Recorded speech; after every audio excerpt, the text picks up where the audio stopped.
As I nodded my head, Professor Zia looked around the room for a moment, seemingly realizing where we were. Then, slowly turning her sharp gaze to me, her concerned expression disappeared, instead replaced by a stern one. "You should leave now. Today isn't a good time for you to be wandering around here." Knowing she wouldn't answer if I asked, I simply nodded my head and awkwardly squeezed by her. It probably had something to do with Astrid notifying the principals or the other incident reports lying on the reception desk. Arriving at the receptionist's desk, I simply waved before heading out of the door and back into the cold air of the night. As I approached the royal dormitories, walking right by the security guards, I could see Charlotte impatiently tapping her foot up and down as she waited for me. Couldn't she just wait inside? Seeing me, Charlotte gestured for me to come closer before asking, "Did you go off a side mission? What could have possibly taken you so long?" Pointing to one of the bags hanging off my shoulders, I replied, "They misplaced one of your bags. So I had to find it." "That damned brother of mine just has to be petty until the end." Ignoring her complaint, I handed her the 2 bags before exhaustedly asking, "Is that all?" Charlotte responded, staring at me with an irritated expression. "You know, we could have gotten this done a lot quicker if you didn't try to leave at every chance you got." Shrugging my shoulders, I replied, "A shooter misses 100% of the shots that they don't take. All of your shots missed and failed because you were caught by me every time." Turning around to face the security guards, who were awkwardly watching the 2 of us from a distance, I said, "I'd rather go 100,000 than 0-10 because that means, at least, I didn't give up." If you couldn't tell by now, I was quite the basketball fan back on Earth. Waving me off, Charlotte grabbed the 2 bags and said, "All right, that's good for now." Immediately turning back around, I furiously replied, "For now?" Opening the doors of the royal dormitory, Charlotte hid her expression while saying, "I didn't get you that unlimited visitor pass for nothing, did I? You'll report here after school to help with other things." Then, before I could argue or dispute her command, she entered the royal dorms, letting the door slam shut behind her. As I stared at the closed door of the royal dormitory, the thought occurred to me, why don't I just go help the prince? Shaking my head, I completely dismissed the thought before heading towards the gate. The prince, unlike Charlotte's outward appearance, wouldn't accept, let alone speak, to someone of my status. It was unfortunate really. If his personality was different and he was able to accept me as his helper, I could guarantee his win over Charlotte for the throne. Heading past the security guards, who stared at me with disbelief and confusion, I manifested a scarf before tying it around my neck to prevent the cold air from reaching me. 3 days. In 3 days, Christmas Wonderland, alongside the official start of recruitment, would begin. Then, in around 5 days, the first incident would begin. Time really passes by quickly. Never thought I'd still be in this damn school. Staring up at the night sky filled with stars and the moon as I walked, old memories flooded my mind. This place really was my new home. I was no longer some random high schooler out of the billions of people living on Earth. I was someone capable of changing this trajectory of this world, essentially having the power to decide whether it was destroyed or not. On Earth, none of my decisions had any effect on the rest of the world. One day, I could have just died on Earth, and the world wouldn't change a single bit. The planet would keep spinning. Time doesn't stop for anyone. Yet, here, my death could directly alter the world, even destroying it or saving it. A split-second decision made by me could cause a war to start or millions of deaths to occur. Arriving back at my dorm building, I opened the doors before quickly heading up the stairs. Opening the door, I saw my black cat peacefully resting on my bed despite it having its own bed. Staring outside the window while peacefully petting my cat, I allowed myself to slowly drift off to sleep. Would I miss this world if I accomplished my goal of returning to Earth?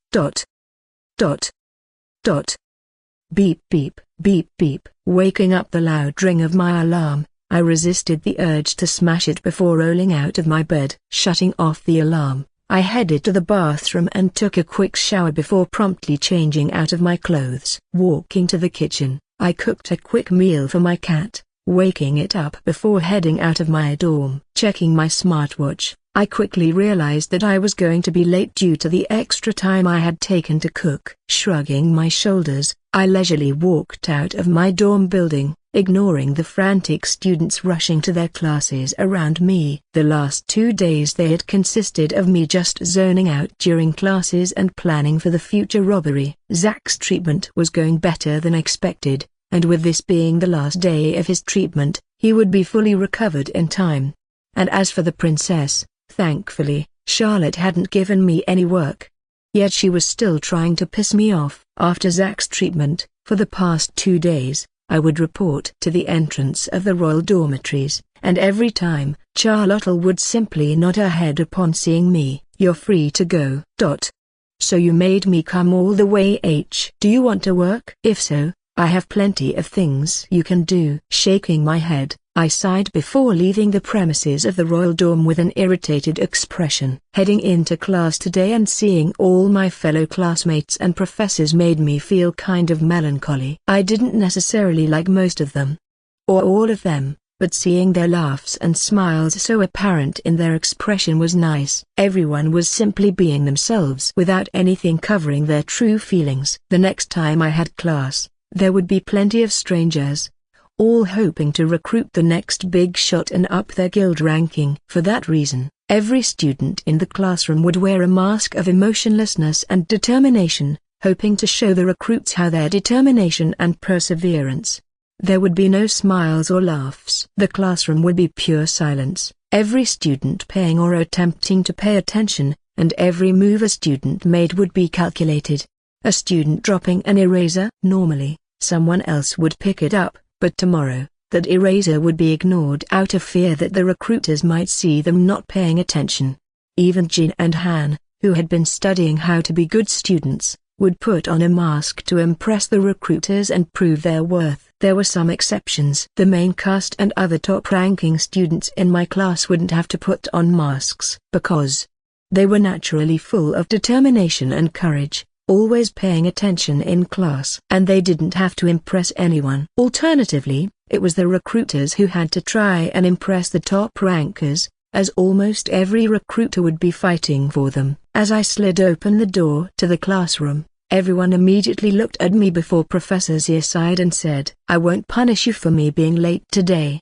But don't be late tomorrow, alright, Nen?" She truly was a nice teacher who cared about their students, no matter how terrible and bad they were. Of course, I did hear some scoffs as many of my classmates did not expect me to be recruited at all. However, Liam, Kevin, and the rest of the main cast glanced at me with interested expressions. What night order would I join? Nodding my head, I ignored the countless gazes before heading to the back of the classroom where Jin and Han sat. As I pulled out my chair and sat down, Han turned to me and whispered in a serious tone, "Professor Xia is right. Don't be late tomorrow, Ren." Glancing at Jin, who was trying his best to pay attention, I whispered back, "Don't you have someone else to worry about more?" Shaking his head, Han replied, "We live right next to each other, so I'll make sure he gets up on time. If slamming on his door doesn't work, I'll have to resort to more extreme actions." As I let out a laugh at Han's plans, he seemed to have a revelation before turning to me and asking, "If you want, I can also wake you up tomorrow." Shaking my head, I replied, "Nah, don't worry about me. Focus on yourself. You know, Han, you gotta get recruited, too, right?" Shrugging his shoulders, Han nodded his head before redirecting his attention to Professor Xia, who had begun lecturing. Leaning inward with my chair, I rested my head on the desk in front of me as I usually did before covering my arm with my head and taking out my smartwatch. Earlier in the year, I had to take notes and make sure to understand every single concept to ensure a good grade on the test. That was because of my incident with Liam at the start of the year. Alongside all the terrible rumors surrounding me, the academy was looking for any chance they could to kick me out, so if I even came close to failing, I would be kicked out and put on the streets. However, it had been a while since then. The rumors around me had calmed down, albeit I still received glances or glares when I walked down the hallway, and I hadn't been involved in any serious incidents or any disciplinary trouble. In fact, I had even been an exemplary student. During my duel before the trip to the Elven Realm with the transfer student, I had represented our school proudly by defeating him easily. That had also led to me receiving an interesting letter upon my arrival back to the academy. Student, Rin, you have been selected and will soon be tested to see if you are ready to rank up to D rank. More details and the date of the test will be sent out after the Winder Wonderland event, but the faculty and administrative team applaud you for your recent hard work and effort. Please let us know if there are anything we can do to help or improve your conditions during this waiting time. If you pass this rank-up test, you will be among the 50 students who are currently D rank. Closing the mail app on my smartwatch, I glanced at the main cast, who were a couple of seats in front of me. Thankfully, I wasn't the only one in this situation. Soon, the main cast would probably receive the selection notification for ranking up to C rank, and like me, they would be put in an awkward situation as they were already a rank C hero. With all that being said, there was no need for me to waste my time paying attention or studying. I was no longer a liability to the school, but a useful asset. As for exams, near passing grades weren't hard to achieve, considering notes were posted on the online school forum. Since I couldn't plan for my soon-to-be robbery and didn't need to take notes, school was a break for me. Ring ring. As the bell rang, signaling the start of our lunch break, I stretched my arms before getting up from my chair. As I walked behind Han and Jin to the classroom exit, Professor Zia suddenly stepped forward, blocking my path. Giving me a pitiful glance, Han and Jin exited the classroom, leaving the two of us alone. Tapping her foot up and down, Professor Zia stared at me in silence, making me feel even more awkward. Finally, after what seemed like an eternity, Professor Zia asked, "You know what I'm about to say, right?" Professor Zia's whole job was to help her students get recruited, become heroes, and, most of all, not end up jobless on the streets. The number source of Jinns across all cities in the human realm is, of course, failed heroes who have either lost everything or given up on life. Slowly nodding my head, I took a moment to brace myself before saying, "Actually, I have no intention of joining any night orders."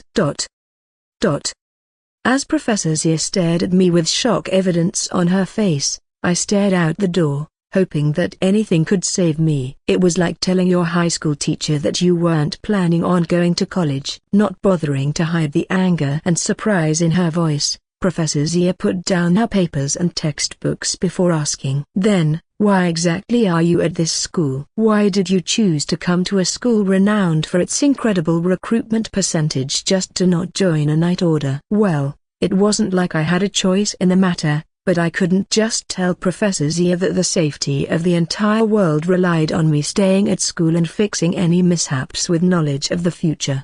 Opening my mouth, I was about to spout out another excuse when a sudden voice interrupted me. "That's because he's already in a night order. To be more specific, my night order." Turning to the open doorway, where a familiar figure with golden blonde eyes and matching eyes stood, I took back my previous wish almost immediately. Turning away, Professor Zia also stared at Charlotte, who was confidently standing in the doorway. After a moment of silence, Professor Zia shook her head before turning her head and asking, "Is this true?" Glancing at Charlotte, I saw her furiously nodding her head up and down with a smile that could captivate almost anyone. "Well, it's not like I'm actually going to join her new night order or anything. I can just use it as a cover to avoid recruiters in the classroom, and that means I won't have to act to impress anyone. If I wasn't in a night order, it would be suspicious and weird if I just avoided all the recruiters without even trying to be interested. But now I had a reason." Nodding my head, I watched as Professor Zia's expression quickly transformed from confusion and anger to somewhat relaxed. "Is she always this nice towards all her students? I mean, her reputation wouldn't suffer or anything if I turned out as a villain, as she was already a renowned teacher, yet she still cared." Recalling my high school teachers, who would do the bare minimum, barely ever showing up to office hours and answering questions, I sighed. Picking back up her documents, Professor Zia walked over to her desk before sitting down and waving me off. Hesitating for a moment, I slung my backpack around my shoulders before heading to the exit door of the classroom. Just outside, Charlotte was leaning against a wall, hearing golden hair sparkling and fluttering under the sun's rays, which were shining in from an open window above her. Is she just the sun at this point? What are the odds that there is an open window right above her, and that window happens to be where the sun seems to be shining the most?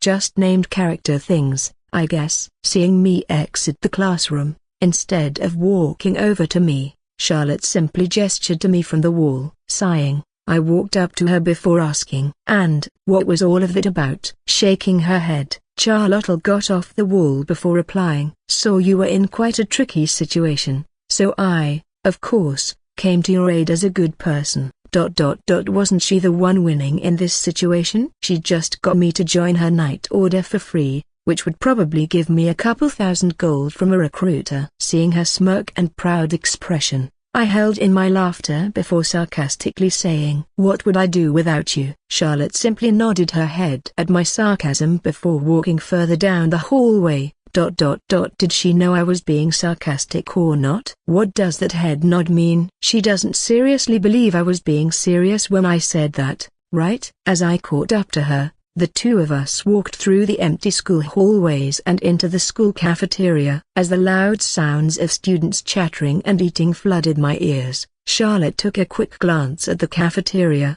before simply walking away.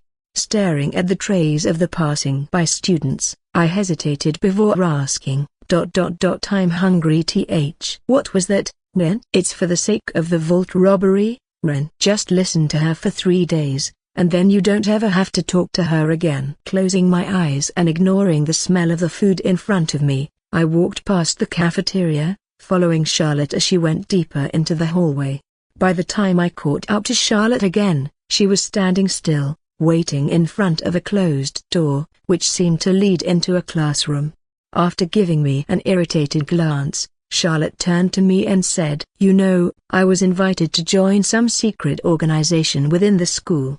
Apparently, they work in the shadows, helping to protect the school and the students. Sounds pretty. Why cool? I mean, considering Charlotte had a bad ending in the book as she lost the crown race to the prince, it wasn't surprising that, like Irene, Lily was trying to help.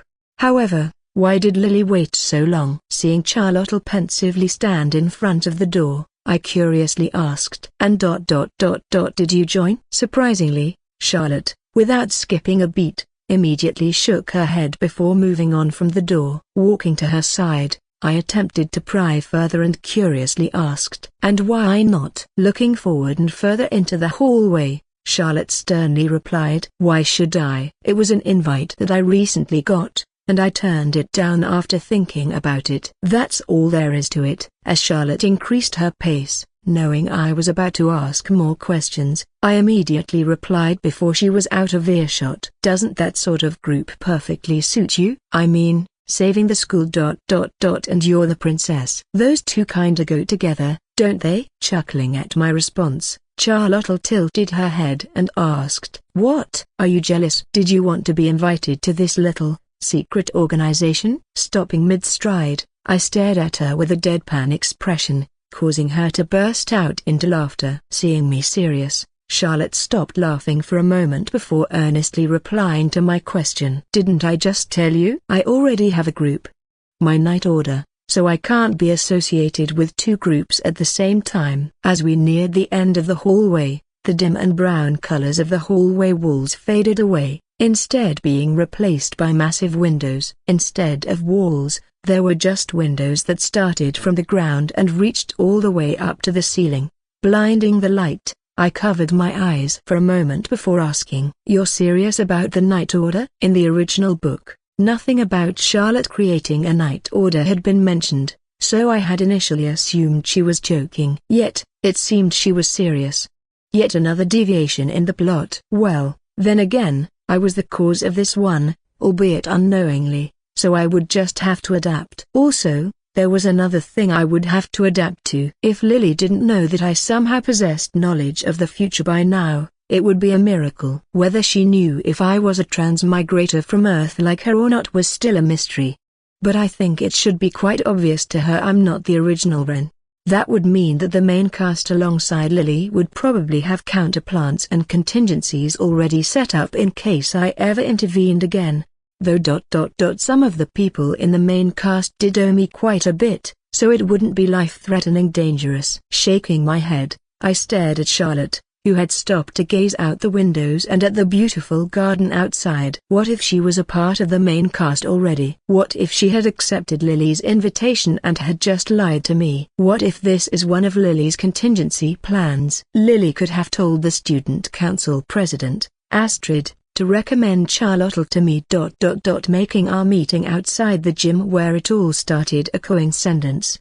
Was Charlotte a spy? Perhaps. Noticing my piercing gaze locked onto her, Charlotte turned around to face me before saying in a serious tone, "Look, I don't know what relationship you have with that secret group. But, listen, you're a part of my group now. I already denied them for this little group, so don't even think of leaving. That also goes both ways, as you are a part of my faction. Or Night Order. I won't think of leaving you for that secret group. Understand?" Regaining some of my confidence, I slowly nodded at Charlotte's question while staring out the window. Why was Charlotte putting so much trust in me? Why was I putting trust in her? Ring ring. Snapping back to reality as the sound of the bell echoed through the hallway, I hesitated before deciding to change the topic. Staring outside the window, I asked, What exactly was the point of you walking with me?" Turning around and preparing to head to her class, Charlotte replied, "Team bonding is pretty important, you know." With those last words, Charlotte departed, leaving me alone in the area surrounded by windows. Taking a moment to enjoy the silence before the students came crowding into the hallway from the cafeteria, I kneeled down and examined the flowers outside through the window. Seeming to be trying to hide inside a bed of flowers was a little black dog. Unable to touch or pet the dog through the window, I stared as it awkwardly attempted to scurry further into the bushes and out of sight. Thank God I only have one pet. Turning away from the window, I headed back to the classroom, making my way through the crowds of students. The rest of us passed by quite quickly, considering there were no interruptions as everyone was on their best behavior. Ring ring. As the bell rang, signaling the end of the class, I got from my chair before, waved goodbye to Jin and Han, and headed back to my dorm room. Today was Zach's last day of treatment. Walking up the stairs, I was once again shell-shocked to see both Alia and Zach already waiting outside my door with expectant expressions. How do you guys get here so fast? In unison, the two main cast members replied, We have movement skills, don't you? Furiously shaking my head as I unlocked the door, I replied, I do. But why are you using them in school? Imagine me just dashing through the hall and flapping my dragon wing, traveling so fast that no one could even see me. Sure, it would be cool and an efficient way to save time, but the second I stopped, I would look weird and out of place. With a dragon's wing literally attached to my back. Closing my eyes, I opened the door and held it open for Zach and Alia before allowing it to slam behind them. Ignoring my question, the two of them headed into the room before promptly settling on my couch and bed. Seeing Zach enter the room, my cat let out a grumpy sound before arrogantly getting up from its bed and jumping on mine. After the first day, my cat simply took control, so Alia and I didn't even need to go through the process anymore. Well, I was needed for the first step of the process, but besides that, my black cat could conduct it himself without any problems. As Zach hesitantly walked towards the bed, where my cat was already sitting, I headed to the kitchen. After the process, my black cat would be extremely hungry and fatigued, sleeping more than usual, which I genuinely thought was impossible, so I needed to be ready.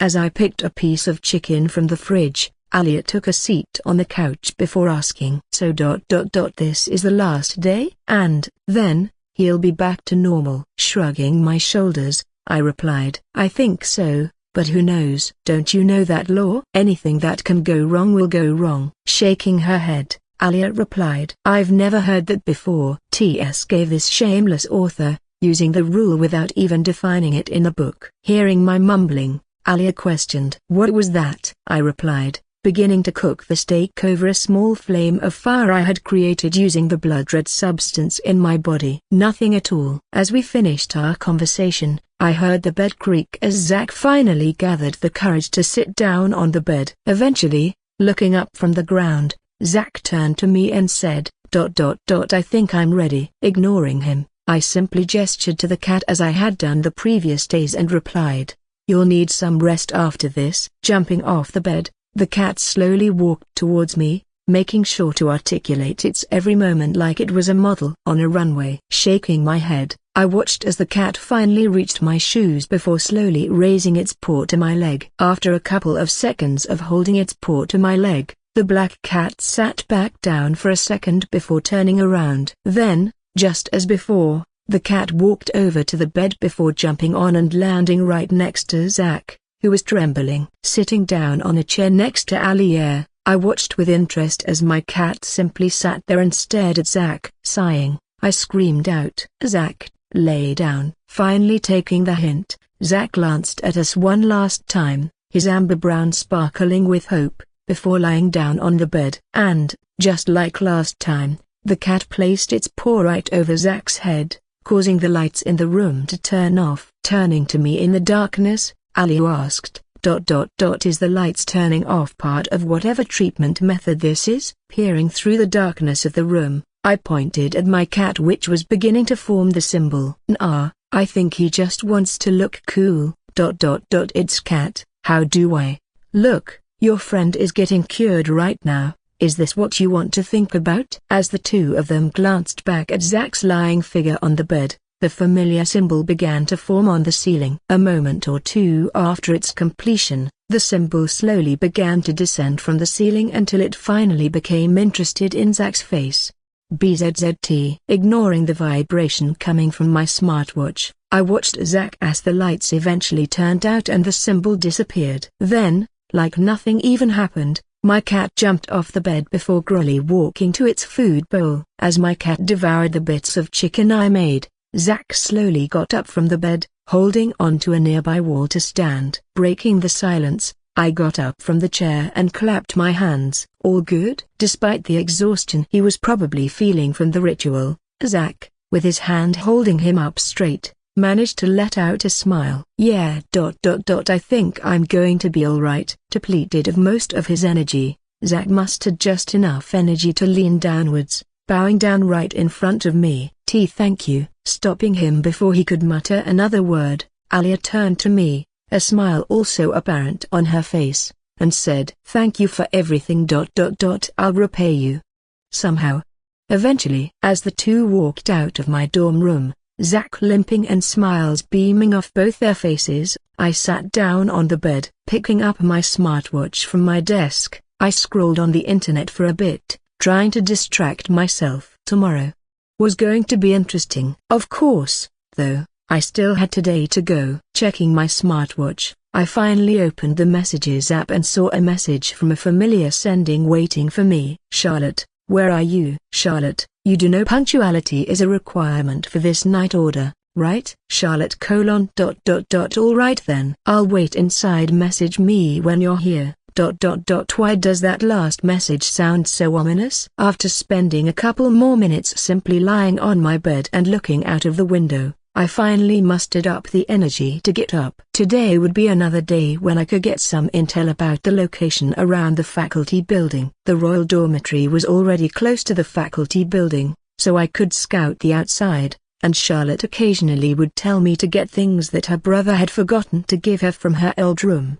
A visual image of the hallways, vents, and window locations was already starting to form in my head. Seeing the documents on the receptionist's desk also helped me keep up with the news around the academy. Leaving my dorm building, I brought a jacket with me as the sky above no longer held a clear sky with a sun. It was instead overcast with a dull, gray color, with wispy, thin clouds spread all throughout. Snow, huh? It's been a while. Walking towards security guards, who were already familiar with me by now, I waved my paper pass before heading inside. Opening the familiar doors of the royal dormitory, I took a quick glance inside, ensuring that nobody was around. Peering through a crack in the door, I sighed upon seeing the common room and hallway were empty. Taking out my smartphone, I sent a quick message to Charlotte. "Rin, I'm outside. BZZT. Not even giving me time to look away from my smartphone, Charlotte immediately replied. "Charlotte, and, what exactly are you waiting for?" "The snow." "Come in. Little does she know." Opening the doors fully, I entered the luxurious hallways before taking off my jacket and wrapping around my waist. A moment later, I heard a slight noise echo from further down the hallway while a familiar soft and calm voice spoke. "You're late." Shrugging my shoulders, I replied. "Am I?" Shaking her head as she walked past me, Charlotte muttered. "Don't act stupid. You know I can see the silenced and read notifications on your smartwatch." Walking through the lavish hallway, I looked upwards, admiring the diamond chandeliers hanging from their ceilings. Meanwhile, Charlotte paid no attention to expensive decorations, continuing to lead down the wall. After another minute, Charlotte and I actually arrived at a place that was familiar to me. Along the walls of the hallways were countless paintings, each already familiar to me from my first time in the dormitory with Ruby. Finally, Charlotte stopped in front of a seemingly normal painting before turning to me. Then, she promptly removed a key from her pocket before raising her hand to the painting. Without a second of hesitation, she trusted the key forward right at the painting. But, instead of going through the canvas and tearing the painting, the key simply passed through the painting as if it were holographic. Seeing Charlotte standing normally as if her hand was not literally inside a painting, I blurted out, "A subspace." Smirking at my awestruck face, Charlotte nodded her head before gesturing to me. A second later, Charlotte jumped through the painting, her figure disappearing from my sight as she went further and further into the painting. In the next moment, Charlotte was nowhere to be seen, leaving behind the painting only. Scratching my head, I imagined Charlotte angrily waiting for me before hesitantly stepping forward. Jumping into the painting, I subconsciously braced myself for impact as I had no idea what was on the other side of the painting. However, just as I passed through the painting, I reopened my eyes, finding myself standing upright. Awkwardly removing my hands, which had covered my head in fear of the impact, I glanced at the room. It was underwhelming, to say the least. The room was relatively small compared to my gigantic warehouse. And just like my warehouse when I first got it, it was empty. There was no furniture, tables, or objects for that matter, besides a couple of boxes filled to the brim that sat next to the wall. The room was completely empty. The walls weren't even painted, and you could see scratches and holes all around the room. Shaking my head, I asked, "Is this room really?" Opening up one of the boxes, Charlotte explained. "The principal was able to give me this room because at least someone saw how unfair this situation was." Gesturing for me to come over, she continued. "But that was all. The principal insisted on remaining neutral in the battle between my brother and I, so she said this all she could give me to even out the playing fields." Picking up one of the boxes, I grumpily asked, despite already knowing the answer, "And who will be doing the cleaning?" "PFFDS too. Is this really a night order?" The next 2 hours consisted of Charlotte and I setting up the extra room that had been given to Charlotte by the principal without the prince's knowledge. Picking up another box and setting up a desk, I questioned. "You have plenty of servants and people who would help. Why are we the ones doing the hard labor?" Arranging the various materials and shutting the drawers, Charlotte shook her head and replied, "You never know who you can trust. I can't just keep all my paperwork and items in my room. I'm sure my brother has already taken precautions by bribing the servants and maids." As I continued talking with Charlotte about how she had obtained the secret room, I also learned that the room wasn't actually a subspace. The principal, renowned for illusion magic, had just embedded one of her spells into the painting. The painting was actually an illusion and just an entrance to this secret room. So, unlike my actual subspace, this room couldn't be removed. As you moved the entrance painting, the magic would fade away, revealing this room to everyone. Wiping the sweat off my face, I finished setting you the last couple of placards before turning to Charlotte. Seeing her clean and set up things like a servant or assistant, I almost couldn't believe she was a princess. In the book, she was portrayed as robot, with her sole goal being to win the fight against her brother at the cost of anything, even sacrificing others. Yet, seeing her like a normal person, my feelings started to change. "And, what are you looking at?" Shaking my head, I replied. "We're done." Although the room was still a bit rugged, it was starting to come into shape as there were couches and tables all over, even a small kitchen area in the corner.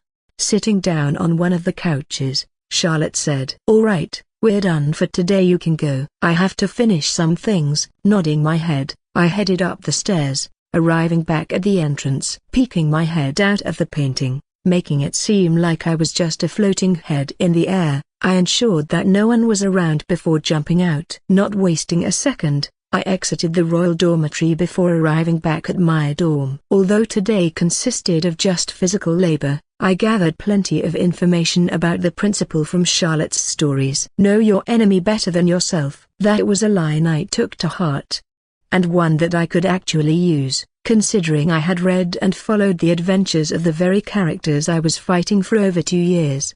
Slumping into bed, I glanced at the windowsill where my cat was sleeping before closing my eyes. Tomorrow was the first day of official recruitment, and my days of relaxation would come to an end. Awoken by the sun's rays beaming down on my face and the sound of chirping birds from outside the window, I sighed. It was false. Today was the first day of snow, yet the sun was still shining as brightly as ever, and clouds were not even visible in the light blue sky. Not only that, but light blue skies and bright suns usually represent a good day, but I was sure this was going to be the opposite. Shaking my head, I walked over to the kitchen before preparing a quick meal for my cat, which was still asleep in its bed. Washing my hands, I headed to the bathroom to shower and get ready. Putting my academy uniform on and tightening the collar around my neck, I glanced at the clock out of the corner of my eye. Thankfully, I was on time and had some spare time. Though I wasn't planning on getting recruited, the people in our classrooms would be powerful people with tons of connections, so arriving late and making them have a bad first impression of me would be stupid. I straightened my hair in a mirror and applied a product similar to chapstick from Earth. I checked the email application on my smartwatch. "Dear students, this is the first official day of recruitment, so please behave in the best way. Not only are you representing the academy, but you are also representing yourself today. You are a marketer trying to sell your product, yourself in this case, to the countless recruiters around the academy. With that in mind, here are some basic instructions and rules that will be followed for the next week. 1. If you are recruited and accept the offer, place a pin on your academy uniform so you can signify to other recruiters that you are taken and their time is not wasted on you. 2. Weather expectations. As everyone knows, we are officially entering the season of snow. Despite the unusually sunny skies right now, so please wear extra clothing to avoid being cold. 3. Once recruited, you have 3 days to accept the offer. If you don't accept or don't reply within 3 days, it will be considered a rejection of the offer. 4. On your school smartwatch, an app has been installed that gives you information about all the guilds that recruiters are coming from. Please use this, make an informed decision should you be recruited. 5. Consider the recruiters around you as teachers. Do not disturb them if it is not necessary, but you may ask questions. It is up to the recruiter whether they would like to answer you or not. 6. Finally, the courtyard will be under maintenance for the next few days, so do not come near to the surrounding area unless you would like to be punished. Shaking my head, I grabbed a piece of toast before heading out the door and down the stairs of my dorm building. Maintenance? That was the best excuse they could give to prevent people from going to the courtyard. Surely, just saying you had to water the grass for the next couple of days would be more logical and believable. Taking a bite of the toast covered with butter, I winced upon seeing countless unfamiliar adults walking around the academy with clipboards. The visitors have arrived. The student around me, usually rushing and running to get to their classes on time, were walking with their shoulders pushed upwards and chin up, overly showing their jawlines off. Also, Looking around, I realized that I was the only one with food in my mouth. Cramming the piece of toast into my mouth, I wiped the crumbs off my hands before following in their example. But, after only a moment, I gave up, lowered my shoulders, and adjusted my posture for the worse. Walking like a pretentious prick was harder than I thought. Arriving at the first-year building, I opened the door, immediately seeing the hallways practically empty except for a couple of scrambling students.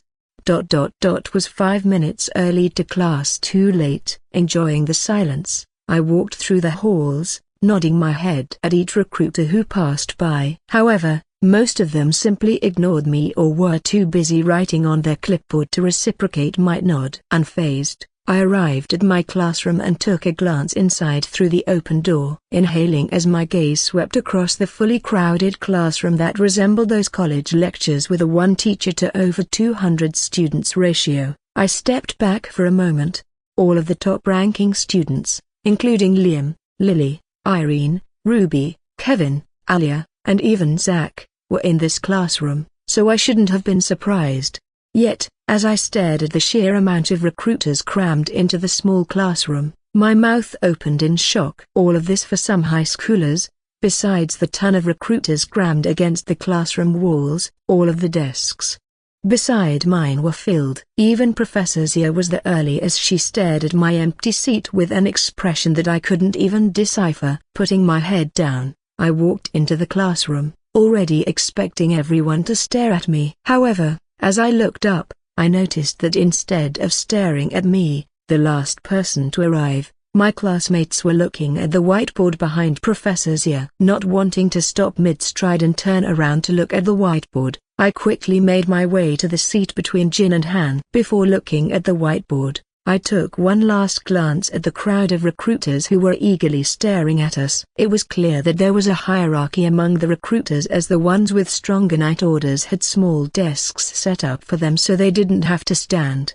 Finally finishing my sweep of the recruiters, I sighed upon realizing that there were no familiar figures. Maybe he had sent an agent. Finally looking upward, I stared at the big white words, written in chalk, plastered all over the whiteboard. Technique demonstration. For this entire day, up until school officially ends, you and your classmates will be participating in a skills demonstration. This skill demonstration will take place in a magic space created by the school administrators. In this magic space, students will participate in a battle royale where they fight against their classmates to earn the top ranking. Before entering a magic space, all of your weapons and armor will be confiscated, leaving you with only your skills. Similar to a battle royale, loot chests, which include various weapons and artifacts, will spawn around the magic space. Upon eliminating one of your classmates, you will receive all of their items and artifacts alongside an increase in your final rating. Do not consider your health when fighting, as you will be automatically eliminated and removed from the magic space once you are injured to the point where you can no longer fight. Students may also voluntarily exit the magic space and forfeit if they would like to. If you have any more questions, please ask your assigned teacher before the demonstration starts. This demonstration will include over 400 students, as all of the first year will be participating. As mentioned before, your rating can be increased or decreased, and this rating will determine your final placement. For example, a student with 7 eliminations, who was the 10th student out, may receive a higher placement than a student with 0 eliminations, who was the 100th student out. However, this rule does not apply to the top 10 rankings. Once there are 10 students remaining, ratings are dismissed, and your placements are completely determined by how many students were out before you. Again, this is a demonstration, and therefore, your results will not impact your grade or anything school-related. Shaking my head as the last few words on the whiteboard, I shifted my gaze towards my anxious classmates. Won't affect anything, my ass. This demonstration could make or break your entire life. Secure a top 10 spot in the Battle Royal and receive a contract from a night order that could quite literally change your life. Get out first or second and be in last place, your reputation would be tarnished, and your hopes of getting into a high-ranking night order would disappear. It was like taking the SAT or ACT. but 10 times worse. Looking down at Professor Zia, who was awkwardly standing by her lecture, I almost smiled. Her expression practically said, "Don't blame. I had nothing to do with this demonstration. I actually advocated against it." Of course, having read the book, I knew this was going to happen, so I wasn't surprised like everyone else. Ring ring. As the bell rang, Professor Zia finally spoke, breaking the awkward atmosphere surrounding the classroom. "I hope all of you have read and understood the rules listed above. I'll take that as a yes. Before we get into any questions, be aware that the entirety of this demonstration will be broadcast to the recruiters." Covering her face and expression with her hand, Professor Zia paused before continuing. "Recruiters are also able to help students in ways. Each recruiter will be assigned an equal amount of points, no matter the power of their night order. These points can then be used to gift students that the recruiter selects food, weapons, and the location of other students." Raising her head, Professor Zia glanced at the silent classroom once again before awkwardly asking, "Are there any questions?" The classroom remained silent. People who actually had questions were too scared to speak up due to the crushing atmosphere, and others were completely blinded by nerves. Right as Professor Zia was about to turn around, a hand suddenly raised from the center of the class, drawing both the recruiters' and students' attention.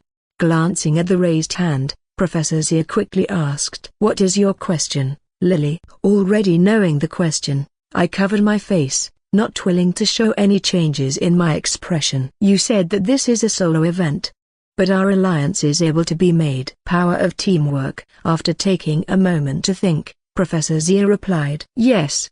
The Academy cannot stop alliances from being made among students." After that, the mood around of the classroom got better as people went on as much edge as earlier. Following Lily's question, Professor Zia glanced at the recruiters before gesturing to them. Within seconds, the crowd of recruiters exited the classroom, leaving just Professor Zia and us students. Professor Zia said, putting down her piece of chalk, "Do not move from here for 5 minutes. After that, you'll be automatically transferred into the magic space." With those last words, Professor Zia turned around and exited the classroom, sliding the door shut behind her. After a couple of moments of initial silence, some discussions began, all of course relating to the Battle Royale. Turning to Jin and Han, I contemplated asking them to team up so I could help them increase their placement. Well, that was even if I stayed that long. Checking my smartwatch, I saw a quick message pop up. "Charlotte, I know you're wondering, so I'll tell you. I'll be participating, not as a student, but as a night order recruiter. My brother will also be doing the same." Was there even a point to me participating in this demonstration? Of course, the prince and princess couldn't be recruited as they were a part of the imperial family, so it would be useless for them to compete. Looking up from my smartwatch, I saw Jin and Han being oddly reserved and quiet about the whole situation instead of confused and stressed. Further into the classroom, I could that besides us three and the main cast, who Lily had likely told about the event, everyone else was stressed and shivering. Turning to Jin and Han, I curiously questioned, "Are you two not nervous?" Speaking from my right, Jin immediately replied in a proud voice, "The instructions and board said it won't be worth anything or contribute to our grade, right? Why should I care then? Do I tell him?" This was like when your teacher gave you an exam and said that your grade doesn't matter as it is for practice and personal reference. Then the next day, that very same teacher would walk in pissed with the graded papers, asking why everyone did so horribly and asking us if we thought she was a terrible teacher. Before I could make up my mind, Han awkwardly laughed before saying, "Enough with the joking, Jin. Honestly, I'm not stressed or anything because what is that going to do to help me? I've just accepted these circumstances like a leaf being blown away in the wind." Shaking my head, I chuckled, breaking the silent atmosphere within the classroom, and replied, "That poetry elective has done numbers on you, Han." Also laughing, Jin quickly added, "Don't forget, he's also talking philosophy. Who cares what a bunch of old guys who were alive thousands of years ago think?" Pausing for a moment, Jin smiled before saying, "They're dead, and we aren't. Clearly, we're doing something right and they're doing something wrong. It would be a good point if. Yeah, never mind. Ignoring our jokes, Han looked at the board for a second before turning back to us and asking, "So, we're forming an alliance, right?" Surprised, Jin asked. "Is that even a question?" As the words came out of Jin's mouth, Han tried to discreetly look at me out of the corner of his eyes. Folding under the pressure of Jin and Han's stares, I waved my hands up and down before replying. "Of course, we're forming an alliance. There's just one problem." Pointing to the area of writing at the edge of the board, I said, "All of us are going to be spawned into the magical space at different locations. So how exactly are we going to meet up?" After thinking for a moment, Han seemed to have a light bulb moment and rapidly turned around and said, "I got it. We don't know anything about the location and setting of the magical space. But there has to be a center. Let's just all meet there and form an alliance from the center." Shaking my head, I indicated that Han and Jin should be quiet for a moment before pointing at the group of students right in front of us. "Yeah, Alice is right. Let's just meet at the center. Every magical space has a center, and it'll be easy to get there, so we can all just meet up there." Sighing, Han leaned back in his chair while Jin continued to think. Shifting my gaze upwards, I glanced at the clock, seeing that there were still around 3 minutes before we were transported. And just as the 3-minute mark passed by, I finally noticed it happening. On the right side of the room, around 15 students, more coming with every passing second, had gathered. The teacher said alliances could be made, but they didn't say how large these alliances could be. Thankfully, as a seemingly weak and feeble student, I wasn't the target of the alliance. It was simple. The weaker students knew that the strong students, in this case, the main cast, would team up. Thus, if they faced them one by one, of course, their chances of losing were 100%. So, it was simple. Around 30 of the students, in this class 1, would form an alliance with the main goal of defeating the main cast. Of course, these students didn't think far enough to decide what would happen if they could actually take down Ruby, Liam, Kevin, Lily, Alia, Zach, and Irene. But, it was pretty obvious they would all turn on each other to secure most eliminations and highest placement possible. One might think that this alliance would obviously not work and the main cast would easily pound them as there was no trust amongst each other. Everyone in the alliance only cared about securing the highest placement possible and getting recruited. Unlike them, the main cast all trusted each other and had amazing teamwork due to the countless traumatic experiences they had been through together. Yet, it wasn't as it seemed. There were over 400 students in the grade. There were 30 students in this class of 40 who were planning to join the alliance of the main cast. That's 75%, and if we apply that to the 400 students, that's over 300 students that would likely be in this one alliance.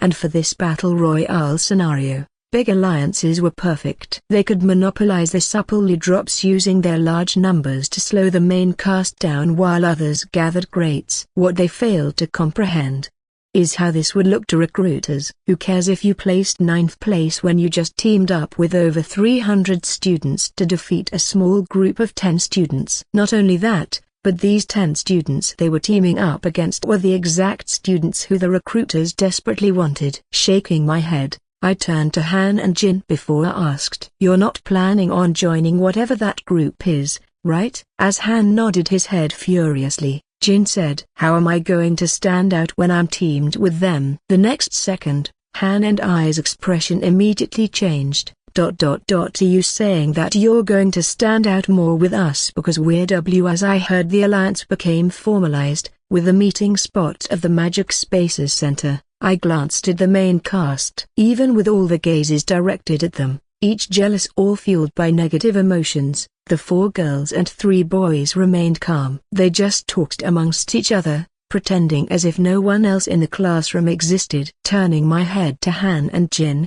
I scratched my head before making a decision. If Lily was going to use her future knowledge to help her friends, why couldn't I just it to help Han and Jin? Those shameless people were already probably discussing the setting of the mana space and how they were going to use it to their advantage. Gesturing at the 2 boys to come closer to me, I leaned forward, making sure nobody was watching us, before whispering in their ears. "When you spawn into the magic space, you'll see a massive tower on the east side of the map. Let's all meet there, alright?" Leaning forward, Han skeptically asked, "How exactly do you know that will be true?" "Just trust me, alright? Even if I'm wrong, nothing will change." As Han and Jin nodded their heads, I leaned back in my chair, making sure not to draw any further suspicion. Telling Han and Jin more about the magic space now would be useless as, contrary to their calm and composed appearances, I could tell they were nervous.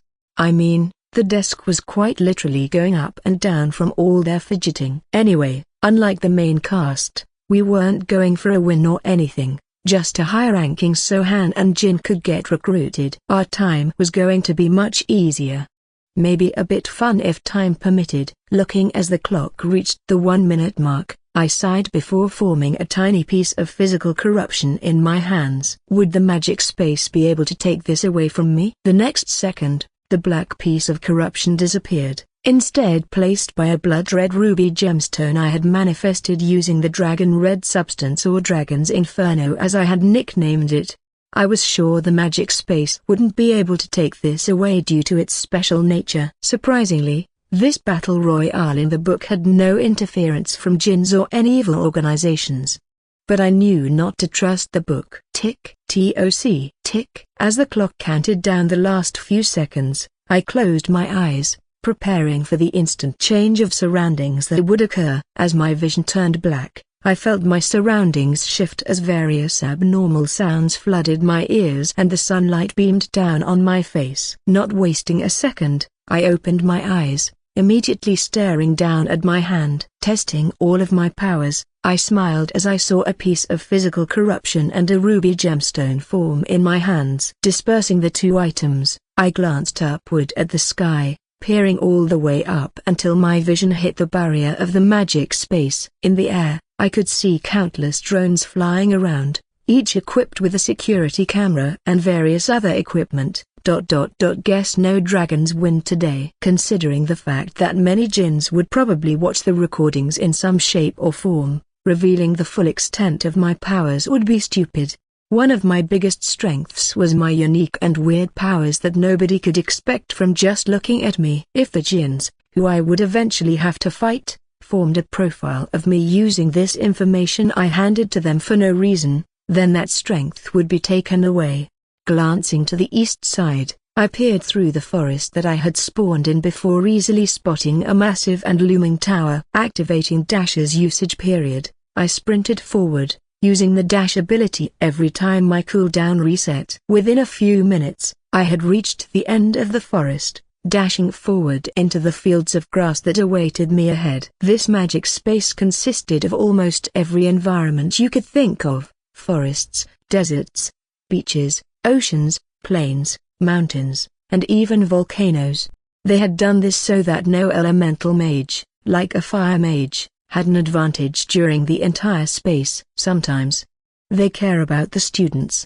Sometimes they don't. I really don't get this school. Wiping a bead of sweat that had formed on my forehead, I peered ahead, noticing Jin already waiting at the base of the tower. Not reveling in my bad luck at being spawned so far from the tower, I continued sprinting forward, noticing many people as I passed. Yet, none of them initiated a conversation or attempt to attack, instead ignoring me and sprinting towards the center of the magic space. During the 5 minutes before all of us had been transferred into the magic space, we still had our technological devices. Someone had probably spread information about the alliance against the main cast through various first-year group chats and forums. It's not so bad being the common enemy anymore. It's ironic how the heroes are always seen as enemies. First me, and now the main cast. Finally arriving at the base of the large tower, resembling a watchtower from the medieval ages, I said to Jin, "When did you get here?" Shrugging his shoulders, Jin smirked and replied, "At the very start." I quite literally spawned it right next to it. Holding back my fist, I sighed and asked, "Any news of Han?" "Nope, but is it still early?" "He's probably on his way." Nodding my head, I leaned against the tower, hiding my face from the beaming sunlight ahead. It has to have been at least 30 minutes, now. Where is that guy? Shaking my head, I sarcastically replied to Jin. Not everyone is as lucky as you. Have patience. However, as another 15 minutes passed, my wariness also started to grow. Peering through the area around us, I sighed upon seeing Han nowhere in sight. Voicing my concerns, Jin hesitantly asked, could he have run into some trouble on the way here? Nodding my head, I answered, we'll wait 10 minutes more. And then move. Nodding his head, Jin responded, yeah. Looking for him in this huge area is close to impossible. So we should start soon. Sighing, I shook my head and continued glancing around, hoping for any sign of a fight or human tracks. The only reason I had stayed in this tournament in the first place was to ensure both Jin and Han got a high enough placement to be recruited. Boom. Supply drop incoming. As the words echoed throughout the entire stadium from a gigantic speaker hanging from the top of the magic space, Jin and I's gaze shifted upward at the sky. Peering through the entire sky, I found a small balloon slowly descending from the top of the stadium. The main cast wouldn't go for the first supply drop as they knew it would be crowded with enemies. Rather, they would save their energy and go for the supply drop spots that were farther away from the center of the magic space. And they knew as time went on, the alliance of over 300 students would be weakened further and further as arguments would start. Many students also betrayed the alliance, eliminating their fellow classmates in hopes of getting a higher rating. All in all, the main cast didn't have to worry about the alliance as time would take them out itself. Is what they would think. Recalling the message that had popped up on my smartwatch just before we were being transported, a slight smile formed on my face. Charlotte, change of plans. Butters is planning to compete in the Battle Royale, I think. He's just trying to go for first place to increase his fame and start gathering followers. Rin, does that mean you'll be competing? Charlotte: Don't be stupid, I'll surely lose. Rin, aren't you and the prince similarly matched? What's the difference? Charlotte: oh, the difference is quite small. He's just become the leader of an alliance with over half the school in it. Don't worry, I can surely win against that. For whatever reason, it seemed that the plot had once again deviated from the book, as instead of recruiting his fellow classmates to his night order, Butters was actually competing. Shaking my head, I peered upward into the sky again, confirming that there were no drones around me. As expected, none of the recruiters wanted to watch Jin and me stand around while doing nothing, so there were no drones. Manifesting a slick, black bow, I grasped at the string below, pulled it back, and manifested an arrow. Knocking the arrow, I aimed right at the balloon that was holding the supply box that contained the artifacts in the air. Next, while the arrow was still pressed against the string of my bow, I manifested an object that resembled a boomerang from Earth. Confirming the trajectory of the slowly descending supply drop with my air, I released my arrow, spiraling towards the supply drop, creating a beautiful arc as it flew. The night black arrow seemed like a piece of bacteria, invading the pure blue sky above with darkness. In less than 5 seconds, the glossy black arrow had already traveled all the distance necessary, piercing the balloon of supply drop. With nothing to hold it back from free-falling toward the ground, the supply box suddenly accelerated downward at the ground. At the same time, I threw the boomerang-shaped object forward, matching its trajectory to the same as the arrow I just shot. However, I slightly lowered its endpoint before throwing it. As the supply drop plummeted downward, its top cracked open under the pressure of the air, causing artifacts and various items to flow out. Taking a bit longer, the arrow, the boomerang, finally reached its endpoint or the exact area where the items were flowing out of the supply drop. Catching a couple of items that spilled out of the supply drop on its top, the boomerang suddenly made an abrupt turn. With countless items on it from the supply drop, the boomerang began flying back at me, dropping a couple of items in the forest below. As it passed, opening my hand wide, I allowed the boomerang-shaped object to land in my hands before turning it down, causing the remaining items to fall onto the ground. Well, something is better than nothing. As I stared at the countless objects scattered on the ground, Jin walked over to me in confusion. Shifting his gaze downwards, Jin scratched his head for a moment before asking, Where did these come from? Recalling a certain rule from earlier, I didn't hesitate to reply.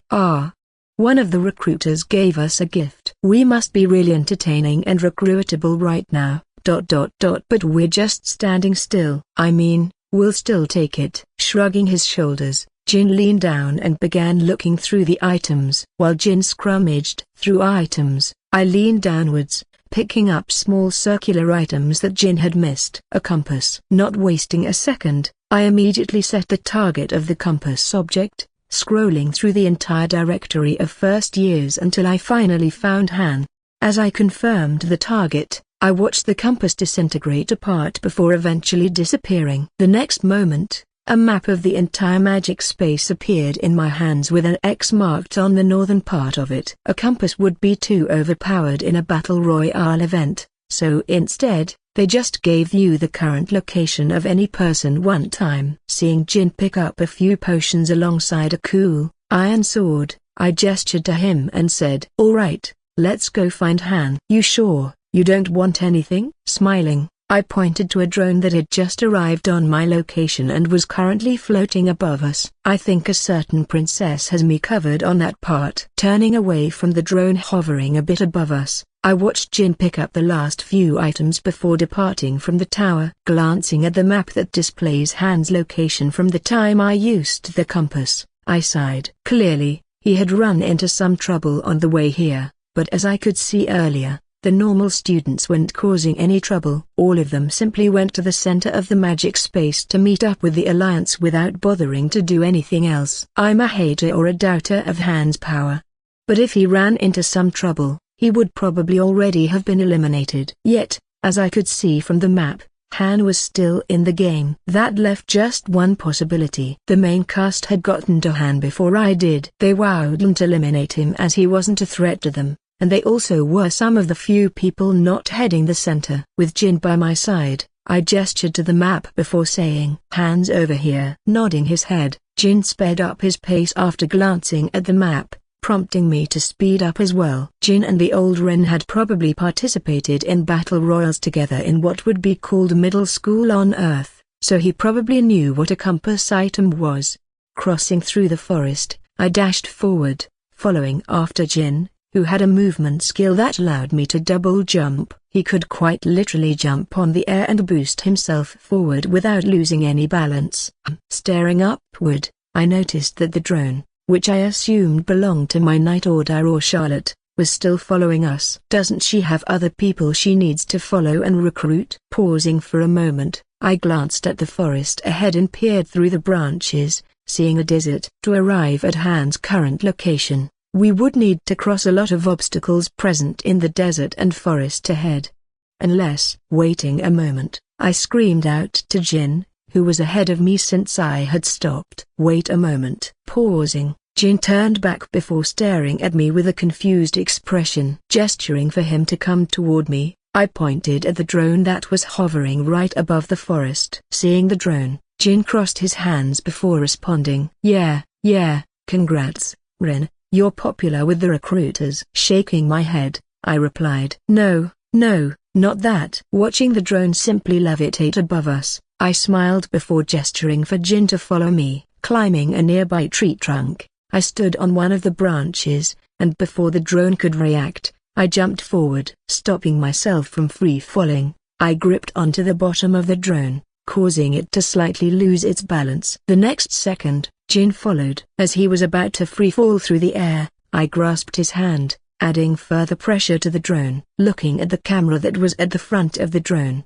holding us up from following, I smiled and said, "One taxi ride to here." Barely staying in the air, the drone simply stared at the map for a solid minute before finally looking away. Keeping my hopes alive, the drone slowly floated away before quickly gaining pace, dragging Jin and me along with it. Looking downward at the forest as we flew over, I said to Jin, "See, now, isn't this much better?" Loosening his grip on my hand, Jin seemed to not notice my words as he stared down at the forest in awe. This is his first time flying, isn't it? I was like that once. Shaking my head, I watched as the scenery below quickly transformed from forest to desert, and the drone began to gain pace. Although we weren't traveling much faster than simply running, it was still much nicer and more energy efficient. As the air blew back my hair, I alternated gazes between my map and the scenery below me, confirming we were in the correct location. Looking up at the drone, I said, "Look around here for a bit." Obeying my instructions, the drone lowered its height, hovering right above the swamp-like environment we were currently in. Gripping the rails below the drone even harder, I pulled Jin up to my height before saying, "Hold on to this." As Jin let go out of my hand and gripped the rails, I pulled myself upward before catching my balance on top of the drone. Standing on top of the drone, I peered downward through the entire swamp-like area, looking for any sign of Han. Fortunately, I didn't just find a sign of Han, but I found him. That's not the main cast. With 3 people, seemingly normal students, facing him, Han was helpless as he was tied against a tree, unable to move. Not wasting a single second, I grabbed Jin's hand before combining the dragon's inferno with the corruption inside my body. A second later, a large wing sprouted from my right shoulder, in complete contrast to the vibrant colors around us. Flapping my pitch black and blood red wing, I didn't wait for Jin's reaction, immediately disappearing from the top of the drone and 10 meters forward. Flap, flap. Reaching Han, I floated above the 3 students for a second before immediately flapping my wing. Disappearing from the air, I appeared on the ground, with Jin on the ground next to me. Manifesting 2 corrupted daggers, I silently walked up to 2 of the students. Slash, slash. The next moment, the bodies of the 2 students disintegrated into thousands of pieces before disappearing. Dashing forward, I watched the last student's face transform from happy to horror before also taking him out. Slash. Jin, regaining his standing on the ground, stared at the disappearing students' bodies in silence. Meanwhile, I walked over the tree and cut the ropes binding Han to the tree before helping him up. A moment later, countless items and various artifacts began appearing in the locations where the 3 students used to be. Ignoring the items, I immediately demanifested both my wings before bending downwards. Now that I was officially on the elimination leaderboard for the Battle Royale, more drones would start to appear. I wasn't against revealing my power and abilities, but I wasn't going to do it if it wasn't necessary or a requirement. Wiping the dust off my hands, I helped Han to his feet before turning back to the awestruck Jin. Shrugging my shoulders, I replied, "I picked up a couple of tricks, you know." Standing up and readjusting his pants, Han chuckled before responding to Jin. "Did you know?" "Well, I'm not complaining after that." After bowing in thanks, Han went over to Jin and began rationing out the items that we had picked up from the supply drop earlier. Seeing them finishing distributing the items, I walked over and curiously asked Han, "So what happened to you?" Avoiding Jin and me's curious gaze, Han looked at the ground before ashamedly admitting, "I found a chest. But before I could loot it, 5 students popped up. I was too distracted by the items to notice them, so they easily beat me." Thinking for a moment, I questioned, "How come they didn't just eliminate you and instead kept you alive?" Looking up from the ground, a slight smile began to take form on Han's face as he eagerly replied, "I told them I knew where another chest was, so they didn't kill me. I just told them a random location, and they sent 2 students to go look for it. While the 3 you took out stayed with me." Tapping Han on the shoulder, I praised, "Good thinking." As Han's expression quickly lightened and he no longer felt ashamed, the 3 of us departed, not allowing the other 2 students to see us. While it was true that a lot of students were in the alliance led by the prince, but just as I had seen, some students did not join. The main cast weren't the only ones roaming the forest with us.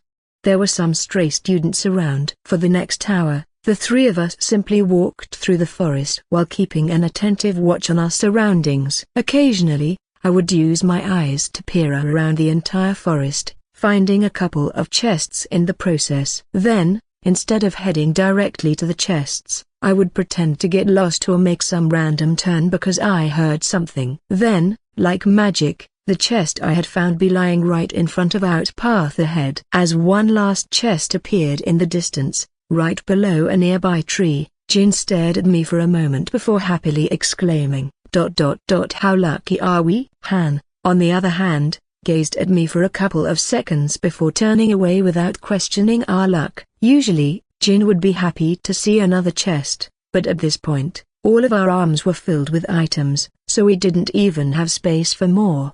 We were probably the most geared students right now. Grumpily opening the chest, the three of us began searching through the items, trying to find a more useful one than we already had. A half-health potion or double mana potion. In unison, Han and I replied, double mana potion. Thus, as the two of us stood up from the final chest, Han was equipped with his usual crossbow while having a quiver filled with arrows tied to his back. Each arrow in the quiver was special, its tip colored with different colors like green or purple, representing a poison arrow or an immobilization arrow. As the official marksman of our group, Han also had a green cloak that allowed him to blend in with our surroundings. Although Han wasn't necessarily the best with the bows and other long-ranged reasons, his movement ability, gravity flux, essentially forced him to. Just as it sounds, Han's ability allowed him to manipulate gravity for a short period of time, making his weight absolutely zero. Although the ability was extremely powerful, it was hard on Han at first. If he used it, he would immediately start flying upwards as there was nothing holding him to the ground anymore. Letting out a chuckle, I recalled the time when Jin and I had to fish Han out of a tree because he accidentally activated the ability. However, as Han got used to the ability, it actually became quite powerful as it allowed Han to walk on walls and ceilings and fly if he could control it. While this ability would be useless for close combat fighters like me and my dagger, the ability allowed Han to easily avoid spells or hide in places that no one would ever check while firing a relentless barrage of arrows. On the other hand, Jin was equipped with Slick and Silver Odaki, which was currently held in a scabbard that was hanging around his waist. The long and thin sword resembled a katana. However, unlike a katana, the Odaki's blade length was far longer. This was both a strength and a weakness, as the Odaki allowed for stronger strikes than a katana because of its increased blade length. However, the katana's shorter blade length made it faster and much more manageable to use. This meant that despite Jin having a sword, I was the close combat dealer of our group because of my daggers. My daggers were small and curved, so I could swing them countless more times in a single second than Jin could swing his Odaki. The Odaki wouldn't be able to keep up the relentless barrage of swings that a broadsword could do. The swings of Odaki required time. However, that also meant that each swing carried an immense amount of power with it. So, instead, Jin played more of a flex role as he was able to play both long range due to his increased blade length and short range with the Odaki occasionally. Jin's movement ability was more versatile than Han's as it was useful for any sort of weapon user, even magic users. Portal Blink allowed Jin to create small portals that he could only travel through and that could take him to any location within a 30-meter range.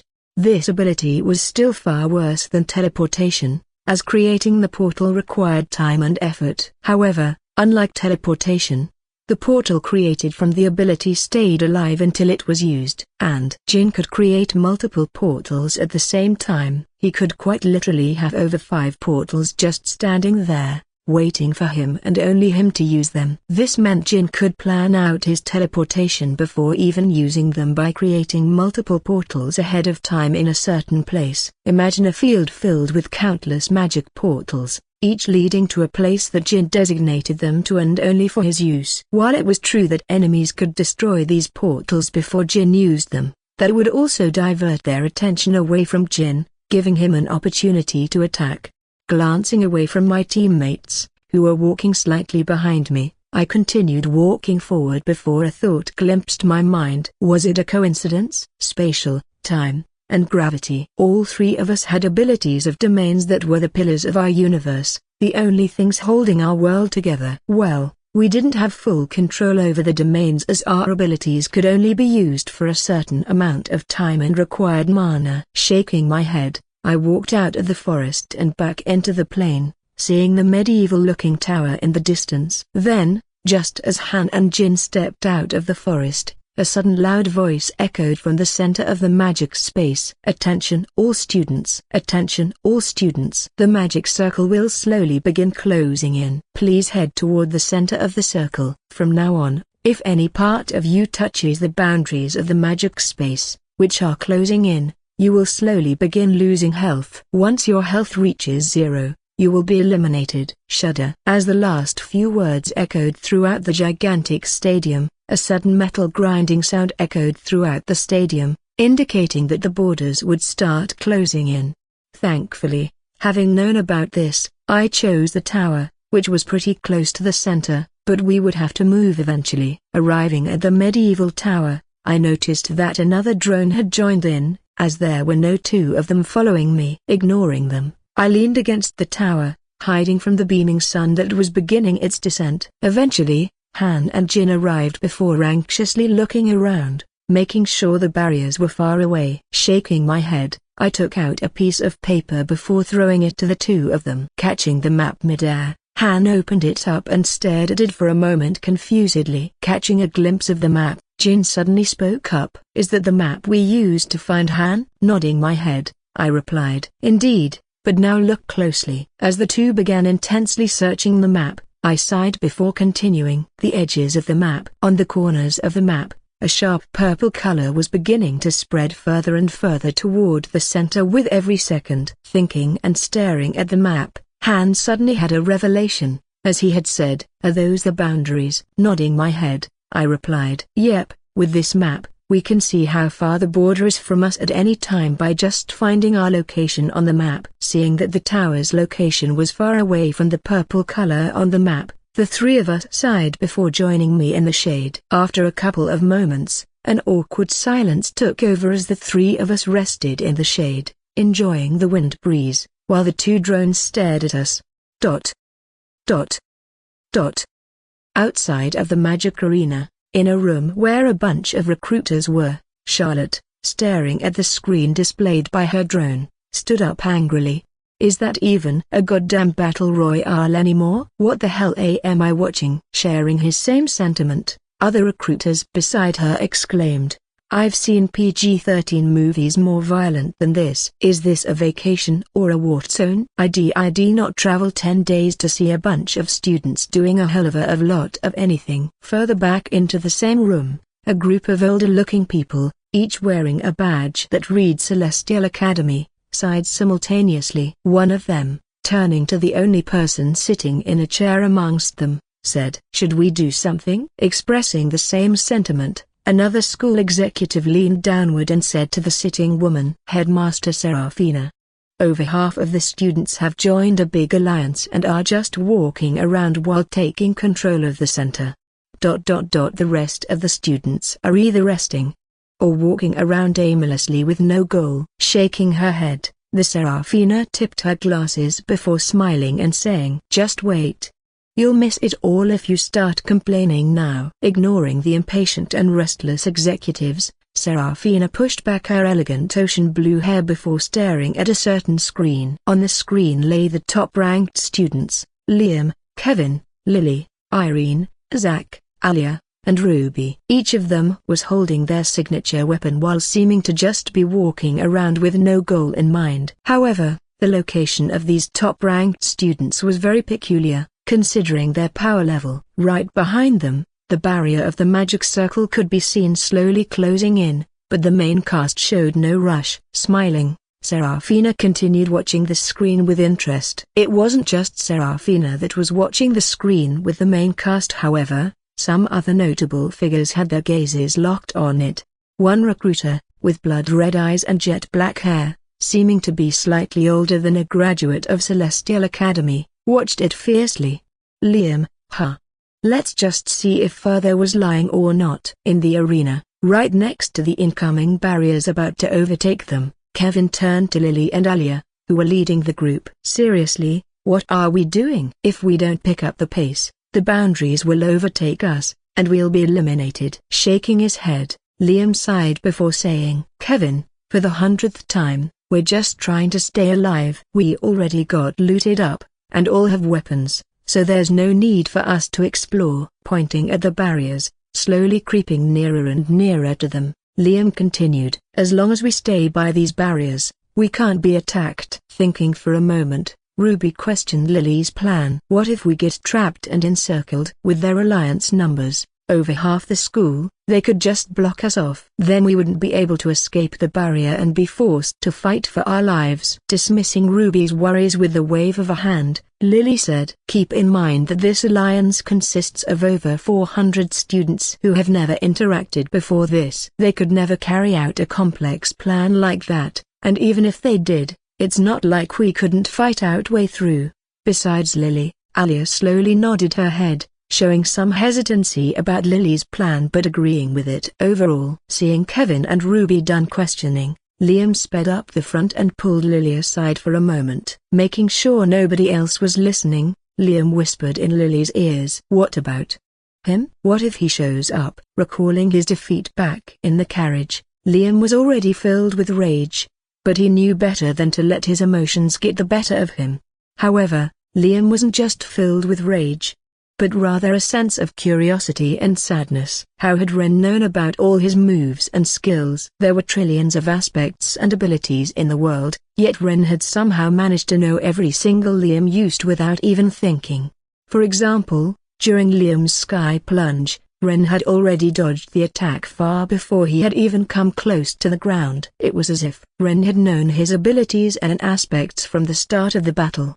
Maybe even before that. Not only that, it felt like Ren had trained himself specifically to dodge his attacks, as he was able to dodge Liam's barrage of sword attacks without blinking an eye. Did he have a trait or ability or even skill that allowed him to see the abilities of others? That was the most obvious answer by far. However, there was a little seed of doubt in Liam's mind that was beginning to grow. Was there a spy inside the main cast? They were the only ones who had seen Liam's full capabilities and attacks, as he had sparred against them and fought with them countless times. Was someone feeding information about his abilities and attacks to Ren? Although Liam didn't want to believe it, he couldn't stop the thought from growing in his mind. Liam hadn't dared express this thought, especially with the state their group was in now after Kevin's injury and Alia's subsequent abandonment. But now that things were coming back for the better, with them even receiving the help of the principal along with the student council president for their next mission, the idea had to be entertained.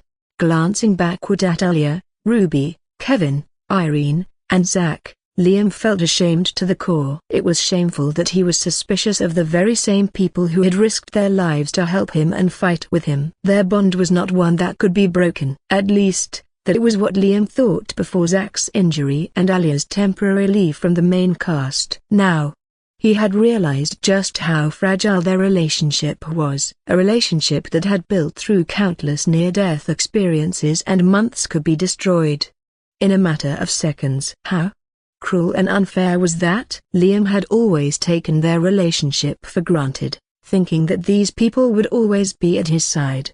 Yet now, he realized just how precious they were to her. That was why every time he felt the suspicious rise in his chest when he looked at them, he wanted to puke. He had to let out his suspicions somewhere. Anywhere. Tell anybody. Just so it would disappear. Just so things could go back to normal. Turning to Lily, Liam let out a sigh before leaning down and putting his mouth to her ear. Lily was the first person Liam had met at the academy. The second person in the entire world to treat him like a human. All his life, he had been treated as inferior and had been called insults because of his background. And just when the first person to have helped him left, Lily appeared in the form of a helping hand. She wouldn't betray him. She couldn't in a million years. They were now in a battle royale. A team battle royale. Liam needed to fully trust his teammates, and he knew that one single second of hesitation could lead to his or the other members of the main cast being eliminated. With these feelings flowing through his head, Liam wasn't confident that he could follow his teammates as usual. It's now or never. Looking at Lily's purple and blue hair fly backward due to the calm breeze, Liam whispered, "Hey don't you think it's weird that Ren beat me?" Realizing how cocky he sounded, Liam paused for a moment before continuing. "I mean, how he already knew all my moves. And when I asked him about it, he didn't even deny it. Instead, He simply accepted it with his silence and shifted the topic. Surprisingly, Lily didn't show any surprise at Liam's question. Instead, she sighed as if she had expected the question to be asked long ago. Did she know something? No. She couldn't have, as countless chaotic thoughts flooded Liam's head, sending him into a frenzy. Lily finally responded, her voice soothing Liam's head and quelling his internal chaos. Thought you would never ask? Shaking her head with a smile, Lily paused for a moment mid-stride, causing Liam to now be ahead of her. Lily had already spent countless hours contemplating how she would answer this question. Of course, she naturally wanted to tell the truth. But would the truth deal more damage than lying? How was she supposed to tell everyone here that she wasn't Lily? She and, most likely, Ren wasn't from this world. They were outsiders. And most devastatingly of all, how was she supposed to tell everyone here that they were just a bunch of characters? Of course, Lily didn't see them as mere characters, but as humans who were equal to her. But how would they see it? How would they react upon knowing that their entire life was already determined by some author? How they react upon realizing that their creator or God was just some musty 40-year-old living alone in some apartment, writing for money and solely money?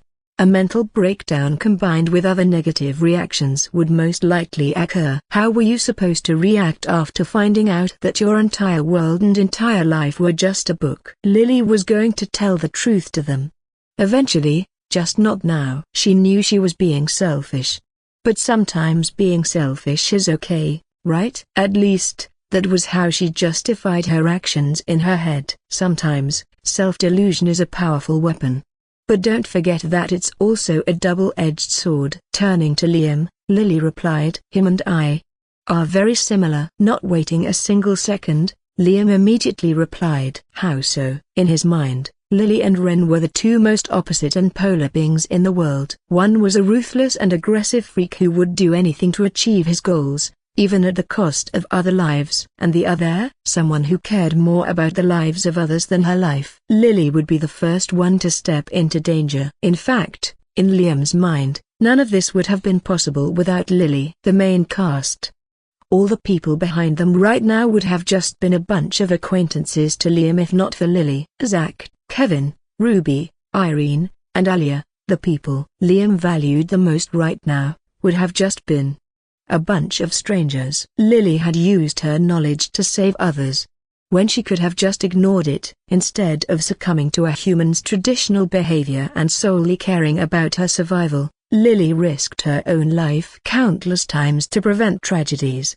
In conclusion, Lily was the most selfless and kind person Liam knew.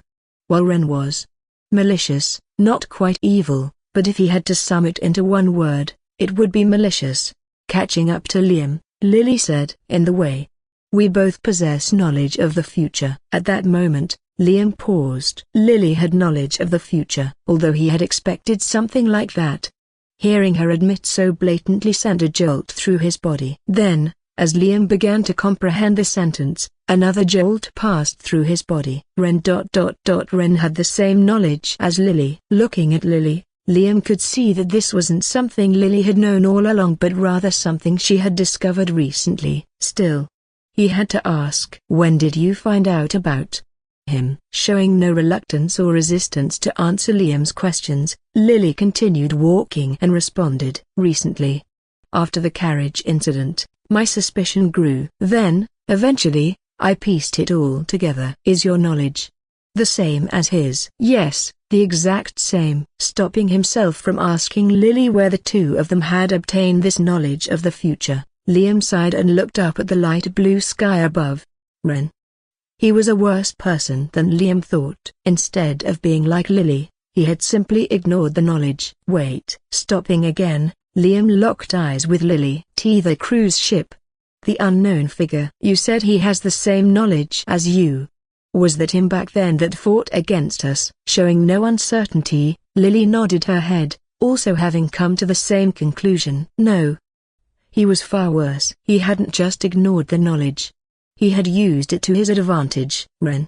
He had deliberately tried to stop them. Although Liam couldn't discern what his true intentions were, he was sure of one thing. Ren had been stopping them, preventing them, and hindering them at every turn and situation. That was all he needed to know. Ren clearly knew Lily also possessed knowledge of the future, as he had seen their plan on the cruise ship unfold, which should be a clear indication that Lily knew the future. If he had good intentions, he would have perhaps teamed up with them or helped Lily. But he had done the opposite, stopping them. It was clear his intentions were bad or maybe even evil. Staring up at the light blue sky, Liam asked himself, why are people like him given advantages? Why does he have knowledge of the future? From beside him, Lily brought Liam back to reality. All that matters is that we know now. We adapt and persevere. Calming his nerves, Liam glanced back at the main cast, and thankfully, there was no feeling of repulsion or suspicion anymore. However, as an image of a boy with jet black hair and blood-red eyes appeared in Liam's mind, an unquantifiable size of hatred formed. So much so that just thinking of him caused Liam to shake in anger. They had been trying their best, risking their damn lives, and working together to stop people from dying. All for what? For someone else with knowledge of the future to appear and stop them? All their efforts were cancelled out. The cruise ship. How many more servants on board could have survived Alia's kidnapping? The traumatic experience that still terrifies her to this day. Was Ren a part of that, too? The Elven Tree. How many more militants and soldiers of the Elven army could have been saved? Alright, let's get a move on, guys. Getting up from the ground, I leaned against the tower and glanced at the map that was in Han's hands. Thankfully, besides a couple of people I saw while peering through the forest who had just passed by us, there was no one in the vicinity. However, that would soon change. The magic space had already been reduced by 50% of its original size, so the Alliance would begin their hunt now. Assuming they had a brain, they would most likely attempt to create a wall or blockade of humans that stopped the main cast from progressing toward the center.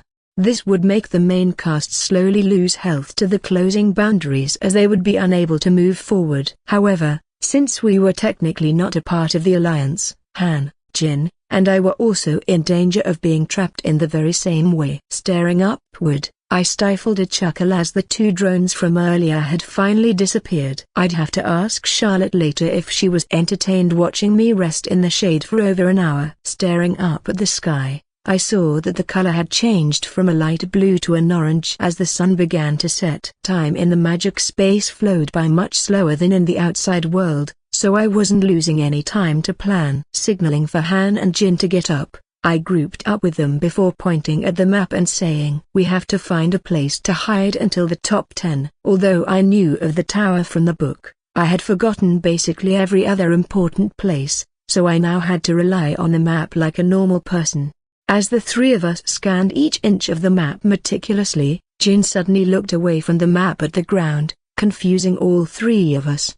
Han, worried at the incoming barriers, angrily looked at Jin and said, take this seriously, man. Our futures are on the line. Ignoring Han's words, Jin leaned down before placing a hand on the ground, crushing the grass under. Finally responding, Jin simply looked up at us and said, what if we don't hide on the map? Ignoring Han's irritated expression, I curiously looked down at Jin and asked, what exactly do you mean by that? Grabbing his scabbard, Jin gracefully removed his odaki before holding it high in the air, allowing the sun to reflect off its cold, clean metal surface.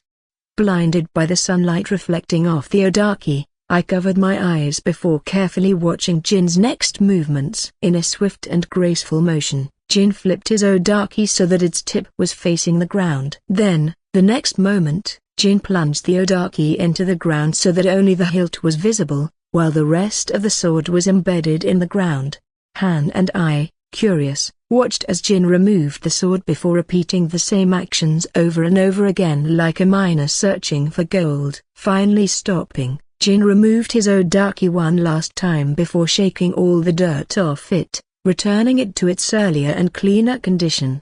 Staring at the countless holes formed in the ground, Jin leaned down and examined each of them carefully before standing back up. Then, gesturing at the holes in the ground, Jin put his odaki back in his scabbard before cheerfully exclaiming, what if we hide underground? I just checked, there's nothing stopping us from doing it. Really? Temporarily stunned, I leaned downwards and confirmed that there was, indeed, nothing stopping us from heading underground. Was there a loophole in the plot of the story? Had the author really made no restrictions against this? Looking at Han, I saw him shrug his shoulders before hesitantly replying, he might just be onto something with this one. Thus, for the next 30 minutes, the three of them used their power magical artifacts that were coveted by everyone in the world for their combat power to stab at the dirt.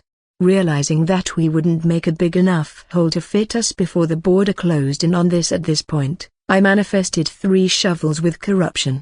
Shrugging my shoulders, I handed the shovels to Han and Jin, who thankfully accepted them without any questions or complaints. Finally, after about 20 more minutes, there was a large hole in the ground, big enough to fit all 3 of us. The creator of this plan, Jin, was the first to jump into the hole, and upon seeing him unharmed or not losing health, the rest of us followed. Landing on the cold, dirt floor, I looked around and touched the walls, confirming everything was stable. After that, I turned back to Jin. Well, guys, it's time to go tunneling. But making this hole already took so long. Do we have to? Hearing a groan come from Jin and Han, I immediately said, Yo Jin, this was your idea. Why the hell are you complaining? As Jin continued to sigh and began digging toward the center of the magic space, using the map and corrupted shovel, Han asked, Why don't we just make the hole closer to the center and start tunneling from there? We'll save a lot of time. Pointing at the tower above, which was still visible through the hole we made in the ground, I replied. Trust me. This tunnel will be useful in the future. Accepting my vague explanation, Han picked up my corrupted shovel before heading to Jin and helping create the tunnel toward the center of the magic space. On the other hand, I grabbed my own shovel and began filling in the hole in the ground, making the tunnel no longer visible from the surface. As the sunlight slowly disappeared from my filling in the hole, Han grabbed an arrow from his quiver and placed it on the wall. As the sunlight slowly disappeared from my filling in the hole, Han grabbed an arrow from his quiver and placed it on the wall. The next second, the tip of Han's arrow exploded, creating a small fire on it that allowed the arrow to serve as a torch. Air wasn't a problem in this cave as there were multiple cracks that we made in the surface, allowing small bits of sunlight to pour in. However, the holes in the ground were discreet and too small to be noticed by anyone. At least we hoped they were. It wasn't like we could plant a tree down here for oxygen. Could we? Wait, could we? Brushing off the stupid thought, I finished filling in the hole before heading over to Jin and Han who were making progress on the tunnel towards the center. Checking the map, I made sure that our pace of digging forward was faster than the pace at which the borders closed in. Thankfully, our pace was fast enough. For now, so we didn't have to worry about that as long as we kept digging. Shoveling at the wall ahead with the corrupted shovel, I sighed. Was this even a battle royale anymore? First, we camped outside a tower for an hour, made a quick detour to rescue Han, and now we were just shoveling. Stopping for a moment, I stared at the 2 boys ahead of me, realizing how stupid we were. This wasn't Earth. Why the hell were we using shovels? We were in the world of magic. Why the hell were we limiting ourselves to some physical objects that could be found anywhere on Earth? Turning around, I made sure that there were no drones in the tunnels, and thankfully, none had gotten through when we made the initial hole. Demanifesting the corrupted shovels, I watched Jin and Han confusedly stare at their hands, wondering why their shovel had just disintegrated in front of them. Wrapping my arms around their shoulders, I said, Hey. Hear me out on this. Bang, boom, bang, boom. Why didn't we just do this in the first place? I'm not going to lie. I didn't see the vision at first.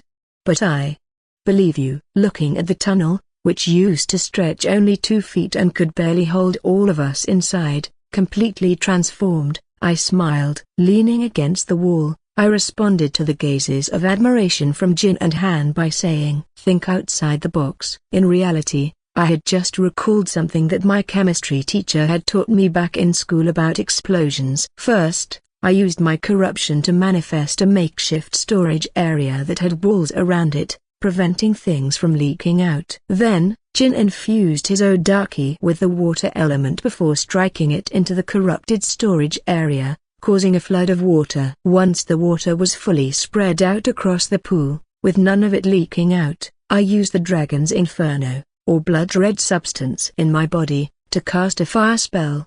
The fire, combined with the water, created a massive amount of vapor, covering the whole cave and blocking our sight. Despite all of that, Han took out an arrow, which had imbued with earth magic when he had found it in the chest, and knocked in his crossbow. Not wasting a second, Han released the arrow forward, creating a hole in the wall of vapor that had formed. Then, just as the arrow was about to go inside of the water and fire, it suddenly disappeared. Instead, a wall appeared, covering the pool of water from Jin's Odaki and fire from my dragon's inferno. Then, as the vapor slowly faded away, no more vapor came out as the pool of fire and water was fully blocked off. Then, as the vapor wasn't able to escape, pressure began to slowly increase and increase until the pool finally burst out, causing an explosion. Boom, boom. In less than a second, the area of our small tunnel had more than 10 times its size. Looking away from Jin and Han, I glanced at the map, seeing the pace at which the boundaries were closing was starting to increase. Due to the massive explosion, our tunnel had gotten closer to the center, but there was still a way to go. Thus, for the next hour, the three have alternated between mining forward, reinforcing the tunnel so there wouldn't be cave-in, and resting. As I manifested corrupted pillars that stretched from the floor of the tunnel to the roof, Han used his sharpshooter ability, Tempest Barrage, to shoot countless arrows from his crossbow at the same time. These arrows were so sharp and piercing that they would not only fly straight through the rocky walls but keep going for another couple of meters. After enough holes in the wall were created by Han's arrows, Jin would use his Odaki's ability, Void Cleaver. This would cause his silver Odaki to be outlined by a dark black, and with each strike Jin dealt with, the Odaki would cleave, dealing damage to everything around it without actually physically hitting it. The wall, already weakened by Han's arrows, would fall from the Jin's slashes, which hit the wall not only at the point of intersection but all around it due to Void Cleave.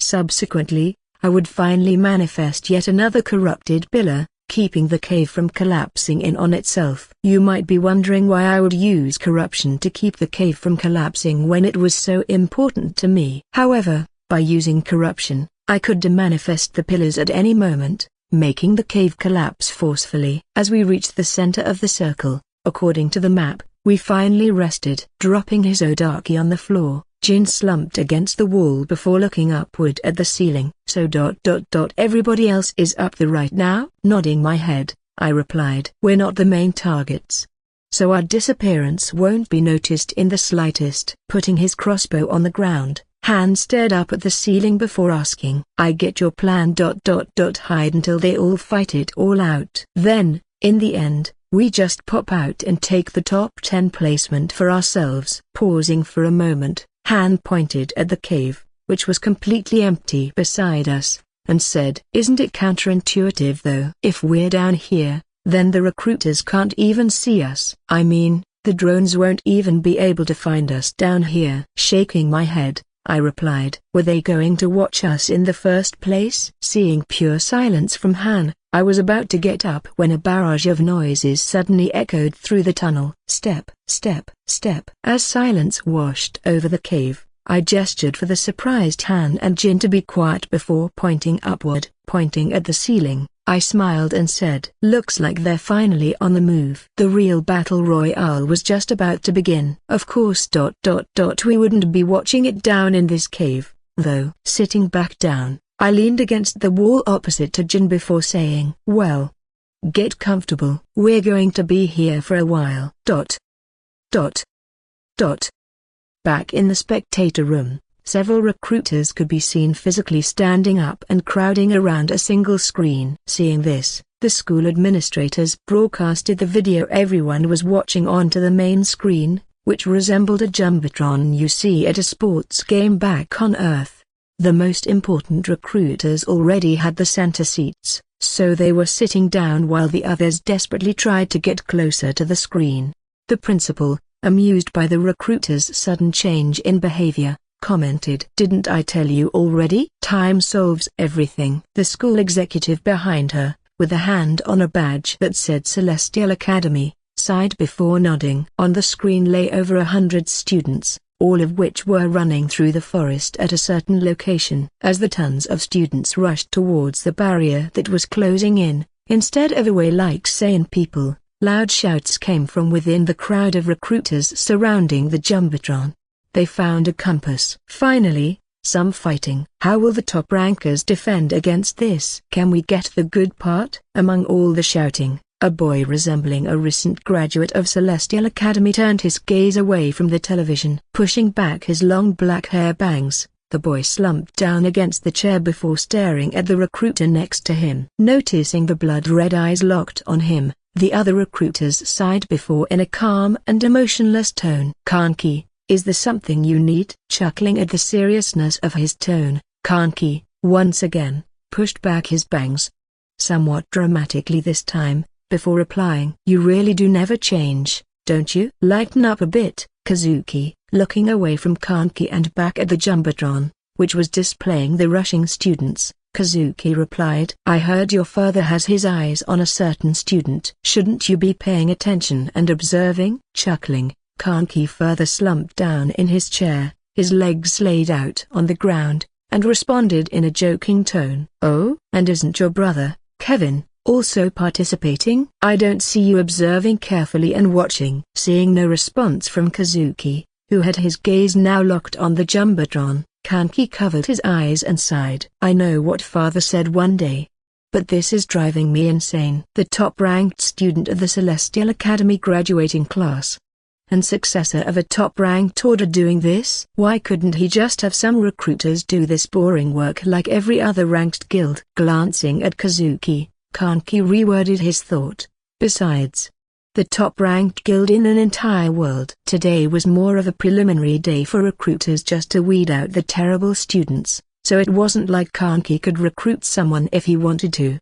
As Kanki sat up straight and started watching the Jumbotron, he heard a sudden whisper come from the side where Kazuki sat. "Isn't your brother participating too?" Propping his head on his elbow, Kanki smiled and replied, "You and him did get along pretty well back then, didn't you?" Considering Ren and Kanki's father were important figures and former heroes, many parties and banquets were hosted at their houses, and Kevin's family, being the owners of the top-ranking Knight Order in the entire world, were, of course, invited. Seeming to recall some vague memories, Kazuki glanced at the screen and responded in a soft tone. "We did ...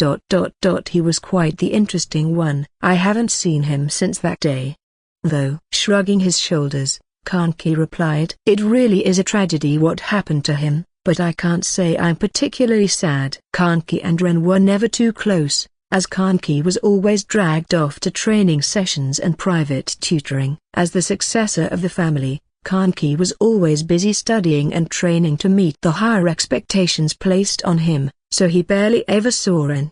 By the time Kanki finished all his studies, Ren had already been dismissed and disowned by the family. However, the younger Kanki might have felt some grief seeing his brother treated so poorly, but the new Kanki was different. Shaped by the lessons of his father and taught to be cruel and unforgiving for the sake of being his successor, Kanki simply went on with his life with a shrug after hearing the news.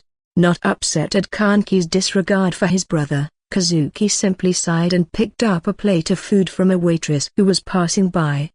Before returning his gaze to the Jumbotron, Kazuki asked one last question. "Oh, and when is your father coming by?" "Go. The map says we're almost there. Keep running." This is for every normal student who wasn't lucky enough to get some overpowered ability. Prepare for battle. Emerging from the forest were over 100 students, some equipped with weapons that were broken or shabby and others simply just using their fists.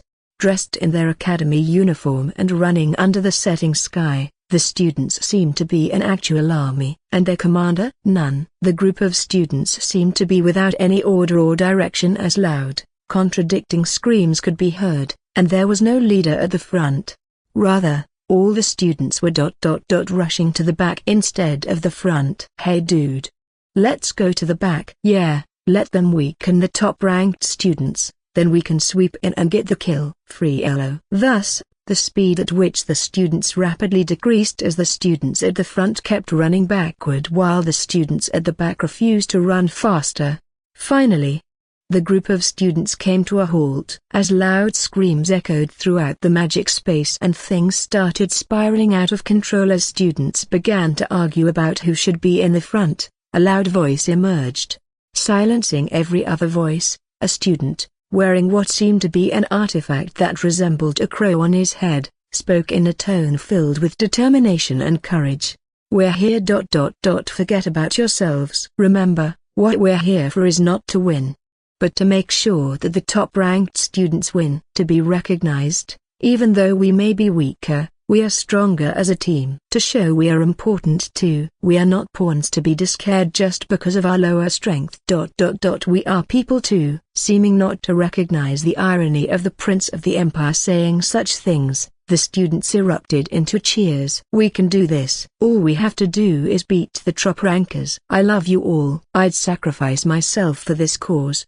Butters, climbing up onto a tree on the outskirts of the forest, stared forward at the vast group of students on the plain just in front of him. Illuminating by the orange color of the sky, Butters seemed almost divine, and adding on to that, he also purposely made every move he made dramatic, showing his confidence. Slowly removing a map from his pocket, Butters glanced at it before pointing a medieval-looking tower in the distance. Looking down at the group of 100 students below him, Butters yelled out, "They will arrive soon. It's now or never." Glancing at the other sides of the forest, Butters ensured that the other students in the alliance had arrived. Around the outskirts of the forest that surrounded the plain where the tower was, countless students could be seen hiding in bushes, out of sight from almost everybody. Of course, Butters was standing on the tree, so he was in an elevated position and could easily see them due to the large number of them hiding. Seeing some students begin to tremble as time slowly passes, Butters doesn't show any signs of losing confidence and instead exclaims, "WHO will win." As Butters's voice echoed throughout the plains, the students slowly shifted their gazes upward once again. "WHO will win?" Hearing his voice the second time, the students didn't hesitate to follow their selected leader. "We will win. WHO will win. We will win." Ending the chant, Butters clasped his hands together before gracefully jumping off the tree and entering the crowd of students gathered on the plain. Making his way through the crowd, Butters eventually arrived at the front, the place where nobody dared to go out of fear that they would be eliminated first and used as bait. Showing his full confidence, Butters showed no hesitation as he walked forward, leaving the crowd of students behind him. Following after him like a pack of wolves followed their leader, the group of students carefully advanced, getting closer and closer to the tower with every second. Discarding the map, Butters snapped his fingers once. The next second, a small sword, resembling a rapier but with a longer blade and hilt, appeared in his hand. A soul-bound weapon. Even the laws and rules of the magic space couldn't stop soul-bound weapons from reaching their master. A weapon that could only be used by one person and was bound to their soul and only theirs. And upon death, the weapon wouldn't find a new master. It would self-destruct. If its master died, the weapon would die along with it. There were no transfers of ownership. It was a soul-bound weapon till the end. They were impossible to craft and make. Only available from loot for monsters that were nearly impossible to kill. Weighing the exquisite sword in his hand, Butters recalled the day when his father had gifted both him and his sister their own soul-bound weapons. From the moment he touched the sword for the first time, Butters felt an overwhelming sense of pride. Unlike other weapons, soul-bound weapons increased their strength over time. Depending on your type of soul-bound weapon, you will receive a milestone, such as killing demonic beasts with the sword, and once you complete that milestone, your sword will be automatically upgraded. What is the reason why soul-bound weapons are so valued and desired? There is no limit to their milestones. Soul-bound weapons have no power ceiling. They can be upgraded an infinite amount of times as long as you keep reaching the sword's milestones. Stopping a couple of meters away from the tower, Butters smiled before raising his sword, allowing the blue tassel attached to its hilt to sway in the wind. Win or lose this battle, Butters had already accomplished his goal. The entire student body was on his side. Even now, they were looking at him from behind with gazes of admiration and reverence. Seeing the purple color of the closing boundaries slowly approaching them from a distance, Butters gestured to the students behind him. It's time. Within a couple of seconds, 7 figures could be seen, each walking toward the crowd of students with no fear, with his sword resting in his scabbard, which was dangling from his waist and almost touching the ground. Liam raised his hand. Taking a step forward, Liam distanced himself from the rest of the main cast before turning around to face them. Lily may have been the strategist and plan maker with her extensive knowledge, but on the battlefield, Liam was the undisputed leader. Even Kevin had learned to accept it. Although he did still occasionally challenge Liam for a spar to claim the spot of leader.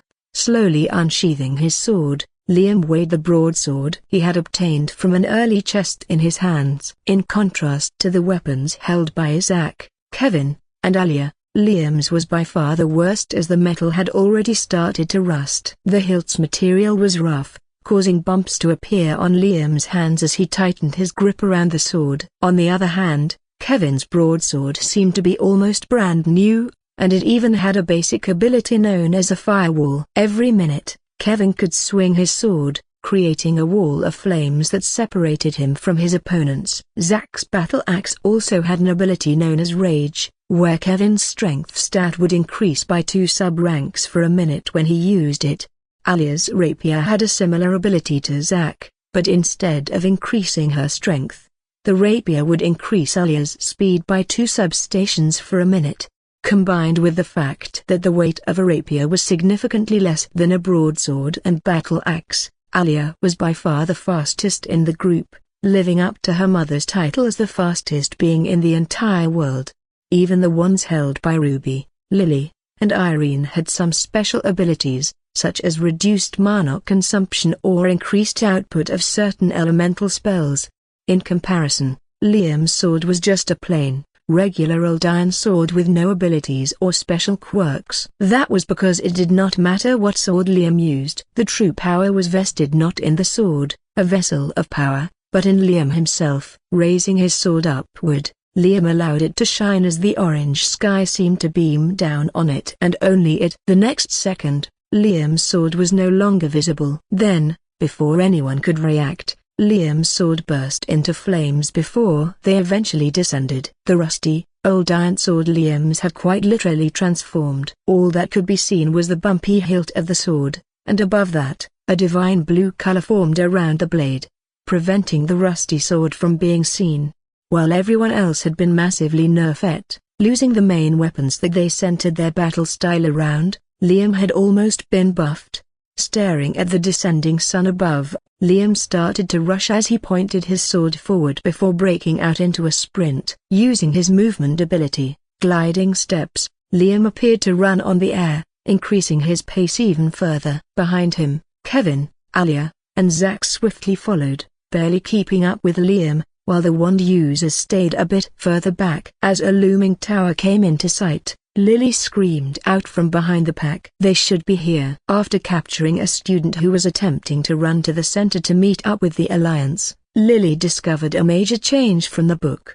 There was now a leader of the Alliance. The Prince, Butters, had opted to compete in the Battle Royale instead of bowing out like in the book. In other words, the main cast couldn't simply walk around, waiting for the Alliance to fall apart as arguments ensued. With a leader, the Alliance was now an entity capable of rivaling the main cast if they used their large numbers to their advantage and worked as a team.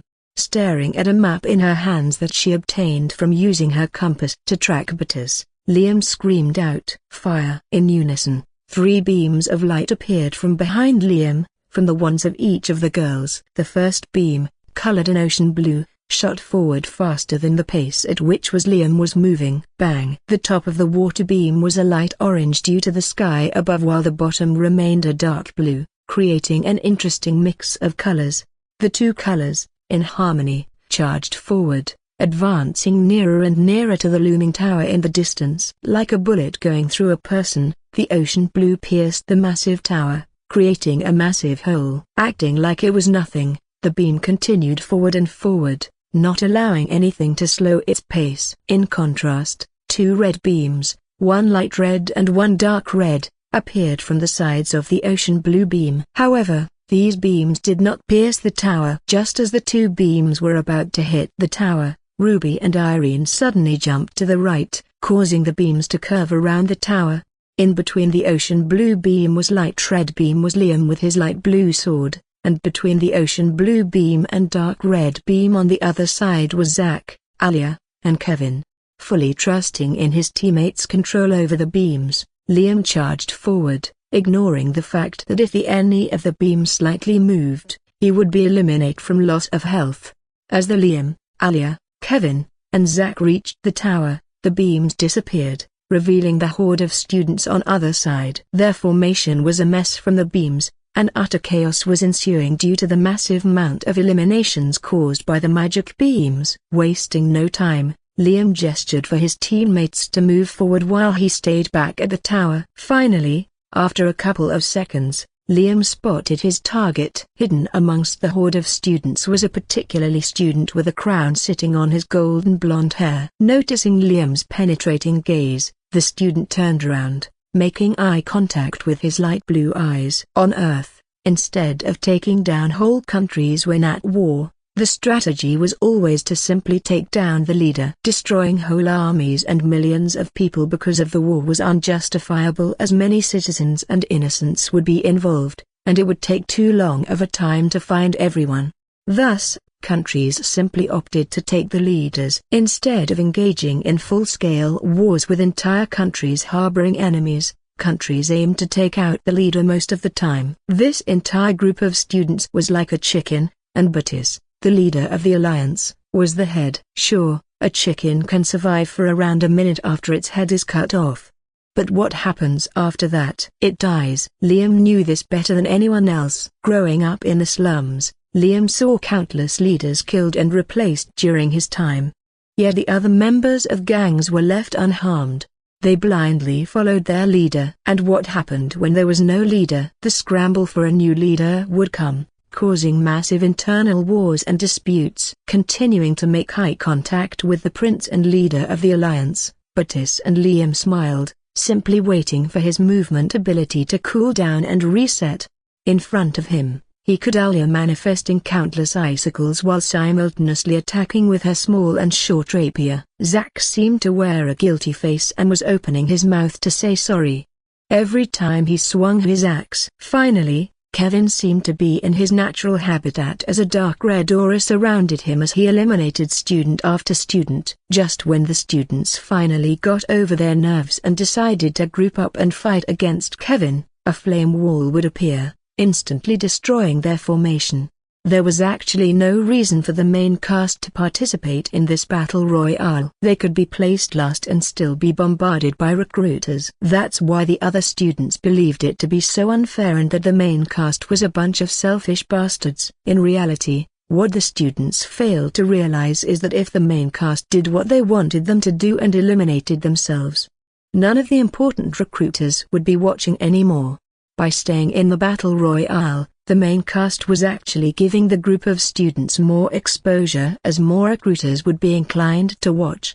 However, there was another reason why the main cast was participating in the battle royale instead of leaving. Having the vouch of the student council president, Astrid, wasn't enough to garner the full trust and participation of the principal. And it just so happened that the principal was hosting a battle royale, which he needed to make entertaining in order to please the school executives.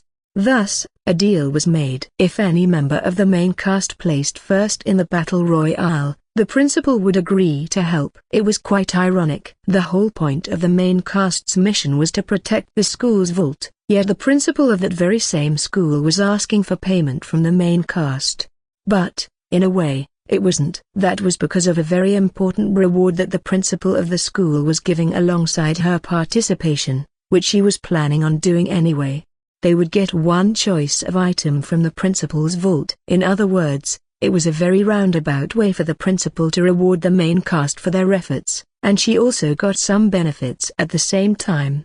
What items could be important was that they had to be personally guarded by the top academy in the human realm and the principal. To be fair to the principal, she already believed that the main cast would place first without a doubt, so it wasn't an unfair deal. Raising his light blue sword, Liam charged forward, running on the air and increasing his elevation with every step. Butters pulled out his sword before moving to an area where fewer of the students were crowded, preventing student casualties from their fight. Sure, Butters had accomplished his goal and earned the admiration of the students. But as the prince, he also hated losing. Arriving at his required elevation in the air, Liam used his sky plunge attack, barreling downward at Butters with his sword ahead of him and facing downward as well. Jumping to the side, Butters narrowly avoided his attack, quickly adjusting his grip on the sword. Bang! Expecting the dodge, Liam paused his plunge midway, activating his movement ability to reposition himself right above Butters. Then, falling headfirst, Liam plunged his sword downwards, right at Butters's head. Bang! Barely managing to parry the attack, Butters held his sword slanted right above his sword, narrowly preventing the tip of Liam's sword from piercing his head. Disengaging, Liam jumped backward, using his movement ability to gracefully fall to the ground. Butters, dusting himself off, ignored Liam and instead placed one hand in his pocket before removing something. Then, a moment later, Butters threw the ball-shaped object from his pocket into the air. Crash, drip, drop, crash, drip, drop. The next second, the clear orange sky was nowhere to be seen, instead replaced by countless grey clouds. Bullets of water streamed down from the sky, accompanied by lightning strikes that targeted everyone on the plane indiscriminately. A weather ball. Having heard of the item before from Lily, Liam curiously stared at Butters, wondering why he had chosen rain out of all things. Raising his sword to the sky, Butters grinned. You know, the center always has the best loot. Butters, whose specialty was known to be electric magic, suddenly swung his sword forward. From the tip of Butters's sword emerged a beam of pure yellow electricity, amplified by the downpour of water. Not waiting any longer, Liam charged forward, making sure not to lose his footing in the mud that formed below him. However, just as Liam reached Butters, the electricity suddenly surged backward into Butters before covering his entire figure. Then, a surge of electricity erupted from Butters's body, throwing Liam backward and leaving countless burn marks on his body. Landing on his feet, Liam stared at Butters, whose entire body was surrounded by a yellow color that seemed to sparkle. Infinite elemental reactions. The rain and electricity made by Butters constantly made elemental reactions at every moment. So if Liam even got close, he would be overwhelmed and be thrown back. Electricity was unlike fire and other elements. A fire spell would require a water spell or another similar spell to react. However, electricity was different. Electricity was already in its pure form, just like fire's pure form was lava, so it was able to react with nature itself. Therefore, the electricity coursing out of Butters's body was able to react to the natural rain above despite it not being a spell. That also meant that Liam could not use elemental reactions as his spells couldn't use the natural rain, as they required another spell to react.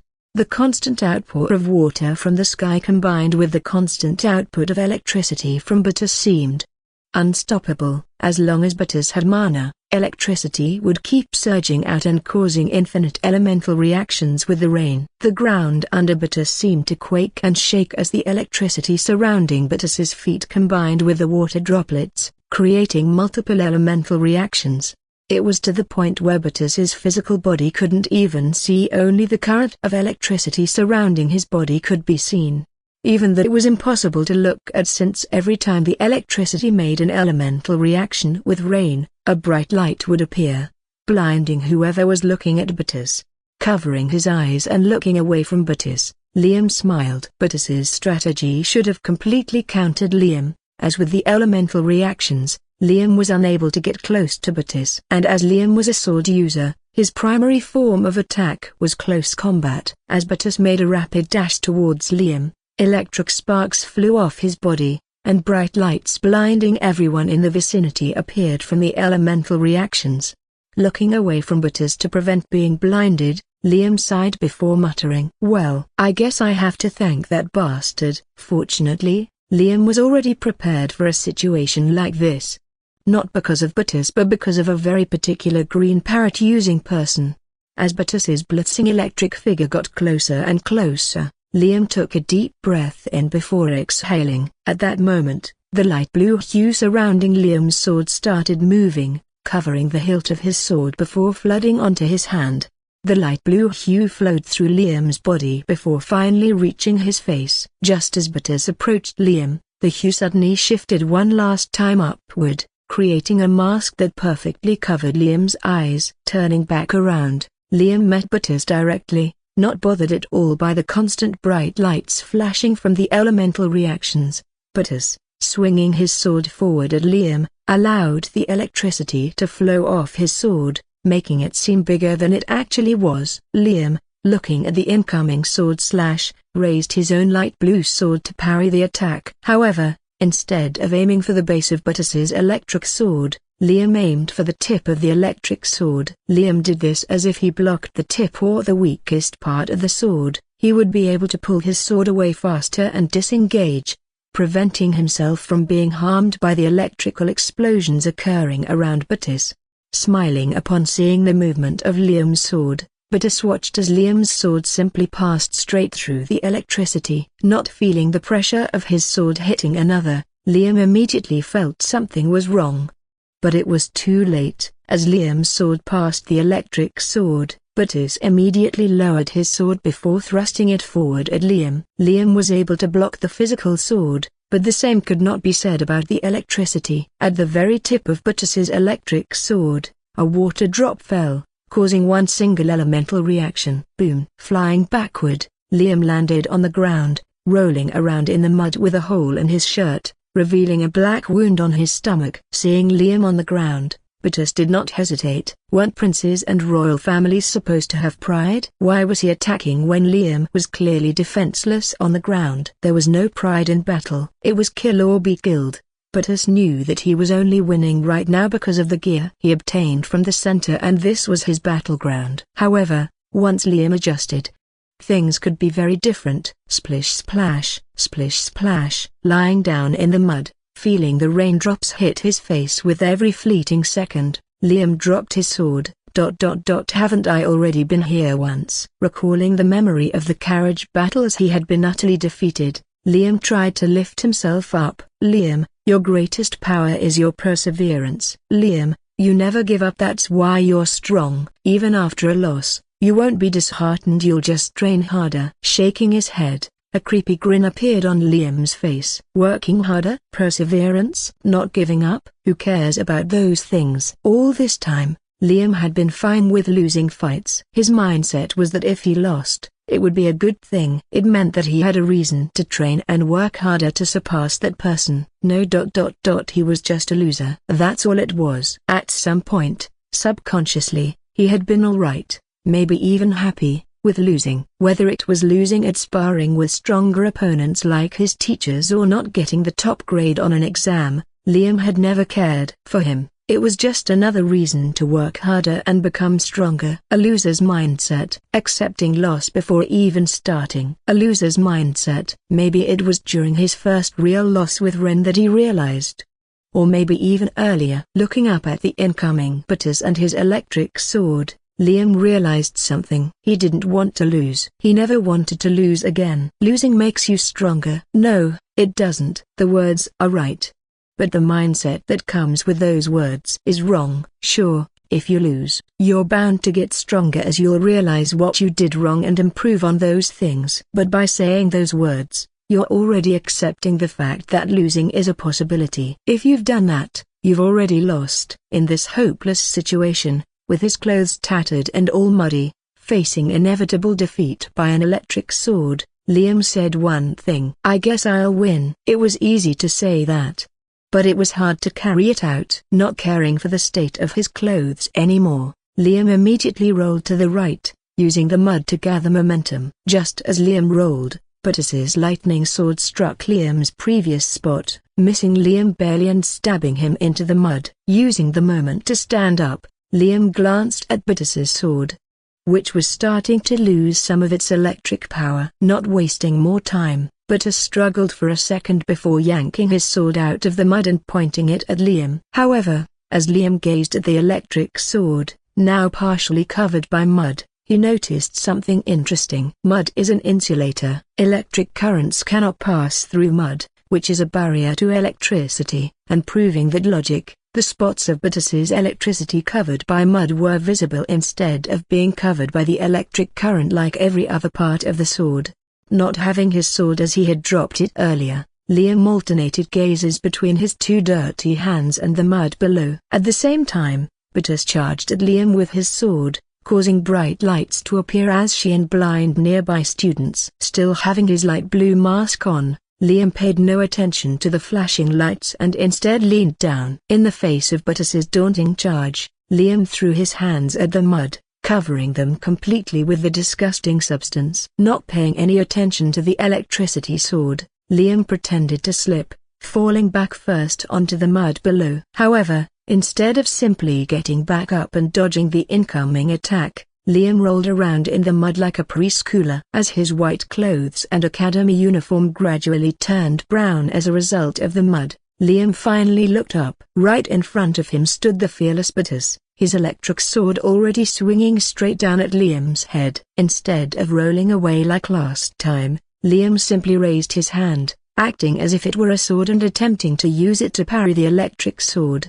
As the electric sword neared Liam's completely muddy hand, Liam suddenly moved his hand forward, passing right through the electricity current surrounding the sword like it was nothing. Liam grasped Buttus's physical sword. Feeling the metal of the sword hit his hand, Liam flinched, feeling a stinging sensation as blood began to flow out. However, his goal had been achieved. With his muddy hand on the sword, Liam did not hesitate a moment before using all his awakened strength to yank the sword.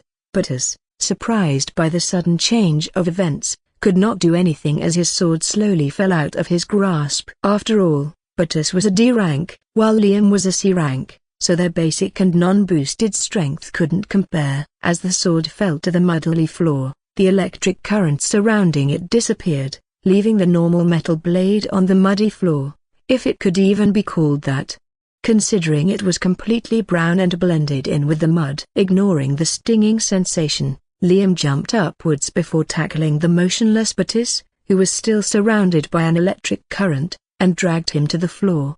As Buttus became increasingly muddy, both from Liam's clothes and the floor below him, the electric current surrounding him also disappeared, revealing his physical body.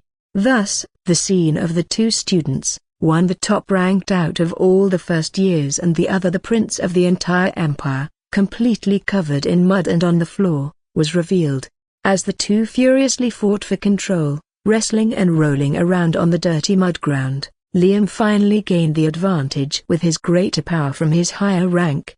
Sitting on top of Buttus's body, Liam gasped for air while Buttus did the same, panting and exhausted. Dragging over his sword, which was nearby, Liam made sure Buttus remained completely still. Gripping the hilt of his sword, which was also covered by mud and colored brown, Liam managed to gasp out, "Winning is pretty fun, you know. I don't think I'll ever lose again." Looking at Liam like a madman, Buttus pointed at a nearby drone, which had captured their entire muddy brawl. Was it worth it? Seriously? Their entire bodies were covered in mud, and their hair, clothes, and faces were colored brown. Feeling a bit of mud enter his mouth, Buttus hissed before giving up on escaping and staring at Liam. Buttus could already imagine the headlines. Prince fights in mud with fellow classmate. Prince covered in mud during school. All the admiration he had gained during the battle royale could be gone, depending on how his classmates perceived it. Paying no attention to the drone, Liam stabbed the sword downwards, piercing right through Buttus's heart. The next second, Liam was no longer on Buttus's body, but instead back on the muddy ground. Groaning, Liam removed the light blue mask from his eyes before standing back up. Beside his eyes and the small area around them, the rest of him was covered by mud, making Liam practically unrecognizable. Looking around the battlefield, Liam realized that besides a few stragglers, it was completely empty. As mud dripped from every part of his body, Liam slowly moved through the battlegrounds before finally finding someone recognizable. Right in front of him, Liam could see Kevin with his red broadsword, eliminating the last few students. His iron sword, covered by a dark red hue, stood in contrast to the ocean blue falling raindrops, making him visible to everyone on the battlefield.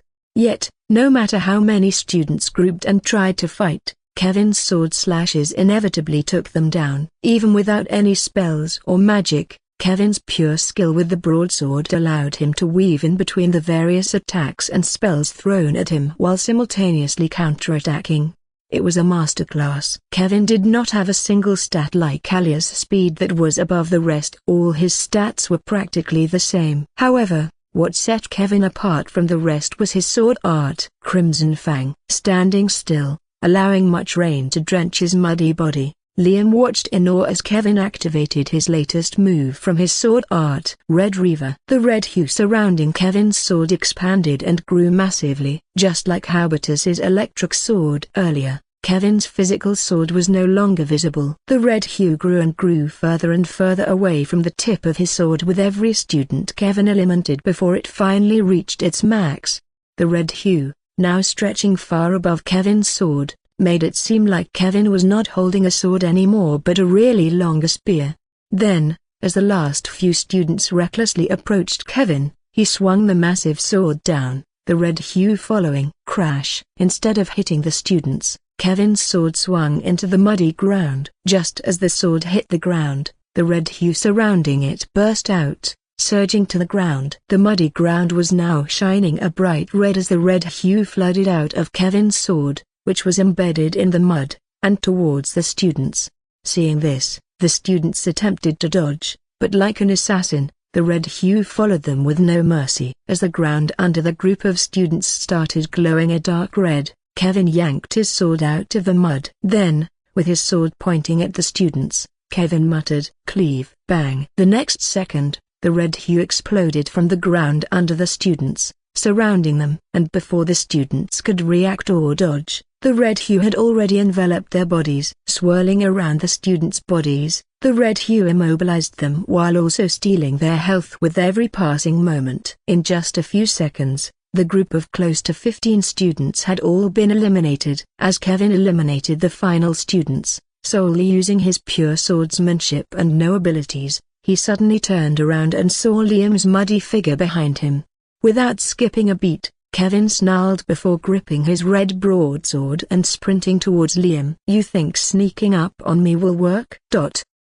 Too exhausted by the fight with Butters earlier to dodge or fight back, Liam could only wave his hands up and down before screaming, "It's me, Liam. It's me." "Stop, please Kevin." Stopping a few meters away from Liam's muddy figure, Kevin pointed his sword forward with a confused expression. You're who? Raising his hands up to show he had no weapons, Liam stammered out, "It's me, Liam." "All right, what happened?" Shaking his head, Liam walked up to Kevin and grabbed one of the potions he was holding. Drinking the health potion, Liam replied, "I won." "All right, but your clothes, your face, yo." "Come here." "No, stop." "No." Kevin, also exhausted from the countless fights, could only watch as Liam leaned down and used his hand to make a snowball made of mud. Raising his hand with the muddy snowball, Liam was about to launch it at Kevin when an angry voice rang out from behind him. However, before Liam could reach the confused Kevin,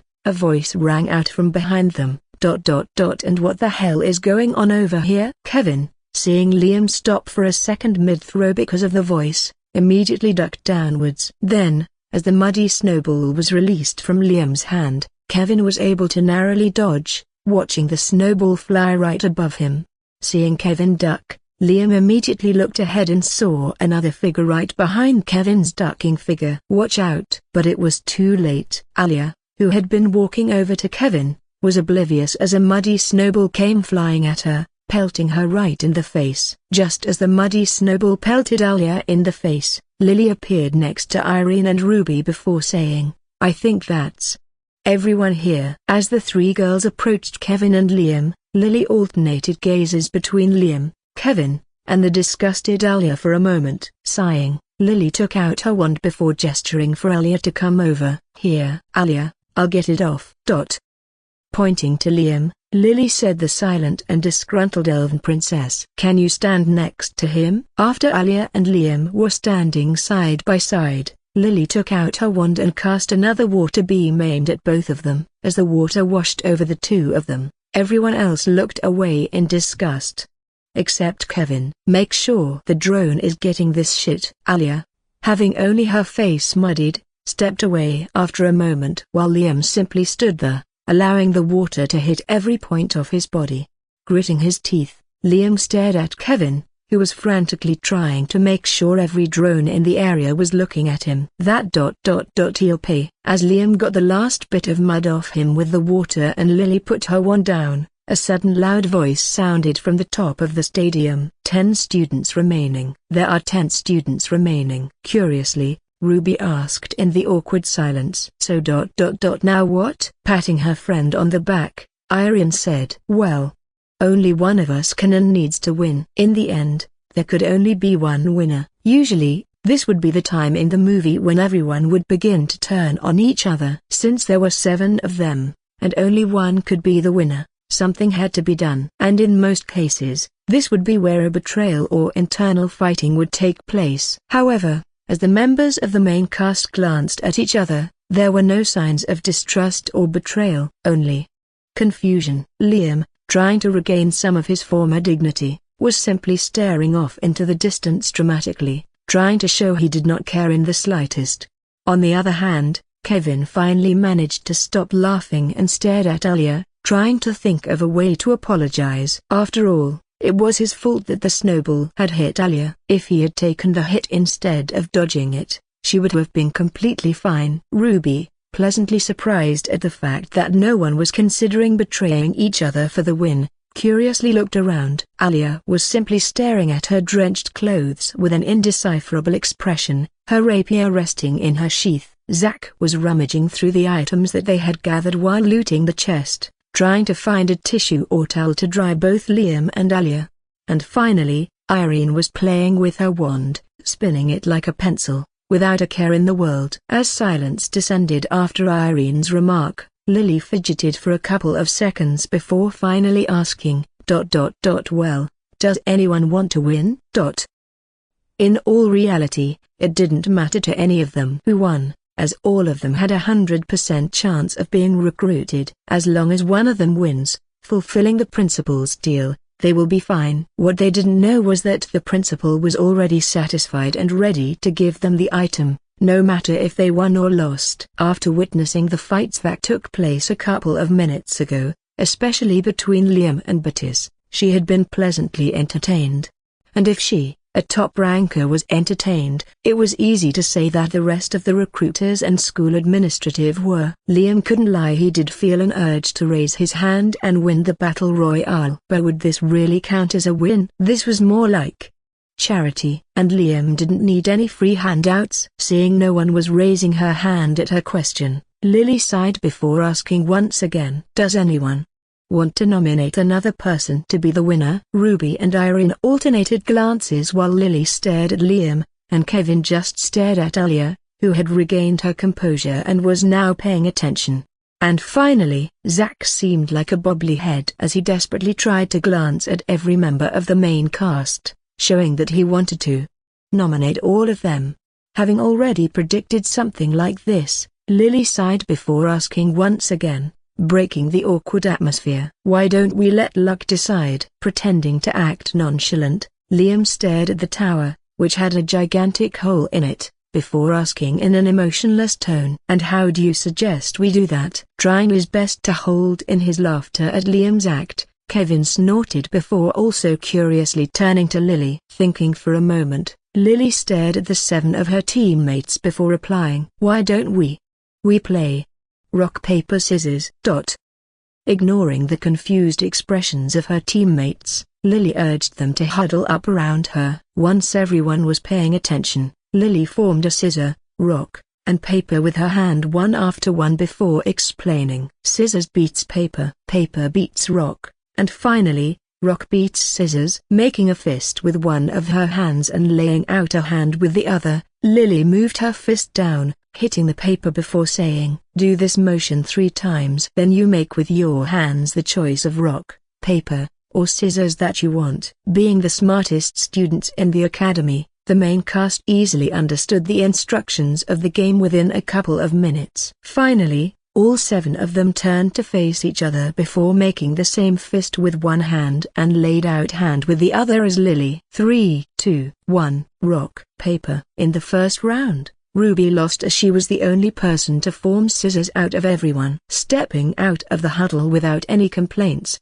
Ruby watched the second and third rounds take place. During the second round, both Kevin and Irene were taken out as they were the only ones to form paper, while everyone formed scissors. And, finally, during the third round, Alia and Lily were taken out as they both formed rock while Liam and Kevin made paper. Thus, in the last round, Kevin and Liam stood face to face, staring at each other with fierce expressions. Sighing, Liam said, "You do know, this is a game of luck, and the results really don't see. I'll win anyway." Shaking his head, Liam smiled. He cared just about the outcome of the game as Kevin, despite his last words. Liam was simply trying to lower Kevin's confidence, but seeing that it didn't work, he changed into his true self. "Nah, I'd win." 3, 2, 1, rock, paper. Shifting his gaze from Kevin's hand to his face, Liam smiled and shrugged his shoulders. "What did I say? I told you that I would win." Then, acting as if it didn't matter to him in the slightest,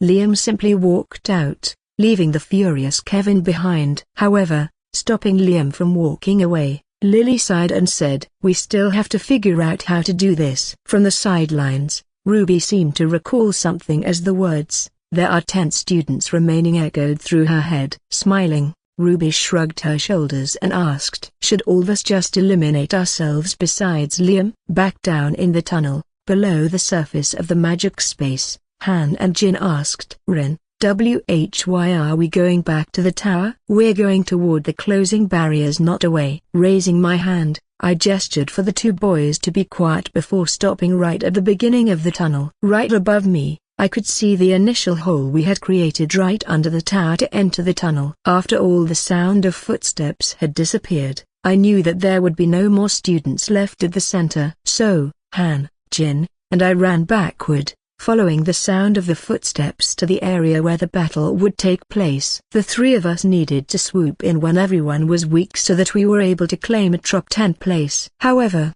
a sudden announcement from the center of the magic space surprised me, throwing off my entire plan. "Attention, attention, there are now 10 students remaining. Attention, there are now 10 students remaining. ... The 7 of them had taken out the entire 400 students themselves, without any of the main cast being eliminated. Even I expected that there would be some casualties, with maybe even Zack being eliminated. But in the end, they had managed to defeat the entirety of Battis's army. Initially, I had planned to go above ground with Han and Jin and take care of any stragglers that were remaining. The kills would bring some further recognition to Han and Jin, and we wouldn't seem like a bunch of spawn campers hiding underground. Yet, it was far too late for that now. We had accomplished our main goal. So I wasn't angry at the change in events. Rather, I was surprised at the main cast's powers. I didn't even think I could come close to single-handedly wiping out over 400 students. Maybe 100, but after that, my mana would probably start to run low, and I would get overwhelmed. Guess the power of teamwork is real? Well, it wasn't a fair comparison as they had 7 people while I was solo, but still, those 7 defeating over 400 students was still quite the accomplishment. As the sound of the announcement echoed throughout, even reaching us in the underground tunnel, Han and Jin jumped up and down in happiness.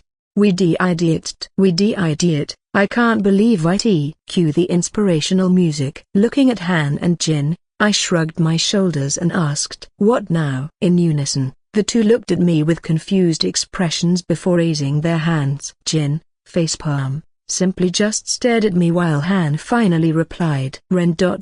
we win now ... Ah." They don't know. They don't know that the other 7 people besides us are all the main cast and are all teamed up together. They don't know that we're absolutely and literally fucked if they so much as see us. Looking at the determined and excited expressions, I couldn't bear to tell them the truth.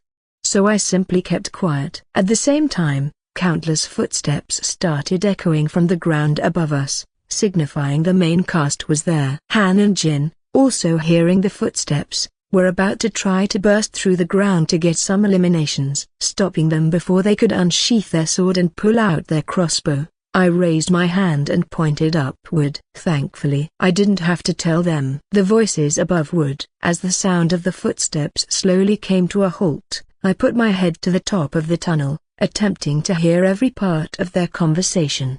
After a couple of seconds of useless chatter, and what sounded like rain, I honestly couldn't tell if there was still a fight going on because of the cluster of noises. Finally, one clear voice emerged from the chaotic sounds around me. A familiar one. Well, does anyone want to win?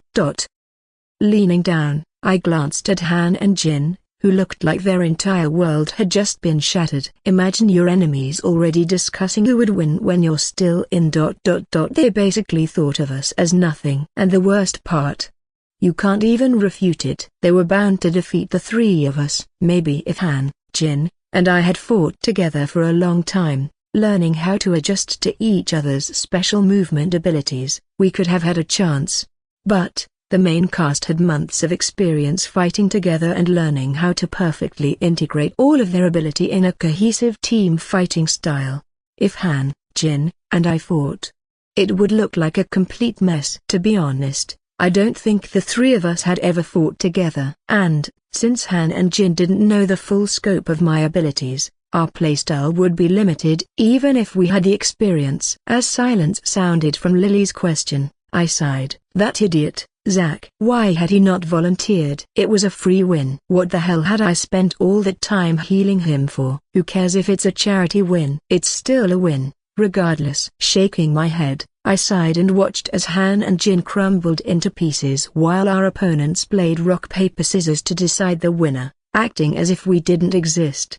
Seeing Liam decide as the final winner, I put my head down and leaned against the wall, turning to face Han and Jin. Well, as you can see, we have 2 options now. However, before I could even finish my sentence, Jin's furious voice sounded from across the cave. We're beating those dumbasses, no matter what. All right. His anger was reasonable, but it also caused him to make an irrational decision. Since I had no qualms with continuing to fight, I stared at Han, who also nodded his head, full of anger. Glancing between the furious expressions of my teammates and my hands, I wondered, why don't I feel mad? Han and Jin weren't the weird ones. I was. Our opponents had just acted as if we didn't exist, pretended like we were air. Maybe I still view this world as a game, a novel. Shaking my head, I quickly dismissed the thought. After all I had been through, the pain, the joy, the sadness, and the desperation, I knew this was my new life. From risking my life to simply enjoying my life as a student at a magical academy, this was my new world. That was a fact I couldn't deny. Going back to Earth, I couldn't deny the fact that the thought always sat in the back of my head, ready to be used at any time. However, for now, it bound to stay there, a hidden thought and ideal stuck in the backlog of my brain. Of course, the scenario where I would have to make a choice between going back to Earth and staying in this world had popped into my head. How could it not? If I returned to Earth, the fact was I would have left this world in exchange. The me at the start of the transmigration, I would have easily said yes, as I couldn't give less of a shit about the people in this world. Or the world itself, for that matter. But now, what would be the answer? If I had been told, then I could return to Earth right now, but I have to make a decision in a minute. What would my answer be? Sighing, I shook my head. I'll have an answer when the time comes. To be fair, if someone was given the option of staying in the regular, basic, and old world of Earth and staying in this cool new world filled with magic and other various things, the answer would be easy for a majority of people. Leave for the world of magic, where you could quite literally become a wizard, swordsman, and hero. You could gain magic powers, leaving behind the autonomous world of Earth. Let me phrase it like this. Would you rather work a 9-5 on Earth, or gain magic powers in a new and interesting world and become a hero? Even millionaires, those with comfortable lives, would probably choose to transmigrate into a world of magic. Infinite appurtenance. The answer should be quite easy. But I couldn't help but hesitate. In my defense, I had a valid reason. I had spent over 16 years of my life on Earth, creating memories and building relationships. Yet here, I had spent only 6 months. But in those 6 months I had spent in this world, more things had happened than in the entire 16 years I had spent on Earth. I had never risked my life on Earth. I had never skipped class on Earth, messing around with Raven and Zeng, making the autonomous school days fun with Jin and Han, and even having those text message chats with Ruby every so often. I had never had this much fun on Earth. Realistically, my existence didn't mean a thing. If I died, the planet would keep spinning, and in the grand scheme of things, not a single thing would change or be affected. Yet here I had a purpose, a reason to live. I had the power and knowledge to make an impact on this world. If I had to give an answer right now, it would be this world without a doubt. But who knows, things can change in the blink of an eye. Looking at Han and Jin, filled with emotion and ambition to win this battle royale, I smiled. All right. Let's win. Not wasting any more time, I signaled for the 3 of us to follow me. The conversation between them right now would probably be useless information, and the barrier was closing in, so we had to go. Heading deeper into the tunnel, the 3 of us navigated our way back to the center of the magic space through the rocky terrain. Glancing at the map, I sighed before handing it to Jin. Putting my hand in my pocket, I pulled out the last compass I had gained from looting before sitting down. Sitting down crisscross, I stared at Han and Jin before once again asking. This will be a 3 versus 7. Are you sure you want to W? Yes. Nodding my head with satisfaction, I let a grin creep onto my face. When I first transmigrated, these boys did not care about a single thing, even studies, and often skipped class. Yet now, they were different. They were motivated, and not just because of the pressure of their parents. The 3 of us had changed each other, manifesting a corrupted stick. I glanced at the map in Jin's hand before beginning to carve on the wall. Ignoring the confused gazes of my teammates, I quickly made an exact map of the entire magic space on the wall with my stick. I even marked the different terrains, such as forests, rivers, volcanoes, and mountains. Acting like my math teacher, I stood back and used my stick to gesture to various places on the map. Pointing to the dead center of the map first, I made a small circle before explaining. We will stay in this tunnel until the barrier closes into this circle. Seeming to realize something, Han raised his hand like a student, before quickly lowering it upon seeing Jin break into laughter. PFFD, are you going to call him Professor Ren next? Han asked, not paying any mind to Jin's remark. What if we don't fight them at all? We can just stay in this tunnel. The barriers will close in and technically eliminate all of us at the same time, right? Then it would be a tie. Shaking my head, I replied, having already thought of this strategy. Unfortunately, being in the barrier did not eliminate you immediately. Instead, it slowly decreased your health. Think about it. They must have over 100 healing potions. They eliminated over 400 students, so they got all their loot. That's why we couldn't just camp here in the tunnel until the barriers closed in, covering the entire map. Nodding his head in agreement, Han returned his attention to my drawing of the map. On the other hand, Jin simply stared at my map awestruck before slowly asking, Ren, are you an artist or something? In reality, when I copied things down with my eye, I wasn't actually drawing, rather, I was tracing. After memorizing the image of the map in my mind, I simply used my eyes to project it onto the wall and then traced it using my corrupted stick. Still, I like to think of myself as an artist. Although I was basically a plagiarizer. As I nodded my head in response to Jin's questions, a moment of silence ensued before Jin questioned, Ren. Are you a hidden genius or something? Like one of those 1 in a million prodigies? Seriously, I think you can become one of those magical artists. Is this the time? Seeing Jin go silent, I shook my head and replied, to win, we have to be focused. Are you sure why? For the 50th time, Ren. Jin-san want to win. Alright? Nodding my head, I pointed the corrupted stick at the ceiling before saying, that's why we have to pop out of here at the perfect time. We have to make them think we're doing Han's useless strategy, so they let their guard down. Tapping my corrupted stick against the ground, I thought for a moment before also adding, I may need to call in a favor or two as well. Back in a room above the magic space, countless recruiters were standing up with their mouths open and staring at a gigantic television screen.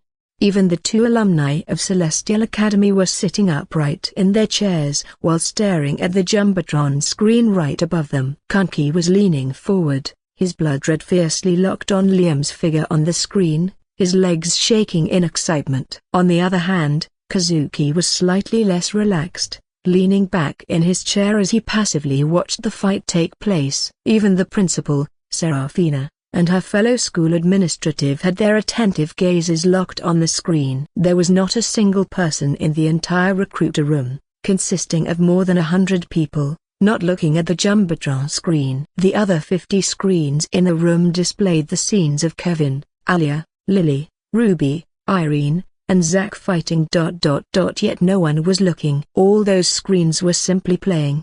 With no viewers. If someone walked into the recruiter room right now, they would think that everyone on another screen besides the Jumbotron was a prop. On the Jumbotron screen, the image of Liam's muddy figure sitting on top of Battis's muddy figure could be seen. As absolute silence took over the room, Liam's figure on the screen slowly picked up a sword before stabbing it downwards in a swift and clean motion.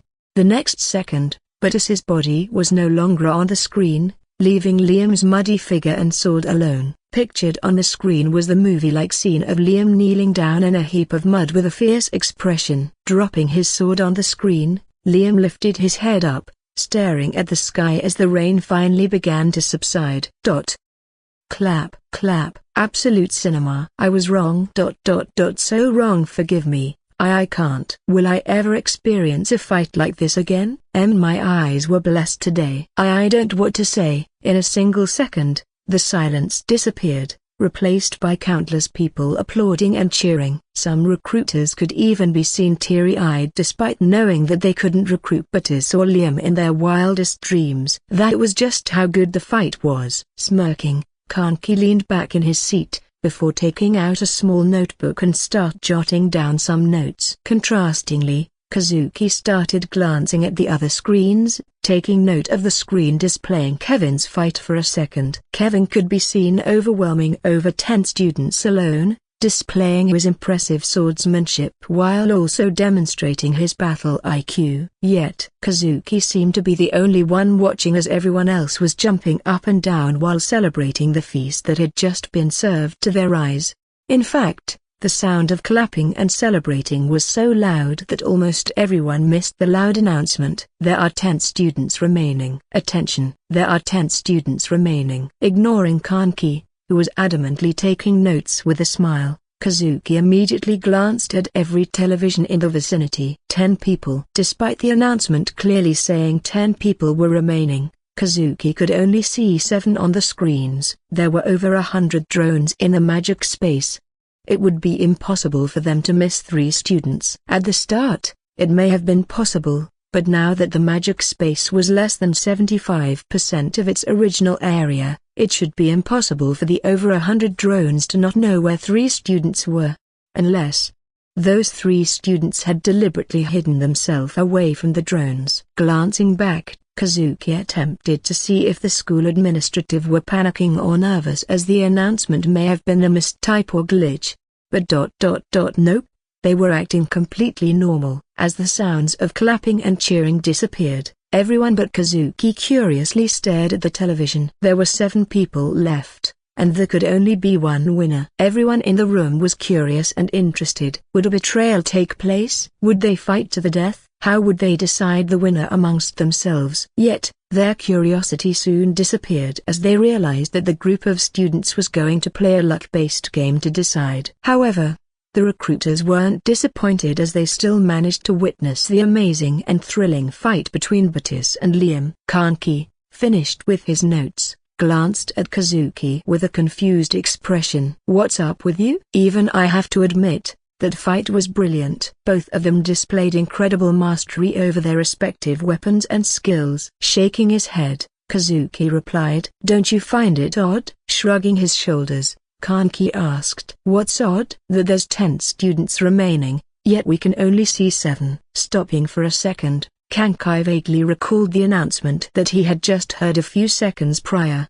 Confirming Kazuki's words, Kanki glanced at every single screen beside the Jumbotron one, indeed finding that there were no other students. As Kanki was about to turn around to check exactly what Kazuki had done with the school administration, a second later, Kazuki stopped him and said, "It's not a glitch." While Kazuki seemed interested in the missing 3 students, even more so than he was in the battle from earlier, Kanki simply shrugged his shoulders. "So what?" "The 3 missing students are probably just a bunch of campers hiding in some vague place.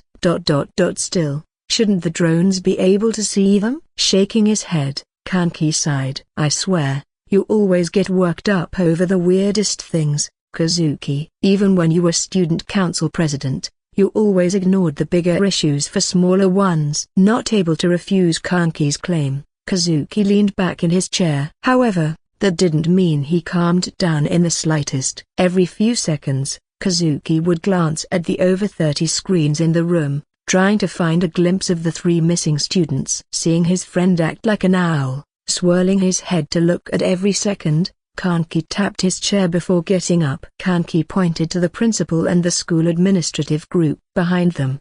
"Look, if you're so interested, let's just go ask the principal. She'll know what's going on, all right?" Still sitting down, Kazuki paused for a moment and replied in a fuming tone. "What makes you think she'd tell us? Don't you remember our days in the student council? We had to casework without even knowing what the damn case was." Grinning at the sudden throwback to their school days, Kanki responded, "Look, it's different now. We're not just some students she can blow off. We're representing the top night orders in the real as recruiters." Following Kanki's lead, Kazuki stood up for a second before heading towards the school administrative section. Passing by the security with a nod, Kazuki and Kanki approached the principal's desk, drawing the attention of the school administrators.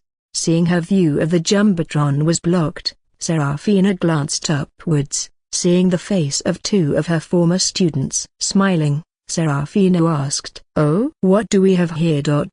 My former student council president and vice president. I must say, I was very disappointed when the 2 of us didn't come visit during the school festival this year." Matching the principal's smile, Kanki replied, "Ah, my father and younger sister went, as I was busy with other things." "I did hear that it went splendidly from the 2 of them, though." After examining the expressions of the school administrative one last time, Kazuki answered, "Unfortunately, I was unable to make it as well." Looking at Kazuki, Serafina replied, "You should have come. Your brother, Kevin, is a real talent, you know. Maybe on par with you." Pausing momentarily, Serafina glanced at Kanki before immediately returning her gaze to the 2 of them. "What seems to be the problem, my dear students?" Seeing Kanki gesture to him, Kazuki sighed before replying, "I was wondering. Where are the last 3 students? I can't seem to see them on any of the screens available." Trusting Kazuki's judgment, Serafina didn't glance at the screens for confirmation and instead looked behind her at the school administrative. One of the school administrators, in a pure black suit, stepped forward and answered, It seems our drones aren't able to locate the 3 students who are not on the screen. Our drones are currently searching." Pausing for a moment, Serafina, now interested in the subject, replied, "Let me know the identity of these students." Since they could check for all the students eliminated, it would be quite easy for one of the school administrators to just check which students hadn't, using the database.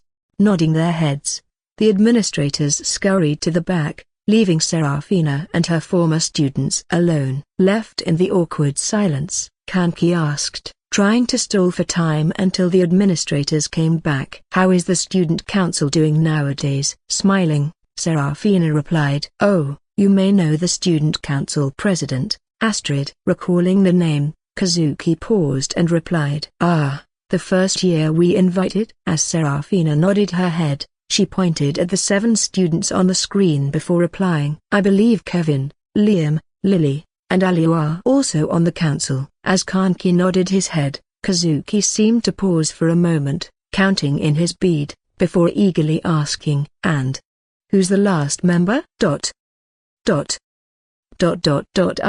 It may have slipped my mind. I do believe it's a boy from the same class as them, though." As the 3 finished their conversation, the school administrators reappeared, holding 3 files with them. Taking the files from the administrators, Serafina quickly glossed over each of them, her face growing more and more interested with every passing document. Unable to see from behind the desk, Kazuki and Kanki attempted to lean over the desk and see the files. However, they simply couldn't.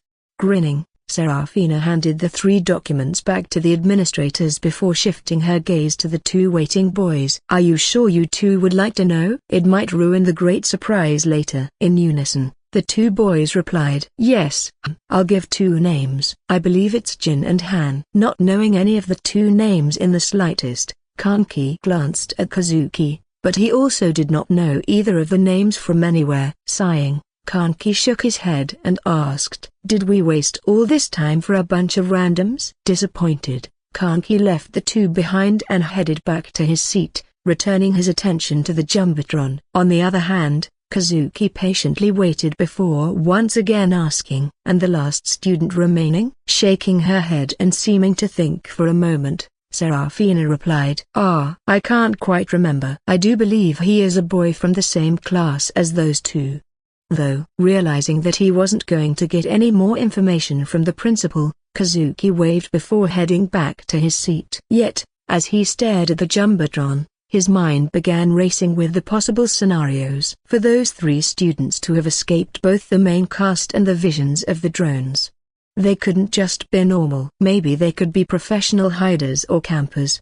But they weren't normal, to say the least. Also those 3 students had to have heard the top 10 announcements. No doubt, it should have been the 3 students' goal to reach the top 10. So, why hadn't they eliminated themselves yet? If they had achieved their goal and were happy with the current situation, there would be no reason for them to stay. If they had hidden in the first place, they would most definitely know that they had no chance of fighting and beating other students. The fact that they were still participating meant one thing: they were planning to win or, at least, die trying. It was also possible that they were trying to be eliminated in a noble way to impress recruiters.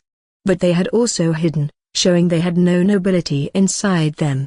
Shaking his head, Kazuki began intently watching as the border slowly closed, making the magic space smaller and smaller with every fleeting second. At this point, the hype surrounding the recruiters in the main cast had transformed into pure boredom as they stared at the magic area, which was now less than 7% of its original area due to the closing boundaries. The magic space consisted of a small forest surrounded by an area that was completely flat and plain. Exactly where the very center of the map was a large statue that could be seen, depicting the founder of the Celestial Academy, who was not the same person as the current principal. The statue stretched far above the trees nearby with a cloaking hanging from his shoulders that cast a long shadow all the way from the plain center to the surrounding forest.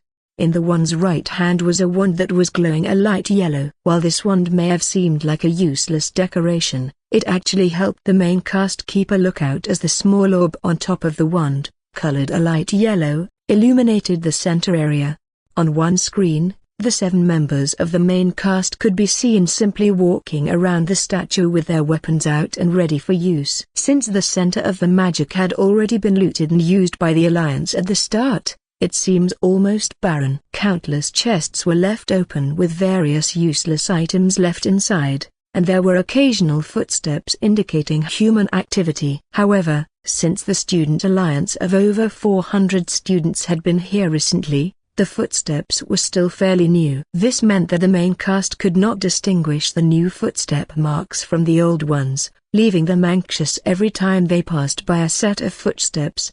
And the other televisions, either empty, displaying the battlefield from the year, which was now closed off by the boundaries, or simply showing the same view as the Jumbotron. While some people still believed that the main cast were still deciding who the winner would be, some of the more popular Night Order recruiters were coming to a similar conclusion as Kazuki. Where are the last 3 students? Can they just end this already? We know who the winner is. Thus, every so often, a recruiter would walk up to the principal and ask the same questions as Kazuki and Kanki did earlier. The constant disruption of people getting up and walking to the principal, combined with the fact that basically nothing was going on in the Battle Royale, started to anger Kanki. Staring at the large screen, Kanki angrily said, "Can we just end this already? Is this school dragging it or something? I know they need funding, but they can't be this desperate." Kazuki, now considering the possibility that the missing 3 students were just a bunch of dumbasses and not some genius who were biding their time, sighed as well. "Let's just wait, alright? It's not like we have anything better to do." "Speak for yourself. Don't you want to see if your favorite prospect wins?" Shaking his head, Kanki replied, "It doesn't make a difference at this point. After my father sees the recording from earlier, I'm sure he'll attempt to recruit Liam." Turning away from each other, the two shifted their gazes, tapping their hands on the wood of their chair as they passively stared at the Jumbotron screen. However, on a screen at the very edge of the recruiter's room, a peculiar scene suddenly occurred. Yet, because every recruiter gathered in front of the center Jumbotron because of the fight earlier, there were no audience members. On the peculiar screen, the ground could be seen rising. However, this wasn't just any patch of ground. The small area of ground right under the gigantic statue seemed to be rising. This also lifted the statue up, yet as the statue was already so tall, no one could tell its height was actually change, and for less than a frame, a small head with black hair could be seen peeking out of the ground, with his head touching the bottom of the statue. But the next frame, the small hole was covered up by a patch of dirt, hiding the head from the drone. Oblivious to this change, Serafina glanced back at the school administrators, but they shrugged their shoulders, signifying they had no new intel on the location of the 3 missing students.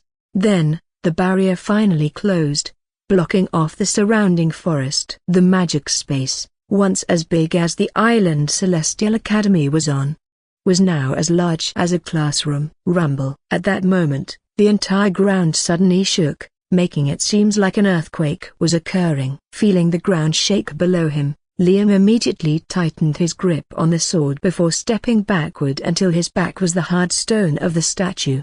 By doing this, he was eliminating the possibility of being attacked from behind and from the right and left sides unless the attacker had an angle on him. As the rest of the main cast followed suit, making their backs touch the statue, Liam looked upwards. The sky was pitch black, as there were no stars or moon in this magic space to light it up. Looking up at the glowing yellow orb, the only thing preventing the magic space from plunging into darkness, Liam yelled, "Lily, everything all right up there?" A moment later, a sound from the yellow orb echoed down the statue. Yes. Though it was in no way confirmed that Rin, their biggest weakness due to him also having knowledge of the future like Lily, was part of the last 3 students, the main cast had decided to assume it was. Thus, Lily, having some knowledge of Ren's abilities through their various encounters, was camping the light yellow orb. From his display during the fight with the spirit who had passed Zack, Lily assumed that Ren had some power or boost in power when fighting in darkness. Lily, oblivious to the slight and slow raises in the height of the statue, looked downwards, scanning the classroom-sized magic space for any students. However, things soon became obvious for the recruiters watching on the Jumbotron back in the room. Hey, is the tower tilting? Was it always like that? Is this the leaning tower of fireballs? Lily, obviously realizing that the tower was starting to tilt to the right, immediately yelled, "The tower is falling! The tower is falling!" Swiftly turning back around, Liam stood shocked for a moment, watching as the tower slowly tipped over, like a tree being chopped down from the stump. Lily, losing her balance as the statue began to fall to the right, got propelled on the shoulder. Knowing that if the statue fell, the magic space would lose its only light source and be plunged into darkness as the light yellow shining orb would break, Lily clung onto the statue's shoulder with everything she had. Down below, Liam and the other main cast members immediately regained their composure before coordinating a plan. Alia, having done something like this before in the Elven Kingdom since trees often fell over and caused a huge damage risk, yelled out, "I can stop its fall with my ice magic." Kevin and Liam, use your swords to keep it from falling until I'm done. Heeding Alia's instructions without any hesitation, Liam and Kevin sprinted towards the right, where the statue was about to fall. Right now, there was an imbalance in forces as more force was being exerted on the left side of the statue, causing it to fall. All Liam and Kevin had to do was temporarily stall the falling of the statue, giving Alia enough time to freeze its base and restabilize it by exerting equal force on the right side. This would create an equilibrium in forces, causing the statue to remain at a standstill. However, this did mean that the statue would be permanently slanted instead of upright after Alia froze its base. If they wanted to make it upright again, Liam and Kevin would have to exert more force on the right side than the left, making it lean left. But this was highly risky, as if they exerted too much force on the right, the statue would just fully fall to the left before Alia could freeze it. Coming to the same conclusion, Kevin and Liam nodded at each other before pulling out their swords. Each of the two used various sword arts and techniques they had gained from progressing in sword art mastery. Liam, using his Gigantamax skill, which he gained from progressing in mastery, instantly made his sword quadruple its original size. This allowed his sword to reach all the way up the falling statue's side and exert force on it to stop it from falling. On the other hand, Kevin used his sword art mastery progression skill, piercing sword. The tip of Kevin's sword immediately soared forward, becoming sharper and sharper as it expanded further away from Kevin. Eventually, the tip of Kevin's sword touched the statue's side and began to exert more pressure on it. However, as Kevin's sword tip began to exert pressure on the statue, the boys quickly realized something was off. The statue was no longer falling to the right, but it was falling to the left. They had exerted too much pressure on the statue. Lily flung to the left, falling back onto the glowing yellow orb and feeling a huge amount of pain. Realizing their mistake, the boys immediately lost their grip on their swords, exerting less pressure on the statue. Yet, this again caused the statue to flip to the right and immediately start falling. And once again, Lily was propelled right, hitting the ear of the statue's stomach first, barely managing to cling on. As the boys tried to find the equilibrium of the statue that stopped it from falling, Alia dashed towards the base of the statue. Despite not being told anything, Kevin followed suit, running after Alia. Ruby and Irene, seeing Zack, headed over to Kevin and Liam, helping them find the equilibrium and casting stamina buff spells. While being flung from side to side as Kevin and Liam attempted to find the equilibrium of forces, Lily was still keen. Whenever she had the chance, she would look at the magic space, attempting to find any signs of Ren or any other student. Yet, there was nothing. Reaching the base of the statue first, Alia was about to pull out her wand, but suddenly, the ground began to shake. Rumble. However, this time, it wasn't all of the ground in the magic space that was shaking. Rumble. Only the ground right under Alia and in the proximity was shaking, looking like it was about to give in. Rumbleack. What is this? Losing her footing, Alia tried to move closer to the base and pull out her sword. However, she couldn't focus enough to use her sword. Glancing around, Alia tried to discern if she was the one being affected by this strange phenomenon. Is anyone else feeling this? Yet, as she glanced around and saw Zack running normally, without any signs of the ground shaking below him, she immediately realized something was off. Rumble. Then, right as Zack was about to reach her, the ground finally collapsed, causing Alia to free fall downwards. Thankfully, Realizing something was off, Alia already managed to pull her sword out, but that didn't stop Zack from worrying. What, Alia? What happened? As Alia fell deeper, Zack's scream slowly faded away, and darkness slowly overwhelmed the light. Knowing that the fate of the statue, whether it fell or not, depended on her, Alia immediately plunged her ice sword into the ground as she landed. Not bothering to look around or find the culprit of the ground collapsing, Alia looked downwards at her sword, which was embedded into the ground.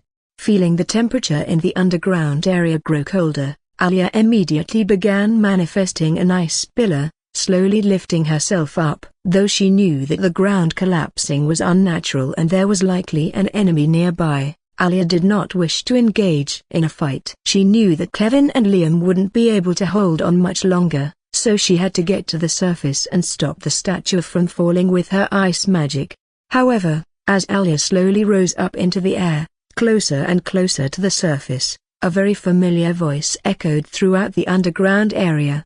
"Can I call in a favor, my dear princess?" Stopping dead in her tracks and halting the ice pillar from rising, Alia stared downward at the source of the voice. Despite knowing that Ren was most likely part of the three other students due to his display of strength during the carriage battle between him, Kevin, and Liam, Alia still stood shell-shocked upon hearing his voice. Unable to form a coherent word due to the shock, Alia simply stared down in silence at the emerging figure below her. A few seconds later, the same voice echoed again in a slightly awkward tone. "You did say any time, didn't you? Or am I mistaken?" Realizing that time was ticking, and the statue would soon begin to fall, Alia regained her composure and replied, Why yeah, I did say that." Leaving the cave's darkness, Ren walked towards the ice pillar. The light yellow orb of the statue illuminated his figure through the hole in the ground that was created when the floor under Alia collapsed. With two pitch-black daggers in his hand, Ren tapped the ice pillar with one of them before muttering, "Brings back memories. Huh, not nice ones." Starting to rise herself and the ice pillar up again, Alia stared downwards at Ren in disbelief. "Are you trying to guilt-trip me?" With a smile, Ren looked up, making eye contact with Alia, and responded, Is it working?" Continuing to raise herself closer to the surface, Alia ignored Ren's question, simply waving it off before curiously questioning, "Am I to assume this floor and statue was all your work, then?" Shrugging his shoulders, Ren began tapping at the ice pillar before replying, "So about that favor, PFFT." Unable to keep her laughter in at the shamelessness of the figure below her, Alia burst into laughter while staring at Ren. Sighing, Ren shook his head and interrupted Alia's fit of laughter. I guess that's a number." Since she couldn't increase the speed at which the ice pillar rose and there were still 20 seconds before she returned to surface height, Alia continued laughing before asking, "I can hear you out if that makes you feel any better." Thinking for a moment, Ren tapped his foot up and down before looking up at Alia once again. "Will you go to the winter ball with me?"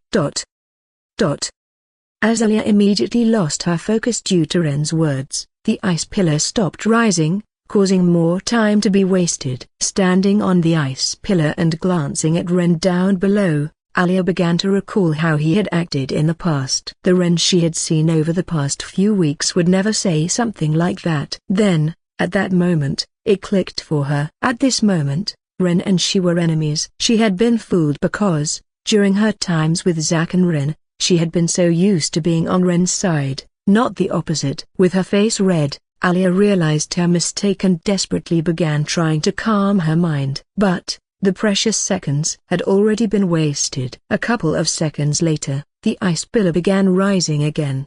But when Alia looked down, Ren was simply standing there. Then, the next moment, Ren quite literally disintegrated before her. It looked as if he had just melted right in front of her. Pieces of his body had just deformed before completely disappearing, leaving the area where he was a moment ago empty. Dismissing Ren's creepy skill, Alia stared upward with her ice sword ready, thinking about how she had just been fooled. The damn. What was that, Alia? Looking up at Zack's confused face, Alia simply waved her hands up and down before replying, "Nothing." Just nothing. A little ... trick. Waving off Zack, Alia immediately pointed out her sword before sprinting around the base of the statue, covering the base with a layer of ice every time she circled around it. Liam, Lily, Irene, Ruby, and Kevin, who had been oblivious to Alia's fall, sighed in relief as they saw the ice beginning to form. Whoosh, whoosh. Yet, Lily's relief was short-lasted. Sitting atop the shoulder of the statue, Lily's face quickly transformed as she saw 3 crossbow arrows heading straight for the right side of the statue. Not wasting a second, Lily leapt off the ear of the statue and back onto the shoulder, barely managing to balance. After finding her footing, Lily immediately pulled out her wand before using one of the spells she had copied from a teacher. Almost immediately, a gigantic shield made of pure blue water appeared, covering the statue's right side. As the arrows hit the water shield, they were immediately repelled away, now heading in the opposite direction. Not letting her guard down, Lily spotted 2 more arrows, which had their tips colored a peculiar green. Seeing them heading towards the left side of the statue, Lily reinforced the shield by imbuing more mana. Then she moved her wand to the left, dragging the water shield to the left side of the statue as well. Further away from the statue, through a very slight and unnoticeable hole in the ground, Han aimed his crossbow out. Seeing his arrows blocked once again, Han rapidly closed the hole before falling back down into the underground. Looking at the massive area of space, Han sighed for a moment, appreciating their hard work, before sprinting to the area right under the statue.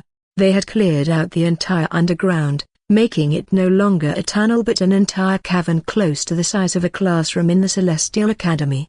Shivering as he passed by the gigantic ice pillar, which was now just randomly in the middle of their cave, Han spotted Jin. Seeing him, Han immediately yelled out, "Your turn." Nodding his head, Jin walked over to the area, which was filled with countless portals that were waiting to be used by Jin. Spotting the over 5 portals just sitting, Jin thought for a moment, which one was I supposed to use first? Examining each portal, Jin attempted to identify which one had been created first by their mana flow. Each portal had a golden arc on the exterior, and inside the arc, it was pure purple, so he wasn't able to see where the portal would take him. Finding the correct magic portal, Jin unsheathed his long and sharp katana, pointing it forward. Taking one last glance at the massive cavern they had created, Jin grinned before jumping headfirst into the portal. The next second, the portal disappeared, leaving Han alone in the cave. Illuminated by the light yellow orb of the statue's wand, Jin stood right next to the statue's base. Then, without a second of hesitation, Jin began hacking at the layers of ice around the statue's base with his katana. Finishing another circle around the statue's base, Alia quickly spotted Jin, who was hacking at the layers of ice she had labored desperately to create. Seeing Alia nearby, Jin stopped hacking and began running around the base of the statue, hacking with his katana with the ice as he passed by.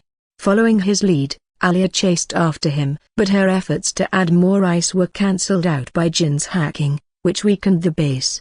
What is that? Pausing mid-chase, Alia saw a portal with a golden arc and purple outside form to the right of the base. However, realizing that the statue was continuing to be weakened by Jin, she ignored it and sprinted after him, still adding layers of ice as she ran around the base. Lily, noticing the arrows had halted, frantically looked around the classroom-sized magic space, trying to find the culprit. However, instead of finding the culprit, she found something much worse. In the far right corner of the magic space, with his back to the closing barrier, stood a familiar figure. Holding a dagger in each of his hands, the figure made eye contact with Lily, before waving his daggers at her as if he were a teammate and not an enemy. Not fooled, Lily opened her mouth to let Liam and the others know. But as she glanced around another time, she noticed something else. What? Another Ren was standing in the far left corner of the magic space, waving his 2 pitch-black daggers as well. They weren't waving at her, they were waving at himself. Regaining her composure, Lily yelled out, incoming from the right and left. Ignoring Lily's call-out, Liam and Kevin stayed still and continued to keep the tower in place, having already found the equilibrium. On the other hand, Ruby and Irene nodded at each other before splitting up, Ruby heading to the right while Irene went to the left. Seeing the wrens, the two of them paused for a moment before slowly pulling out their wands, the tip sparkling a fiery red. Ruby, staring at the figure of Wren in front of her, sighed before saying, "You know, you really do seem like a villain right now." Wren was dressed in a pitch-black outfit, with two night black daggers dangling from each of his hands. Smiling, Wren replied, "I knew you'd choose this side." Leaning to the right, Ruby matched his smile and questioned, "Why is that?" Mirroring Ruby and leaning to the right, Wren answered, "And how do you know that this is the actual me?" Shaking her head, Ruby replied, "Didn't I already tell you? Being sarcastic and lying isn't for you." Knowing she had probably found out his clone trick from their time in the dream, Wren sighed and replied, "You do know, you're supposed to choose the other side." Walking over to Wren with her wand still lit up in her hand, Ruby tilted her head to the right and asked, "Am I?" On the other side, Irene, calm and composed, stood upright with her wand aimed right at Wren. As sparks began to generate on the tip of her wand and the temperature began to increase around her, Irene replied, "Once Adamus, always Adamus." Cocking his head to the right, ignoring the fact that Irene was casting a spell, Wren smiled and replied, "I guess I am." Surprised by his lack of dodging or moving for that matter, Irene sighed and said, "Have you accepted your fate?" As the fire began to form on the tip of Irene's wand, growing with every fleeting second, Wren simply stood still while staring at Irene. At this point, Irene already had the spell ready and could fire it off at Wren at any time. Yet she didn't. Currently, Wren wasn't a threat.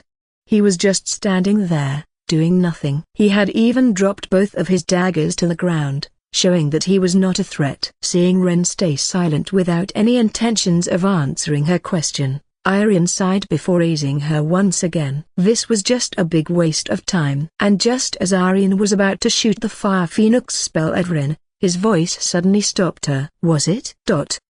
Silently staring at the grin on Wren's face, Irene sighed once again before letting the Fire Phoenix soar out of her wand. The next second, a phoenix made of pure fire appeared before rapidly flying at Wren, who still hadn't moved. Faced with the scorching hot phoenix, Wren didn't seem to move, at least that's how it seemed to Irene. And, back in the recruiter's room, outrage was starting to grow as the phoenix soared towards the unmoving Wren. If he was going to do this in the first place, why didn't he just eliminate himself? "We waited an extra 30 minutes for this shit? Are you kidding me?" "He just wasted all of our time to do this." When the arrows shot from Han's crossbow appeared, and the statue began to fall, the excitement amongst the recruiters was at an all-time high.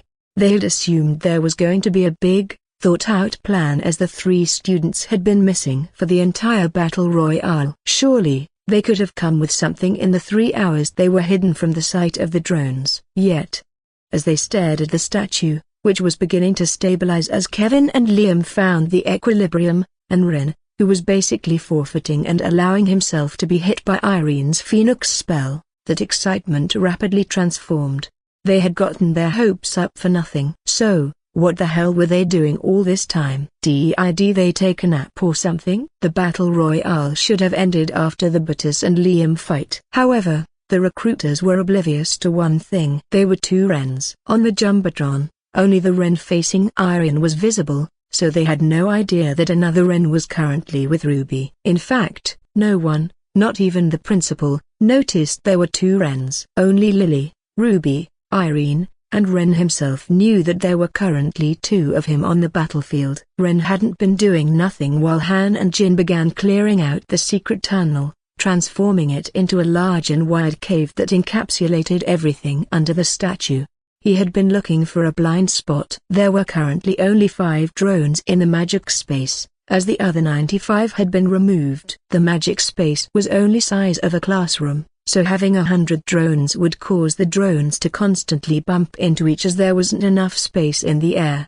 Wren, noticing this, immediately looked for the drone's blind spot. However, this wasn't done so that Wren could conceal his powers. It was so he could call in a favor. With Ruby in a complete blind spot where no one except Lily, who was too far away to hear anything, could see them, Ren chuckled. So are you in? Standing in front of Ren, with her wand still up and shining so that Lily could see it, Ruby sighed and replied, you know, you really gain nothing from doing this, right? Shaking his head, Ren hesitated before replying. Do I have to gain something? Can't I just do something because I want to do it? Smiling, Ruby glanced at Ren's face. True freedom. A beam of light. That was what Ren was to Ruby. They were opposites. At least, the old Ruby was the opposite of Ren. One followed their commander's words out of pure fear and showed complete obedience, while the other did whatever he wanted, no matter the consequences or obstacles in the way.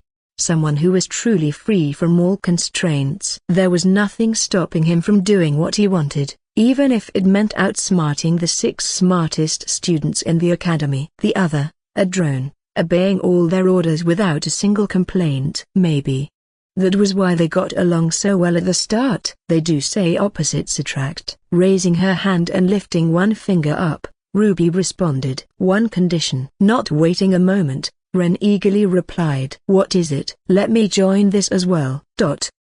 Confused, Ren stared at Ruby for a second before asking, But your team. The main cast? You'd be going against them. YW. Shrugging her shoulders and turning around, Ruby replied, as a hero and villain. And rumored creep once said, can't I just do something because I want to do it? Really had to add the last title on, did you? The school rumors just got over that one. As Ren chuckled, staying in the blind spot, Ruby fired her spell at the ground, causing about a fire to burn the grass in the area. Seeing Ren nod, Ruby turned around before re-entering the vision of the drones with a smirk on her face. Back on the Jumbotron screen, Kazuki and Kanki stared at the screen, which displayed Ren, who was standing completely still despite being about to be hit by a phoenix spell that would definitely eliminate him. Feeling the glances on him from the other recruiters, Kanki sighed before saying, see, what I mean? It's not even the fact that he's weak that angers me. It's just his eccentricity. There was absolutely no need for him to do all of this. Ignoring Kanki, Kazuki watched Ren's figure closely before replying. What if there's a secret plan behind all this that leads him to win, despite all odds? Shaking his head, Kanki sighed before responding, I wouldn't even care. I swear, even if he had a plan behind all of this, there was still no need for him to do all of this. There definitely was a less eccentric and infuriating way that he ignored for no reason whatsoever.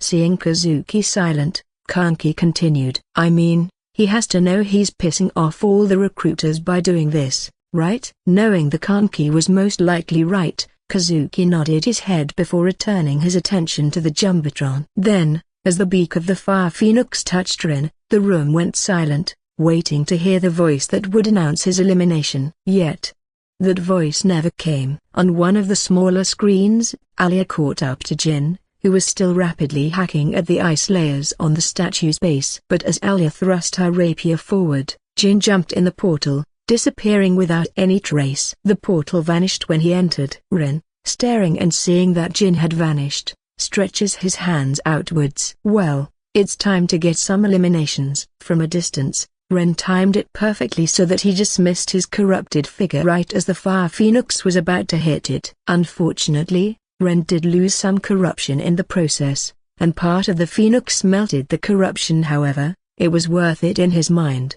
Feeling some of his corruption return to his body as he dismissed that figure, Ren manifested a pitch-black bow and a couple of arrows. Knocking an arrow in his bow, Ren aimed directly at Liam and Kevin, who were about to let go of their weapons as the statue was beginning to stabilize due to Alia's icing the base. Seeing this, Lily didn't hesitate and yelled out from atop the statue. Kevin, Liam, Ren's arrows incoming. Pausing for a moment, Lily attempted to find Ruby, who had been in charge of taking care of the right Ren, but she was nowhere to be found. Had she been eliminated? Unfortunately, Lily was unable to check the amount of people left in the battle royale, so she just had to make assumptions. Only after 5 people were left would another announcement be made. Ruby had been eliminated. At least, that's what Lily believed, considering Ren was standing there while Ruby was nowhere to be seen. Spotting the bunch of fire right under Ren and his bow, Lily sighed, confirming her theory. That was Ruby's spell. Considering the skill Ren had displayed during the carriage battle, it wasn't surprising that he had managed to defeat Ruby. But what was confusing to Lily was how he did so silently without anyone noticing. If Ruby had called for help just once, she would have been saved by Lily's spells or someone else. Yet Lily did not hear a peep from the right side. Shaking her head, Lily blamed her own incompetence as she had failed to counteract Ren once again. Internally promising to avenge Ruby, Lily created a water shield before placing it right in front of Liam and Kevin. Looking at the statue and the orb of glowing yellow light, which Lily was on, Ren sighed before pointing to a nearby drone. They were all isolated, just like he had planned. Alia was freezing the statue, Zack was trying to figure out the situation underground, Liam was to the right of the statue, and Kevin was to the left. Finally, Irene was simply staring at the wall, confused as to where Ren had went and how he had dodged her spell. I guess I'll put on a show. In the next second, two gigantic corrupted pillars, each exactly the size of Ren's shoe, plunged out of the ground. Like stilts, the pillars sprung Ren up into the air until, finally, his face was at the exact height of the top of the statue. Matching his long legs, two corrupted arms, matching Ren's arms as well, appeared from Ren's chest and plunged outward. After being completed, these arms were the exact length of the statue, and in those gigantic arms appeared a pitch-black broadsword, which reached all the way from Ren's hands to the ceiling of the magic space. Utter silence. In the recruiter room, not a single word could be heard. After no announcement of elimination, which could only be heard by them and not the participants, and seeing Ren appear on the other side of the magic space, initially, recruiters were shell-shocked. Cloning? Was that even an ability? Sure, it had been heard of. But for a student, first year let alone, to pull it off and trick the smartest and strongest students in the first year was amazing. However, that marvel soon transformed into even more marvel. On the Jumbotron, Ren now seemed like a giant as he was as tall as the statue, with his sword poking at the tip of the magic space. He was quite literally the height of one of the Academy's buildings. Staring at the pitch-black giant on their screen, no one dared to speak, scared that they would miss what happened next. They, alongside the main cast, were so focused on the giant Ren's actions that they failed to notice 5 soaring crossbow arrows. The arrows had a normal tip, but attached to them was a familiar potion. Landed around Ren's corrupted shoes, the arrows created a rectangle that perfectly encapsulated Ren. Then, in a slow and very unclean and unpolished motion, Ren swung his gigantic broadsword downwards. Lily, realizing that it was impossible for her to protect the statue anymore, leapt off, landing next to Alia at the base. Liam and Kevin immediately took their opportunity. The bigger the target, the easier it is to hit. And Ren, right now, was one really big target. Swoosh! As Ren's massive broadsword severed the statue in half, causing the orb of light to fall to the ground, Liam and Kevin began relentlessly attacking Ren's corrupted legs. However, as they began attacking, they started feeling more and more sleepy. Cut in half, one part of the statue fell to the left while the other fell to the right. Irene, seeing this and realizing that the right part of the statue was about to land on her, immediately used her movement ability, Flame Jump. Looking at the bout fire created by Ruby, which was behind Ren, Irene blinked before immediately feeling her surroundings shift. The next second, she was on the opposite side of the space and right behind the gigantic Ren, who was surrounded by Liam and Kevin. However, as Irene stood there simply watching, her eyelids began to droop, and she slowly began to lose energy, her legs sinking deeper and deeper into the ground. The same could be said for Kevin and Liam. However, the adrenaline was keeping them from completely falling asleep. Dismissing his corrupted legs and arms, Ren returned to his original size, narrowly avoiding a duo attack from Kevin and Liam. Even though his legs were made of corruption, Ren had lost a considerable amount of health as the attacks still affected him. The corrupted legs were a part of Ren's body for that period of time, so if someone hit them, it would count as hitting his body. Therefore, He was still losing health when Liam and Kevin attacked his corrupted legs and not his actual body. The loss of health was still significantly reduced, though, as his physical body wasn't hurt. However, his physical body had still been attacked relentlessly as the duo performed multiple aerial attacks to specifically target the part of Ren's body that wasn't pitch black. It seems they had noticed that the corruption was acting as a protective barrier for Ren. Not that he planned or calculated this. But Ren was so low on health that one single sword slash from Liam could take him out. Staring at the familiar potion bottles, which were currently emitting a gas, Ren smiled before putting his hand in his pocket. Brings back memories, doesn't it? Ignoring the incoming Kevin and Liam, Ren pulled a simple bottle of water out of his pocket before opening it. Then, in a swift motion, Ren flipped the bottle upside down on his head, allowing the water to drip down his hair. Only after the bottle was empty did Ren dodge. Since their movements were slowed from the sleeping gas, Ren was able to dodge both Liam and Kevin with a simple use of dash. Seeing both Liam and Kevin limp from a lack of energy, Ren chuckled before manifesting two pitch-black daggers in his hands. It was a good time. I guess. Unbeknownst to even Ren, Irene collapsed from exhaustion a couple of meters behind him, lying blankly on the burned grass below her. On the other hand, Han and Jin had popped out of the ground and were now facing Zack, Alia, and Lily. This was obviously an unfair fight in terms of pure power.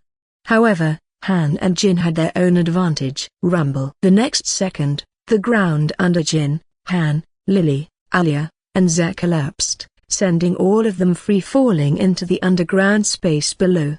Back on the surface, Ren gripped his daggers before sprinting towards Kevin, who was nearer to him. In a swift and clean motion, Ren's corrupted dagger seamlessly passed through Kevin's stomach with no recoil in the slightest. Even before Kevin's body disappeared and disintegrated, Ren was already charging at the defenseless Liam. Back in the recruiter's room, the elimination announcement finally sounded. Just not with who they had thought. Student Kevin eliminated. Student Kevin eliminated. There are 9 students remaining. Despite the loud and noisy announcement, no one, including Serafina, took their eyes off the Jumbotron. On the screen, Ren dashed towards Liam, who seemed to be waiting. Connecting the dots between the potions on the arrows, Kevin's death, and Liam's exhaustion, a recruiter exclaimed, breaking the awkward silence. A sleeping gas. How did they get one of those? Turning to the school administrator behind her, Serafina eagerly questioned. Are potions of sleeping gas in the loot pool for chests? Seeing the administrator shake her head, Serafina sighed and replied, I thought so. However, a second later, another recruiter coughed before speaking. They were considered a special item. So a couple of them were put into supply drops. Considering the initial size of the magic space, a sleeping gas would be essentially useless as it only affects people within a short radius of it.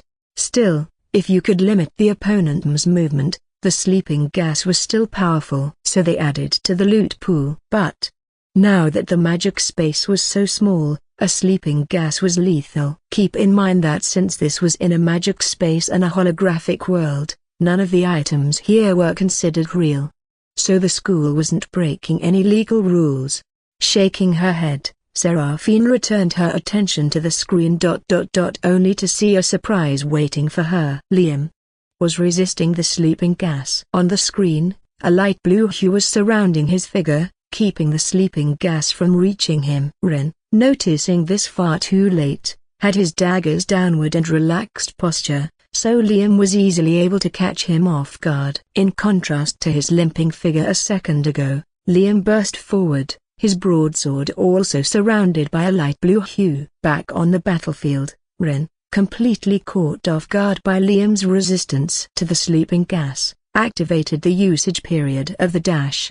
But by that time, Liam was already upon, a deathly grin apparent on his face. Raising his hand to his eye, Ren slowed his perception of time and switched points of views. In the underground space, Ren, leaving his physical body completely undefended, was now in possession of his corrupted figure. With his perception of time still slowed, Ren simply stepped to the right, seeing a variety of contraptions that were just waiting to be used. Smiling, Ren stared at a familiar figure with long, silky black hair and blood-red eyes. "Ready?" Ruby, not even turning around to face Ren, pulled out her wand before pointing it upwards like she was about to shoot a firework. Although Ren's plan had been thrown off due to Liam's swift recovery from the sleeping gas, that didn't mean his plan wouldn't work. It just meant that he, personally, wouldn't be there to witness it, and he would need some luck. Well, technically, it wasn't him who needed the luck, but rather Jin and Han. They were the ones who needed to win, after all. Returning to his body, Ren allowed his corrupted figure to dissipate once again, feeling a large amount of corruption rapidly returning to him. Raising his hand to his eyes once again, Ren's perception of time returned to normal just in time for him to witness Liam's sword.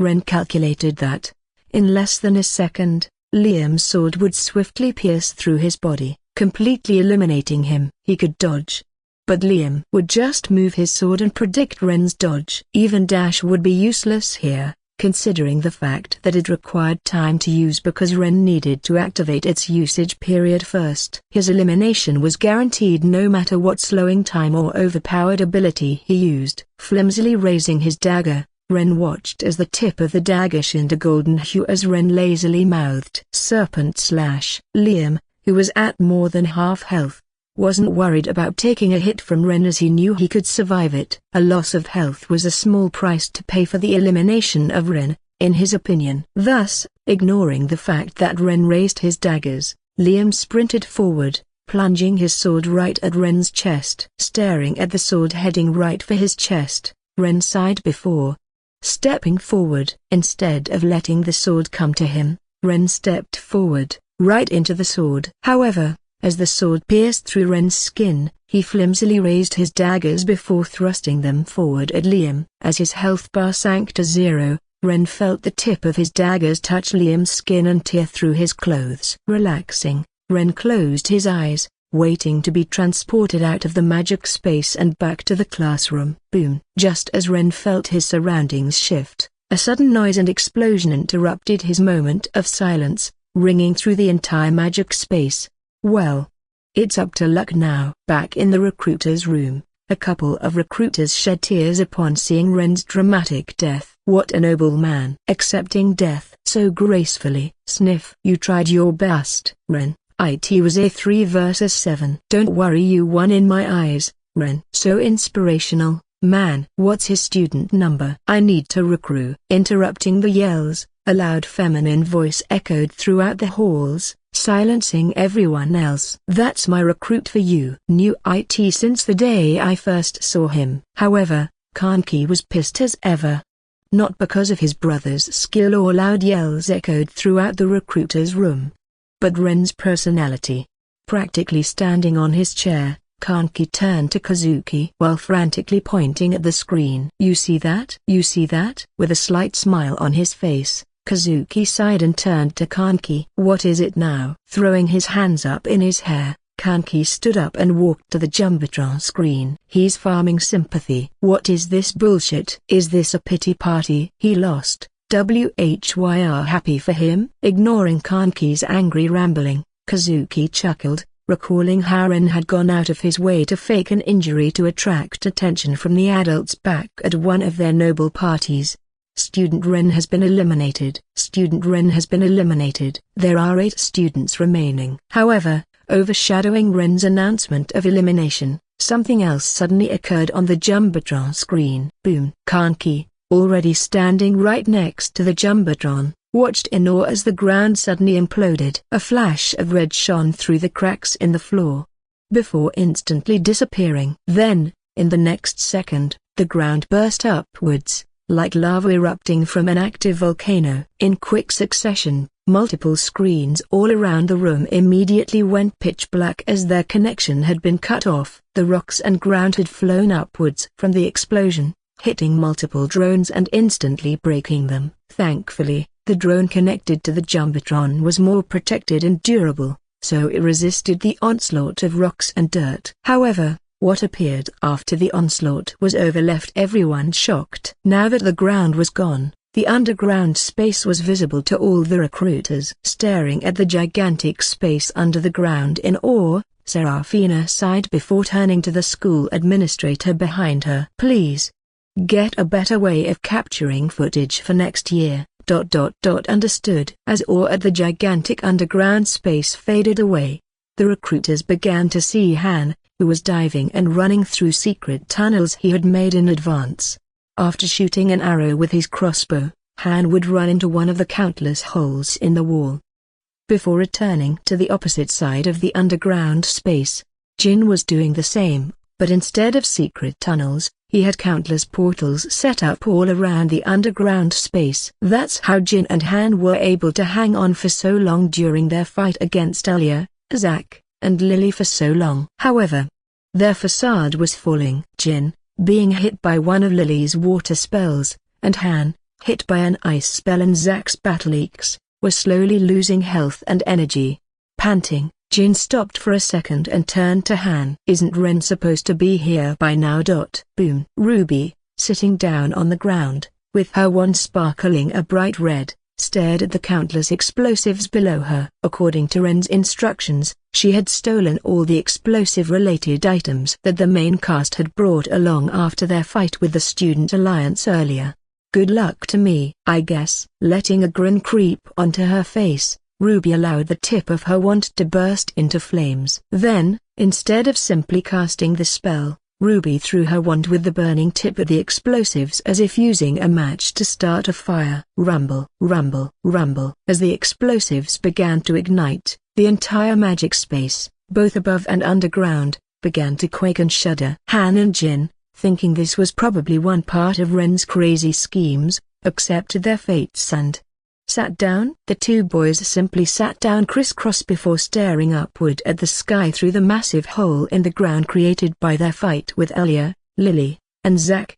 Leaning backward, Jin stared at Han before eventually saying, "You know, when I said I wanted to win, I didn't think there was a chance of it actually happening." Sighing, Han leaned back as well, allowing his sore muscles to relax. "Don't you ever learn? Anything is possible with that idiot." Shaking his head, Jin chuckled before replying, "Still wasn't it fun to fight and plan together? We should get into fights like this more often."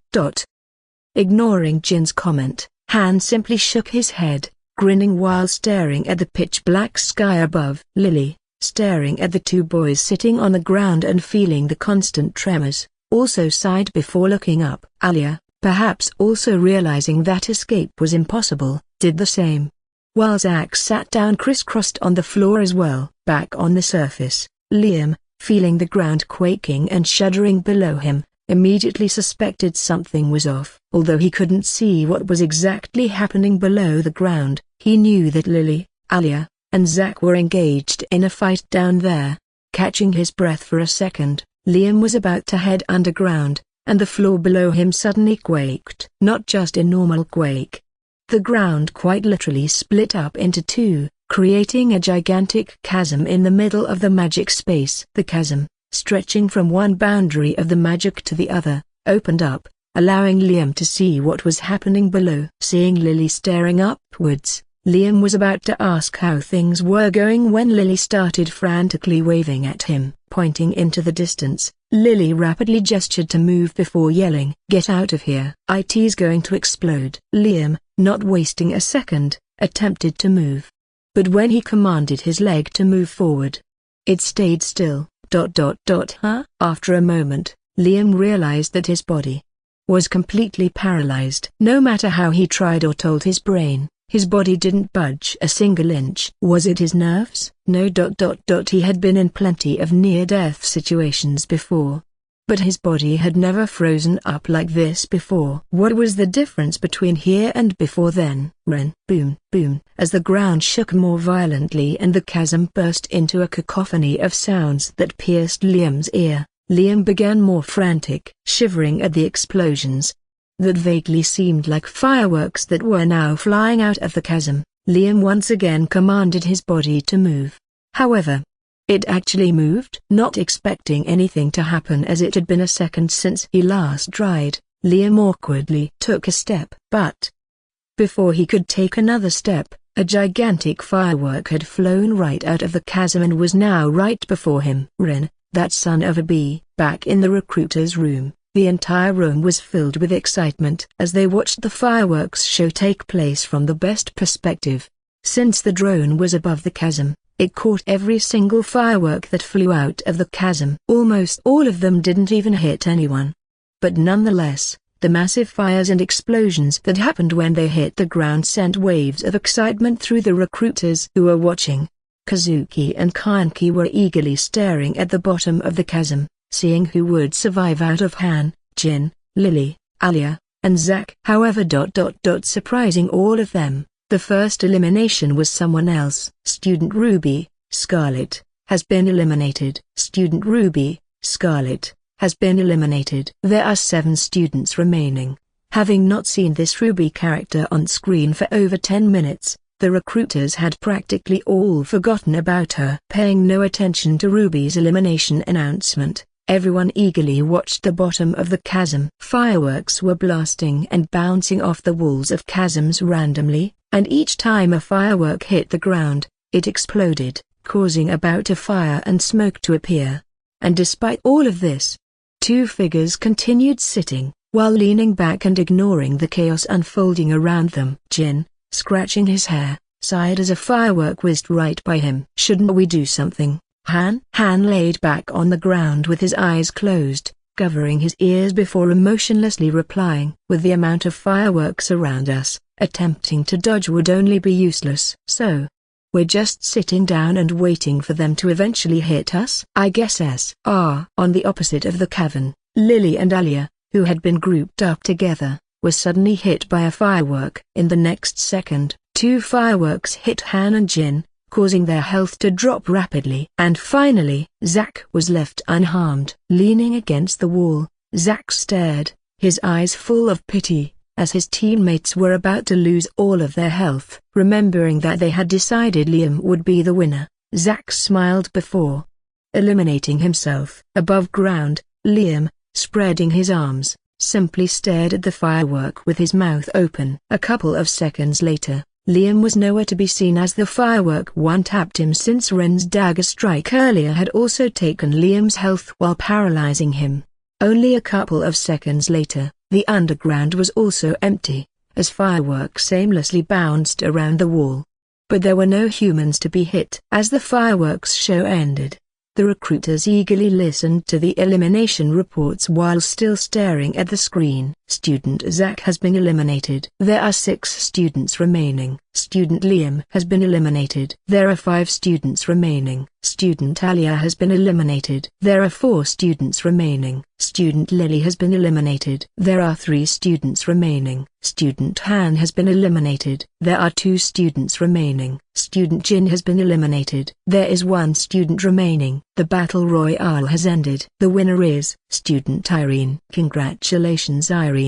In less than 10 seconds, over 5 elimination callouts had been announced, displaying the sheer destruction caused by the fireworks. A masterclass. I was wrong. So wrong. Perfection. Absolute cinema. As the recruiter's room broke into a round of applause, Kanki sighed before returning to his seat and staring at Kazuki. "Want to go grab a bite?" Thinking for a moment, Kazuki smiled before responding. "The school cafeteria sounds pretty good right now." Principal Serafina, not wasting another second, got up from her desk as the winner was announced. Leaving the school administrators behind, Serafina rapidly exited the Coliseum, where the recruiter's room was located. Pushing back her hair and adjusting her glasses as the sun shone down on her, Serafina stared at the courtyard, which was currently under construction. She had some work to do. As the last bang echoed through my head, I sighed upon realizing that my surroundings had finally shifted. Opening my eyes, I was immediately blinded by the sunlight streaming in through the windows. Adjusting from the pitch-black sky of a magic space to the sunlight took a moment, but as I opened my eyes, I realized that I was back in the classroom. On the whiteboard, I could see the footage that the recruiters were probably seeing right now as a project-like device was hanging from the ceiling. Seeing fireworks burst from the bottom of the chasm and upwards at Liam, I smiled, confirming that Ruby had followed through and detonated the explosives she had brought. Leaning back in my chair, I stared around the classroom, which was practically empty, except for a few students, who were eagerly watching the feed with no idea that I was right next to them. Hearing my chair crack, the students immediately started staring me, their expressions full of disbelief as they probably recalled my fight with Liam and Kevin just a moment ago on the projection. Shaking my head, I contemplated whether I should stay and watch how Jin and Han did like a good friend or just head to the cafeteria like everyone else in my class. They had a 2 in 7 chance of winning, so the odds weren't bad. Honestly, after being screwed over by Liam and realizing that he basically had immunity to the sleeping gas, I had just sped up my plan. Initially, I was planning to defeat Liam, then manifest my corrupted wing to pick Han and Jin up from the underground space. From there, Ruby would detonate the explosives, eliminating Elia, Lily, and Zack, who were all stuck in the underground space. Then, the victory would be ours. Shaking my head, I muttered and clenched my fist. If only Liam wasn't the protagonist. The game would have been ours. What was that? Slowly shifting my head to the right, I saw Ruby sitting in her chair in the middle of the classroom while staring at me. Chuckling, I ignored her question and asked, "You must be quite unlucky, huh? Being the first one out is insane." Shaking her head, Ruby got up from her seat and headed up the stairs to me. "Am I really unlucky?" "Well, you were the closest to the fireworks, so your odds of being eliminated were far higher." Ha ha ha. After fake laughing for a second, Ruby immediately deadpanned before yanking my chair out from under me. Landing on the cold floor, I sighed and looked up at Ruby, who now had a smile on her face. "What was that, Tef?" However, before I could finish my sentence, Ruby turned around and began heading down the steps. "What are you waiting for? The food's going to get cold if we wait longer." Getting up from the floor, I took one last glance at the projector and began running after Ruby. Winner, Irene. Runner-up, Jin. Unlucky, I guess. Shaking my head, I exited the classroom and caught up to Ruby, who was walking towards the cafeteria. Walking side by side with Ruby, I asked, "You know you fulfilled your part of the bet?" Pissing off Liam. I'm sure he'll be furious when he realizes that I got him eliminated while already being eliminated myself. Pausing for a moment mid-stride, Ruby asked, "Don't forget, I also saved your clone. Or whatever the hell that thing is." Shaking my head, I entered the cafeteria before replying, "I guess I owe you 2 favors now." The line was relatively short as the Student Alliance had already eaten and left the building, so the 2 of us swiftly grabbed our food. The school day was technically over once you were eliminated, so most first years were in their dorm rooms or in the training hall. Looking at the dimly lit cafeteria, I turned to Ruby and whispered, "I knew a better spot." "What if I told you knew that I knew a better spot than your spot?"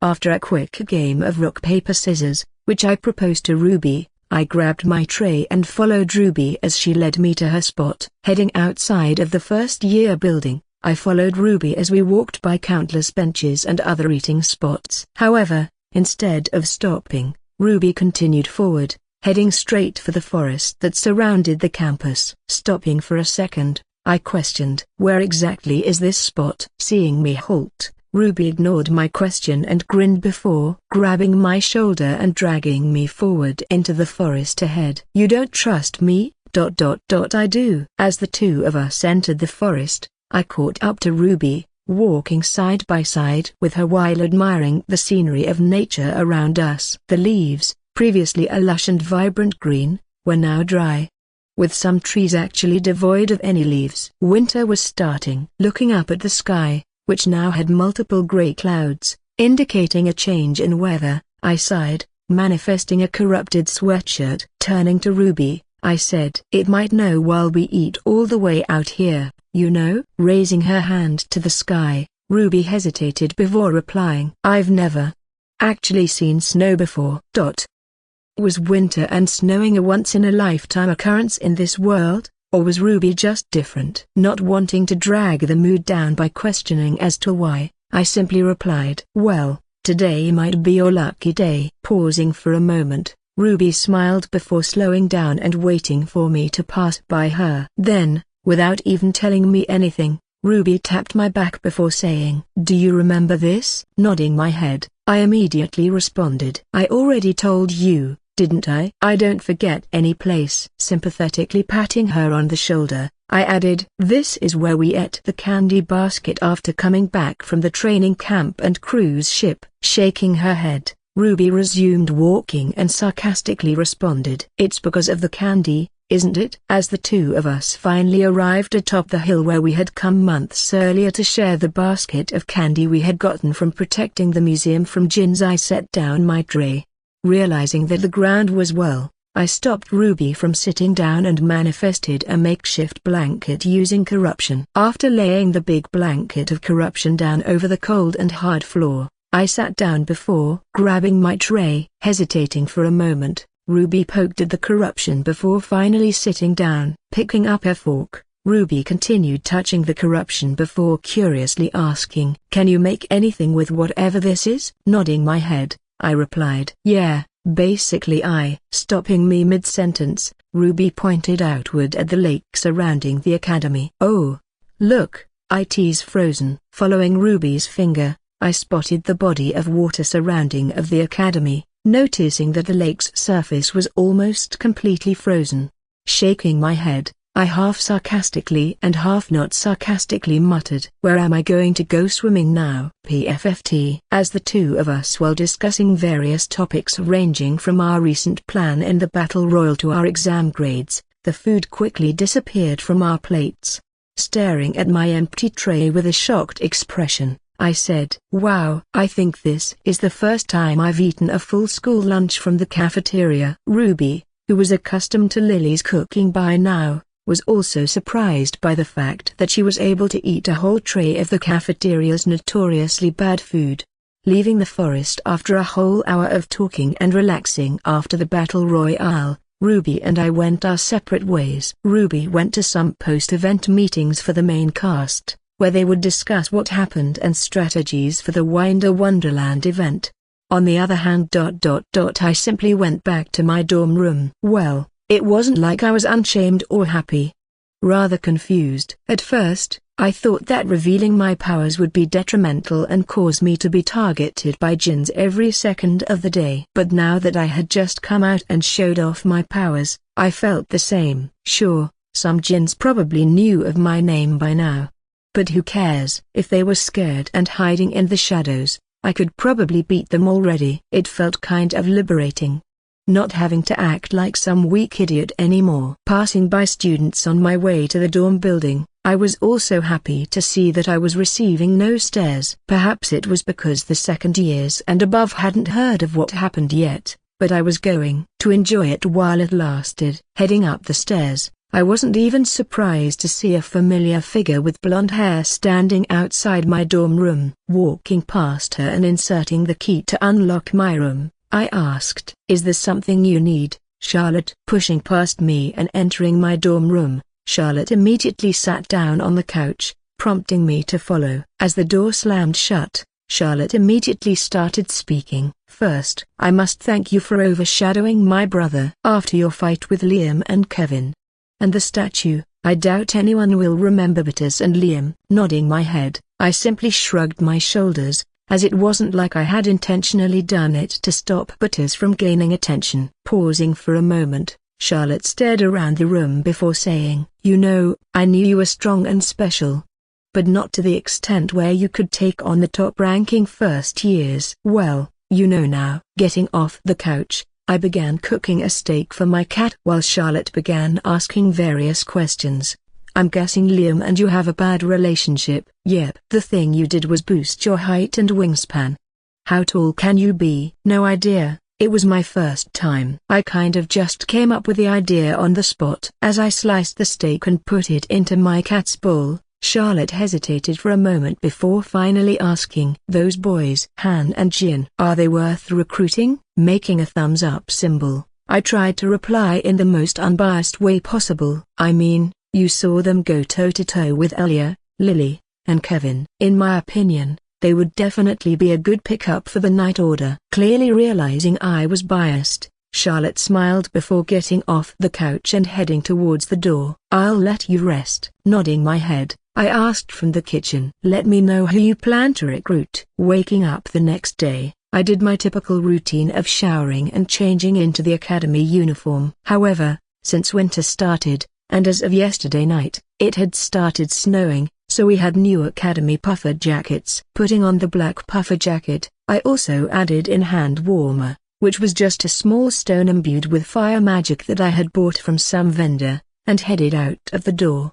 There were 2 days until the Winter Wonderland incident, where I planned to steal and enter the principal's vault. Warming up my hands, I walked through the crowd of students who were all also trying to get to their classrooms on time. It seemed news around campus had spread a bit as I was receiving a couple of glances, but since it was so crowded, most of the others didn't even recognize me. Opening the door to the first-year building, I rushed through the hallways, which were surprisingly empty. Arriving at the classroom, I frantically checked my smartwatch, ensuring I was still on time, albeit by a minute, before sliding open the door. However, as I opened the door, I saw that the entire classroom was empty except for Professor Zia, who was writing something on the whiteboard. Hearing the door open, Professor Zia turned around and saw me before sighing and asking, "You do know there's a late start today, right, Ren? Yeah, it's just that I was so excited to get to class and learn that I couldn't wait until the late start. From the whiteboard, Professor Zia gestured for me to come in, so I entered, allowing the sliding door to slam shut behind me. After walking over to her desk, Professor Zia approached me with what looked like a ribbon. Opening her hand, Professor Zia revealed a ribbon that said Battle Royale rank number 9. Accepting the ribbon, I stuffed it into my pocket before dropping my bag. Planning to leave my bag and head to the cafeteria to grab an early breakfast, I turned around. However, Professor Zia's voice called out from behind me.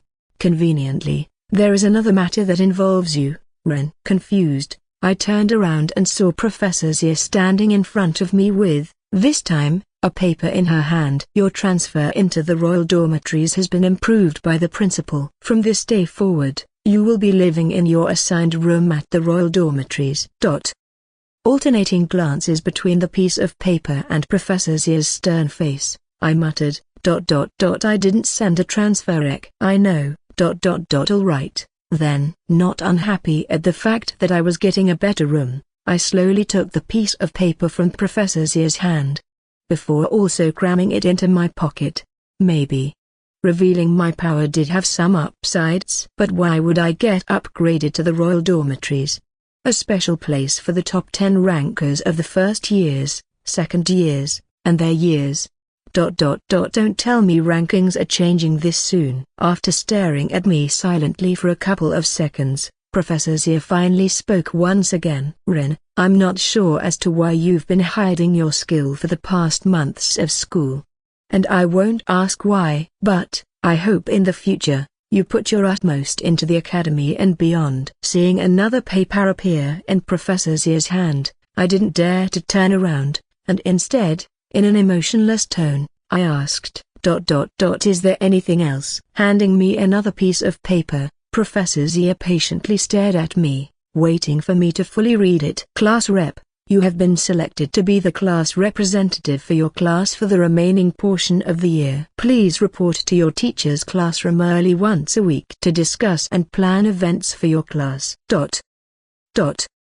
Still hoping for the best and ignoring all sense of reason, I fake smiled and asked, "Was I voted class representative by my fellow classmates?" "The class representative is chosen by the teacher. You do know what this will do to me, right?" The others declined, stating they already had enough extracurricular activities. "I also have many extracurricular activities." "I've looked at your transcript. Does it say saving the world on there?" "No." "Then, it's wrong. My days are already filled to br. I'm on the student council. I can't also be Clara." "I've talked to the student council president, Astrid. She says it should be fine, considering the last time you showed up to the student council room was 2 weeks ago. Keep the papers safe, all right?" Then, without another word, Professor Zia turned around, leaving me alone with the paper. Realizing that fighting this wasn't going to do anything, I crammed the paper into my pocket before rapidly exiting the room, scared that more papers were going to pop up. Dot. Dot. Dot. Ring ring, ring ring. As the sound of the bell rang, I entered the classroom once again, drawing the stares of all my classmates. Well, it's not like this was the first time. Ignoring them, I casually walked to my seat before sitting down in between Han and Jin, who I actually hadn't spoken to since the battle royale. Staring at me, Han grabbed my shoulder while Jin grabbed my arm. We're celebrating tonight. No excuses. Shrugging them off, I replied. Yeah, I'm in. For the rest of class, recruiters would occasionally pop in, but it was nowhere close to the magnitude of recruiters yesterday. At max, there were only 3 recruiters in the classroom at a time. Since Charlotte had claimed me, most of them were there for the main cast and some other students who had shinned, so I didn't care. Jin and Han were also getting some glances as they had placed 2nd and 3rd place. However, that didn't seem to faze them. Had Charlotte already recruited them? Never mind. On the surface, the 2 boys looked calm, but looking under the desk, I could see their legs rapidly tapping up and down. Sighing, I shook my head and returned my attention to the window. Seeing a black dog outside the window, I waved. But like always, it simply hid once it realized I had noticed it. As the dog hid behind a nearby set of bushes, I sighed before glancing around the classroom. Since it was still recruiting season, my classmates were on their best behavior, not daring to glance away from the whiteboard. Han and Jin, understandably exhausted by yesterday's fight, were just faking taking notes and scribbling. Mock exams were just around the corner, right after the school's winter wonderland, so I also started paying attention. Glancing at the whiteboard, I saw Professor Robinson, our history teacher, going over the last part of the war between the human and demon realms. Sighing, I shook my head upon seeing the whiteboard filled with a bunch of useless knowledge that wouldn't ever apply to real life. To be fair, basing off an entire history class on a world and lore created by some broke 30-year-old author was bound to be a failure. 12 years of schooling could not fit inside the book despite its massive chapter count, so I assumed most of the knowledge taught here was just filler content generated by this world. Finishing with whatever he was writing, Professor Robinson glanced at the 3 recruiters at the edge of the room before returning his attention to us. Sighing, I shook my head, already knowing what was going to happen. This wasn't mentioned in the book, but anyone with common sense could see that the professor was trying to impress the recruiters. Even if they weren't students, professors still wanted to be on the good side of recruiters as all of them represented influential factions around the world.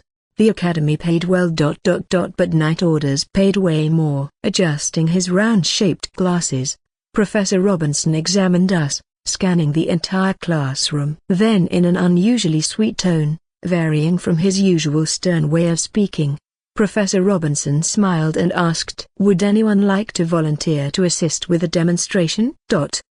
Glancing around the classroom, I could see many students pondering the idea, trying to discern if participating would help gain credit with the recruiters.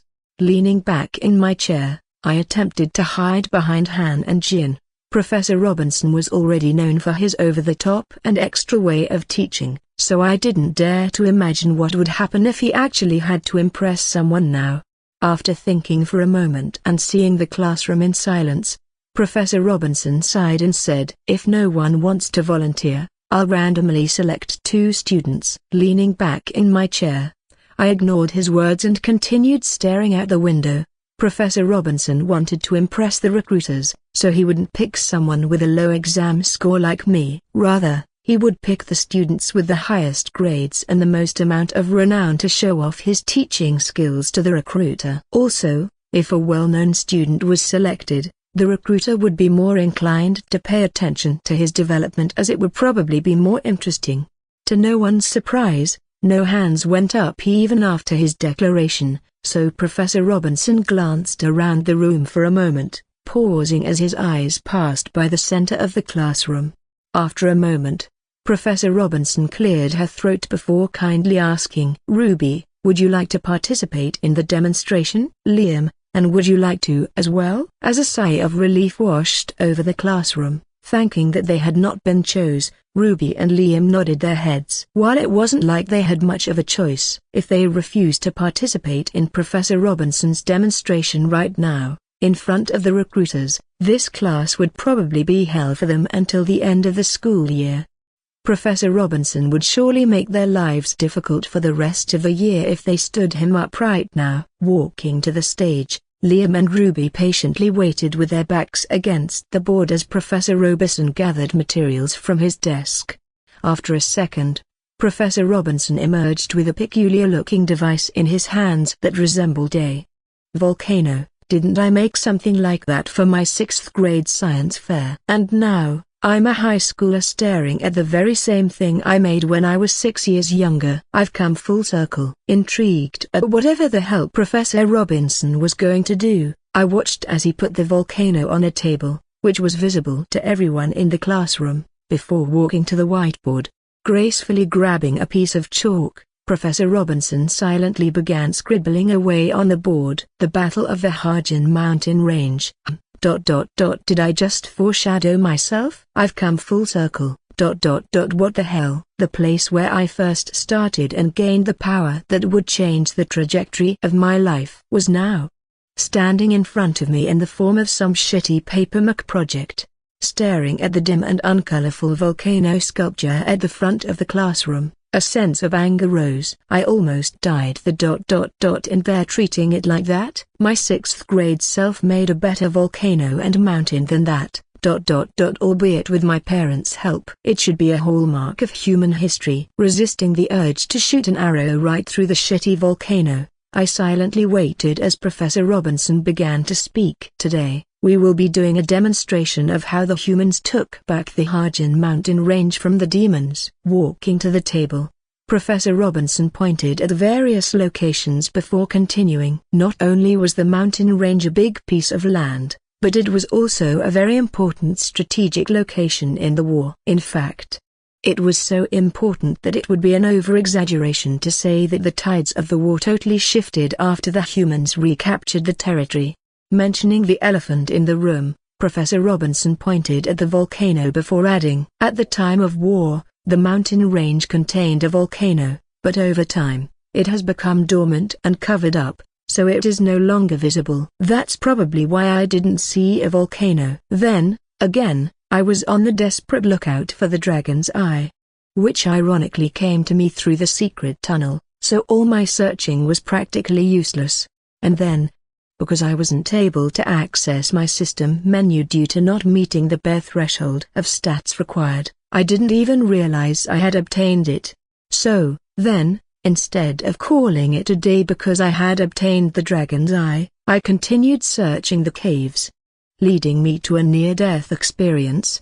Recalling my near-death experience with the mountain giant, deep into the caves of the Harjan mountain range, I shuddered. Yeah. I'll go back there soon, just not now. But that little bastard tyrant should enjoy the time it has left. Returning my attention to Professor Robinson, I sighed as he basically went over how the humans had conquered the Harjan mountain range despite the demons already possessing it.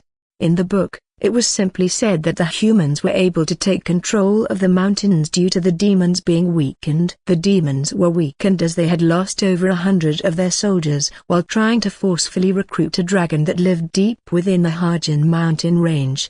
This was, of course, unknown to everyone but Lily and me, as the existence of dragons is currently a secret from the public. Very few people, including myself, Lily, most likely the Elven Queen, and the 7 heroes, know about their existence. Everyone else just believes that dragons are fake and only in fairy tales. Curiously, I lifted my head and tried to see what filler this teacher would say to explain how the humans conquered. The mage of the heroes party manipulated the lava inside the volcano, causing it to forcefully erupt. Now, this is traditionally and scientifically impossible considering that the lava inside the volcano is not made of mana, but actually volcano gas that is naturally occurring. But the mage of the heroes party pulled it off somehow. Pointing at the tip of the volcano, Professor Robinson continued. The demons believed the volcano to be dormant, so their entire army was thrown into chaos when lava and various molten rocks began spewing out of it. Using this as a distraction, the heroes took their armies and rushed in, defeating the demons, who were scattered all over the place. Shaking my head, I glanced at Ruby, who was awkwardly standing behind the teacher with a confused expression. To be fair, this could have actually happened, but a simple volcanic eruption definitely wouldn't be enough to weaken an army of straight demons. The heroes had most likely fabricated the story instead of revealing the existence of the dragons to the public. I would have done in their situation.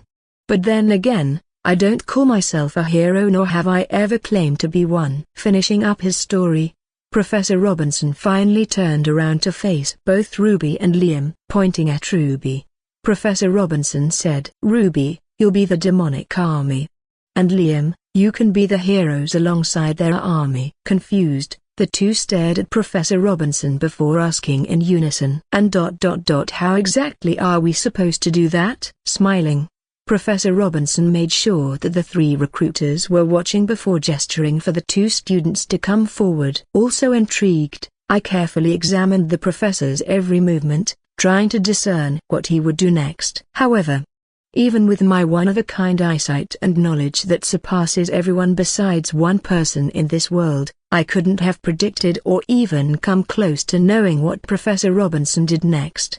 As Ruby and Liam stood in front of Professor Robinson, the teacher pulled his wand before aiming it at them. Then, as a silver glint appeared at the tip of his wand, he said to Liam and Ruby, "Remember your roles, please." The next second, both Ruby and Liam shrunk to the size of miniature, not visible to anyone in the room besides me due to my enhanced eyesight. Confused at their sudden disappearance, everyone besides me crowded towards the front of the classroom. Lily even gestured for the main cast to get ready to fight, seeing her two friends suddenly disappear. However, before Lily could even pull out her wand, a sudden yell interrupted her. "Is this them?" A student, catching a glimpse of something really small on the ground, excitedly exclaimed. "That's Liam and Ruby on the floor." "I swear it is." In unison, everyone squinted their eyes while scanning the floor where the boy had pointed. Grinning, Professor Robinson swiftly nodded his head before picking up the two miniature-sized students with the palm of his hand. Then, he very carefully placed Ruby atop the volcano and Liam down in the forest that was located at the base of the volcano. Then, just as Ruby and Liam adjusted to their new size, Professor Robinson dumped some material that I couldn't recognize into the volcano. Gesturing for us to come forward, Professor Robinson told the whole class, "Come now, let's watch this historically accurate enaction of the Battle of the Harjan mountain range." Following the crowd of students, I made my way to the front, where the table holding the volcano sculpture was located. Using my enhanced eyesight, I quickly located Ruby, who was staring down into the volcano as the lava began to bubble and rapidly rise. Using my hand, I pressed down on the table, making sure that it was stable and wouldn't fall over from all the students pushing against each other. Then, as I redirected my attention back to the sculpture, I saw small bits of makeshift lava fly out of the volcano and land to the right and left of Ruby. Liam, seeing this, rushed out of the forest with a miniature sword that had been conveniently placed in the forest. Running up the volcano, Liam avoided the flying rocks and lava spewing down the edge of it. Parrying the incoming rocks with his sword, the miniature Liam relentlessly charged towards the top of the volcano. On the other hand, Ruby just sat there, pretending to be distracted by the volcano's sudden eruption. They are some shit at acting. To be fair, it's not like they expected to be suddenly shrunk to the size of a smurf and forced to act out a historical event. Liam, now approaching the top of the volcano, spotted Ruby and increased his pace. "Go hero." "Yeah, beat that demon's ass." Looking at the crowd of students in front of me, I almost couldn't believe it. Less than 10 minutes ago, they were acting like model students to please the recruiters in the class. And now, they were acting like a student section at a college football game. The recruiters, however, did not seem to care as the students yelled out and cheered as they interestedly watched the sculpture with Liam and Ruby inside. Professor Robinson, noticing everyone's reactions, a smile on his face as he leaned down. Look closely now. This is where the humans defeat the demon and reclaim the Harjan mountain range. Liam, now only meters away from Ruby, dashed forward. And Ruby, playing her part to a T, just stood still while pretending to act shocked at the volcano's eruption. And just as Liam's shitty fake and plastic miniature sword was going to touch Ruby, I increased the pressure I was putting on the table with my hands. Rumble. The table, leaning to the right from having too much pressure exerted on it, immediately flung Liam and Ruby to the right. Luckily, Ruby flew over the volcano's opening, tumbling down the volcano and landing at its base. But Liam was not so lucky. Smiling as Liam flew in the air, I muttered, "Strike." Liam got flung to the right, and coincidentally, the volcano's opening was to the right of him. Not fully used to his body, Liam couldn't adjust his trajectory by moving his legs. So he hopelessly watched as his body entered the opening of the volcano. Splash! The next second, Liam plunged into the fake lava within the volcano, causing a massive splash to appear. The recruiters, seeing this, immediately began taking down notes on the clipboard. What notes they were taking I was unsure, but, from the way their pens furiously danced across the paper without wasting a single second, it had to be important, right? Professor Robinson, his grin now transformed into one of horror, stood shell-shocked for a moment before regaining his composure. Using his hand as a fishing rod, Professor Robinson submerged his hand in the lava and desperately moved it around. Liam didn't need to breathe underwater or under any substance. His divine blue hue allowed him to create a small subspace with air anywhere. Imaging Liam, standing drenched in a small pocket of air that he had created with his blue hue, I desperately resisted the urge to break into laughter. Finally finding Liam, Professor Robinson clenched his hands before removing his palm from the fake lava, revealing Liam's miniature figure, who has now colored red from the fake lava. With his other hand, the professor scooped up Ruby before placing her next to the drenched Liam. Taking out his wand, Professor Robinson fumbled with it for a second before casting a spell on both Ruby and Liam. The next second, Liam and Ruby were back to human size, standing on the table where the sculpture was. Looking up, I grinned upon seeing Liam's entire uniform covered at tomato red with substances dripping from his body. I guess that's enough payback for now. He had completely disrupted my plans by resisting the sleeping gas, and he made Han and Jin lose the battle royale, making them only get second instead of first. Of course, I had to get my revenge on him.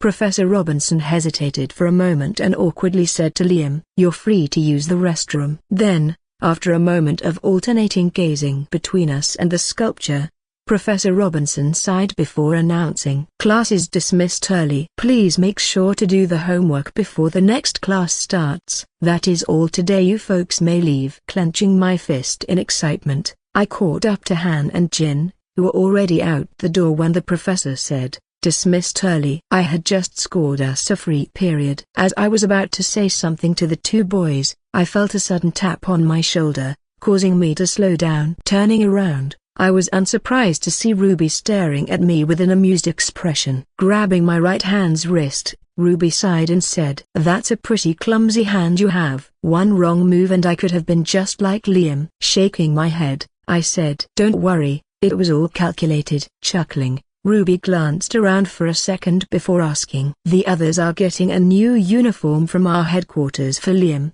so I'm free. You got any plans?" Thinking for a moment, I weighed my options. The first option is to plan for the insane crime that I would have to pull off tomorrow. Not only would I have to distract the main cast and the principal, I would have to sneak into the principal's vault and steal, which had never been done before. It was like robbing Fort Knox, but instead of military soldiers defending, there was a top ranker who was capable of destroying my entire bloodline and existence in less than a second.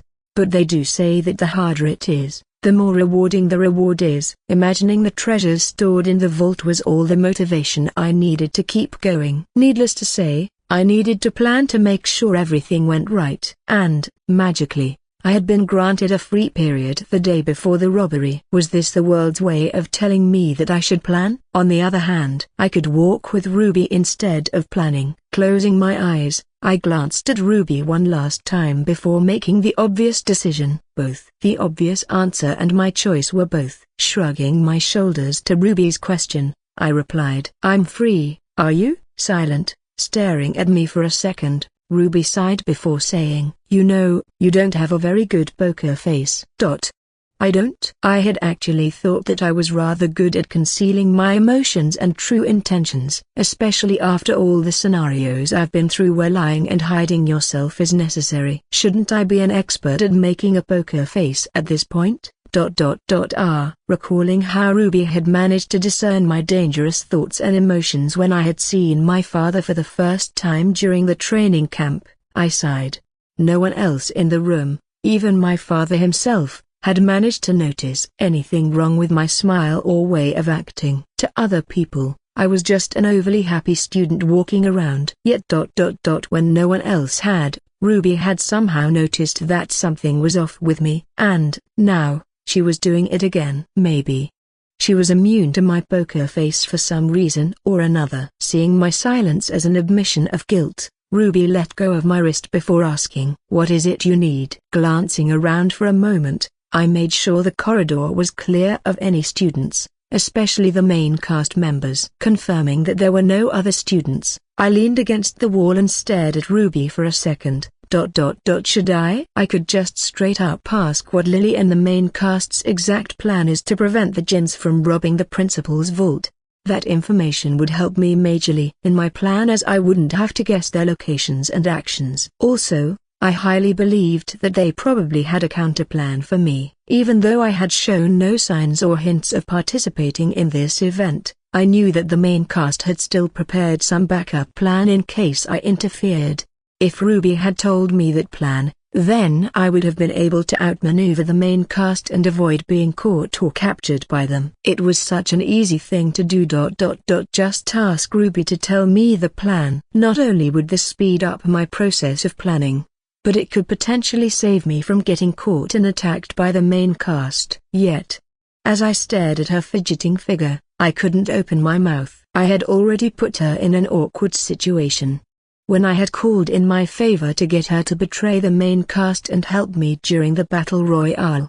And now, here I was, doing the same thing. I was asking her to betray the friends she made thus far just to benefit myself. Sighing, I shook my head. I couldn't do it. I couldn't bring myself to ask her for the plan, no matter how much it would help me execute the robbery. Noticing my silence, Ruby leaned to the right before staring up at me. Shaking my head, I replied to her question. "It's not." Letting a smile creep onto her face, Ruby interrupted me mid-sentence and curiously asked, "It's not about that Jinn robbery coming up tomorrow, is it?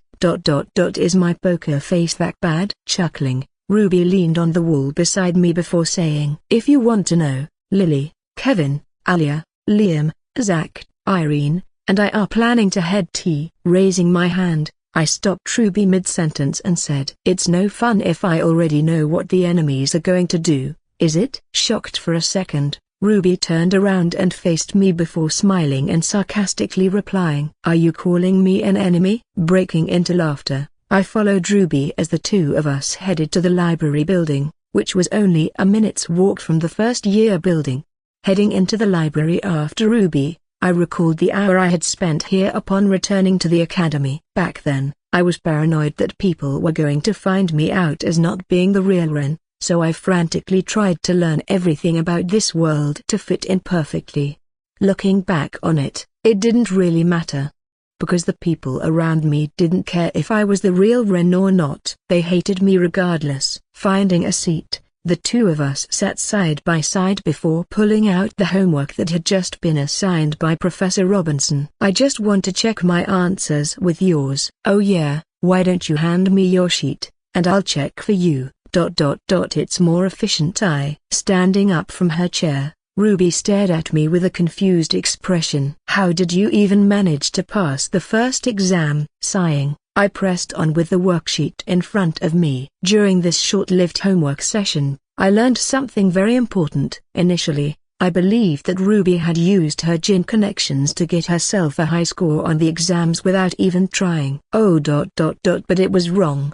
So very wrong. She was a Genius. And I was a student who was over 10 years behind everyone else. Being from another world sucks, man. Stuffing the half-finished worksheet in my backpack, I got up before following Ruby out of the library. Seeing the clouds shrivel up, indicating that it was about to snow, I recalled something from yesterday. Turning to Ruby, I curiously asked, "Oh, yeah, did you see snow for the first time last night?" Shaking her head, Ruby dimly responded, "I only saw it from my window. I didn't go outside. So you just watched it snow instead of going outside? Why, though?" Staying silent, Ruby simply pointed at the sky before halting just as we were about to exit the cover of the library building. As snowflakes began to descend from the sky and the temperature decreased, Ruby tugged on my jacket sleeve, forcing me out of the cover of the library and into the snow. Feeling the snow hitting my clothes with every second, I turned to Ruby, who was still under the cover of the library building. Mocking her, I sarcastically asked, "Are you really that scared of the snow?" Staying silent, Ruby continued staring up at the sky before eventually responding, "No. I think it's the other way around. The snow is scared of you." Nodding her head, Ruby finally stepped out of the library's covering and into the snow, which immediately disintegrated. The snow that accumulated on the ground immediately melted as she stepped forward on it. The snowflakes falling from the sky didn't even reach her body, as whenever they got close, they simply disintegrated. Not a single particle of snow hit her despite the fact that she was standing out in the open under the clouds. Trying to find a way to ease the awkward atmosphere, I pointed my thumbs up and said, "I mean, it's a cool ability. It's like being waterproof. But in this case, snowproof." Shaking her head, Ruby looked down at the ground before replying in an energetic tone, "It's fine. You don't have to sim." Interrupting Ruby mid-sentence, I bent down and made a quick snowball with the snow on the ground. Not wasting a second, I hurled the snowball at Ruby. Sighing, Ruby stood still and stared at the incoming snowball with an expression full of sorrow. "Didn't I just show and tell you? Snow can't touch em." Splat, splat. What was that, Ruby? Staring downwards at her clothes, which were somehow stained with snow, Ruby stood shell-shocked, unable to open her mouth. Slowly moving her hand, Ruby touched the remaining particles of snow on her jacket. And when she saw they didn't melt upon touching her, a smile unknowingly appeared on her face. Adjusting her gaze, Ruby looked at me with a mixture of confusion and excitement. How did why? Manifesting a piece of physical corruption in my hand, I made another snowball before stuffing the inside of it with corruption. Ruby couldn't melt corruption. No one could. So, by stuffing the corruption into the middle of the snowball, I was embedding every particle of snow inside the ball with corruption. Therefore, they wouldn't meet when Ruby came close or touched them, as my embedded corruption particles would combine with the snow particles and protect them. Shrugging my shoulders, I smiled and hurled another snowball at the frozen Ruby. This time, prepared, Ruby caught the snowball before it broke apart and scattered all over the place. Holding the corrupted snowball in her hand, Ruby stared me with a menacing expression. You just ruined my academy uniform with snow. It'll dry off, won't it?" "That's not the point." Stepping forward, Ruby ignored the constant falling snow particles that disintegrated as soon as they got near to her and raised her hand. "You're the first and only target of my first snowball." Panting, I sat down on a bench, staring at my clothes that were drenched with water as the snows that was previously on them had melted. Our fight was interesting. It was like a dodgeball match combined with a game of tag, completely deviating from a normal snowball fight. To make things fair, I had initially given Ruby over 10 corrupted snowballs to start off with, and myself 10 as well. However, Ruby seemed to have realized something. If a corrupted snowball hit something, then all the particles inside the snowball would explode outwards and spread about. And these particles were all infused with corruption. These corrupted particles then met other normal snow particles and corrupted them, turning them into corrupted particles. And since those new particles were corrupted, Ruby could touch and use them without having them melt and disintegrate. In other words, Ruby found a way to create infinite corrupted snowballs without even using me in the slightest. This was a good thing, as I didn't have to limit myself to 10 snowballs anymore, but it was also a bad thing. Ruby was dangerously good at this. So much so that I started to think that she was lying about never experiencing snow. But that thought quickly faded as I recalled how the snow had melted by just coming within the vicinity of Ruby. Hearing the popping sound that occurred every time Ruby melted a particle of snow nearing me, I rapidly gathered a couple more snowballs. Panting, I made my last stand, staying still and fighting instead of running away once again. Ruby, now approaching me slowly from a distance with an arsenal of corrupted snowballs, simply stared. You know, I may be wrong because this my first time throwing snowballs, but you're supposed to dodge them, aren't you? Standing up, I hid a snowball behind my back with one of my arms before saying, really now? You're not slick, you know. That hand behind your back is practically screaming that you're up to something. Sighing, I didn't waste a second, throwing the snowball as Ruby finished her last few words. Feeling the cold snow push against my jacket, as I lay back down on the cold hair floor, I stared upward at the sky. There were no branches blocking my sight, so I didn't even have to use extra energy to peer. No longer was I in the library, or anywhere close for that matter, but in the middle of the forest surrounding the academy. As snowflakes descended the sky, landing on my face, I sighed before turning to my side. Beside me, another figure lay. Though no snow was coming near to her, the ground below her was devoid of any snow, the complete opposite of the ground below me, which was covered in snow. Chuckling, I propped myself upward before saying, I think I won that. Raising the hand, Ruby attempted to touch a snowflake, but it disintegrated before even reaching her fingertips. Whatever you say. Ignoring her sarcasm, I quickly manifested a corrupted snowball and threw it above us. Falling apart in the sky, countless corrupted snow particles descended amongst the normal snowflakes, landing on Ruby and I. As the yellow moon shone through the heavy clouds of snow, illuminating the spot where we were lying down, small corrupted snow particles fell on both of us. Also propping herself up, Ruby leaned against a nearby tree trunk, causing the snow covering it to immediately melt and disappear. Ignoring the melting snow behind, Ruby glanced at me before questioning, can every snow day be like this one? Staying silent, I imagined the same thing while staring upwards at the almost pitch-black sky, where stars somehow shone through the dark clouds.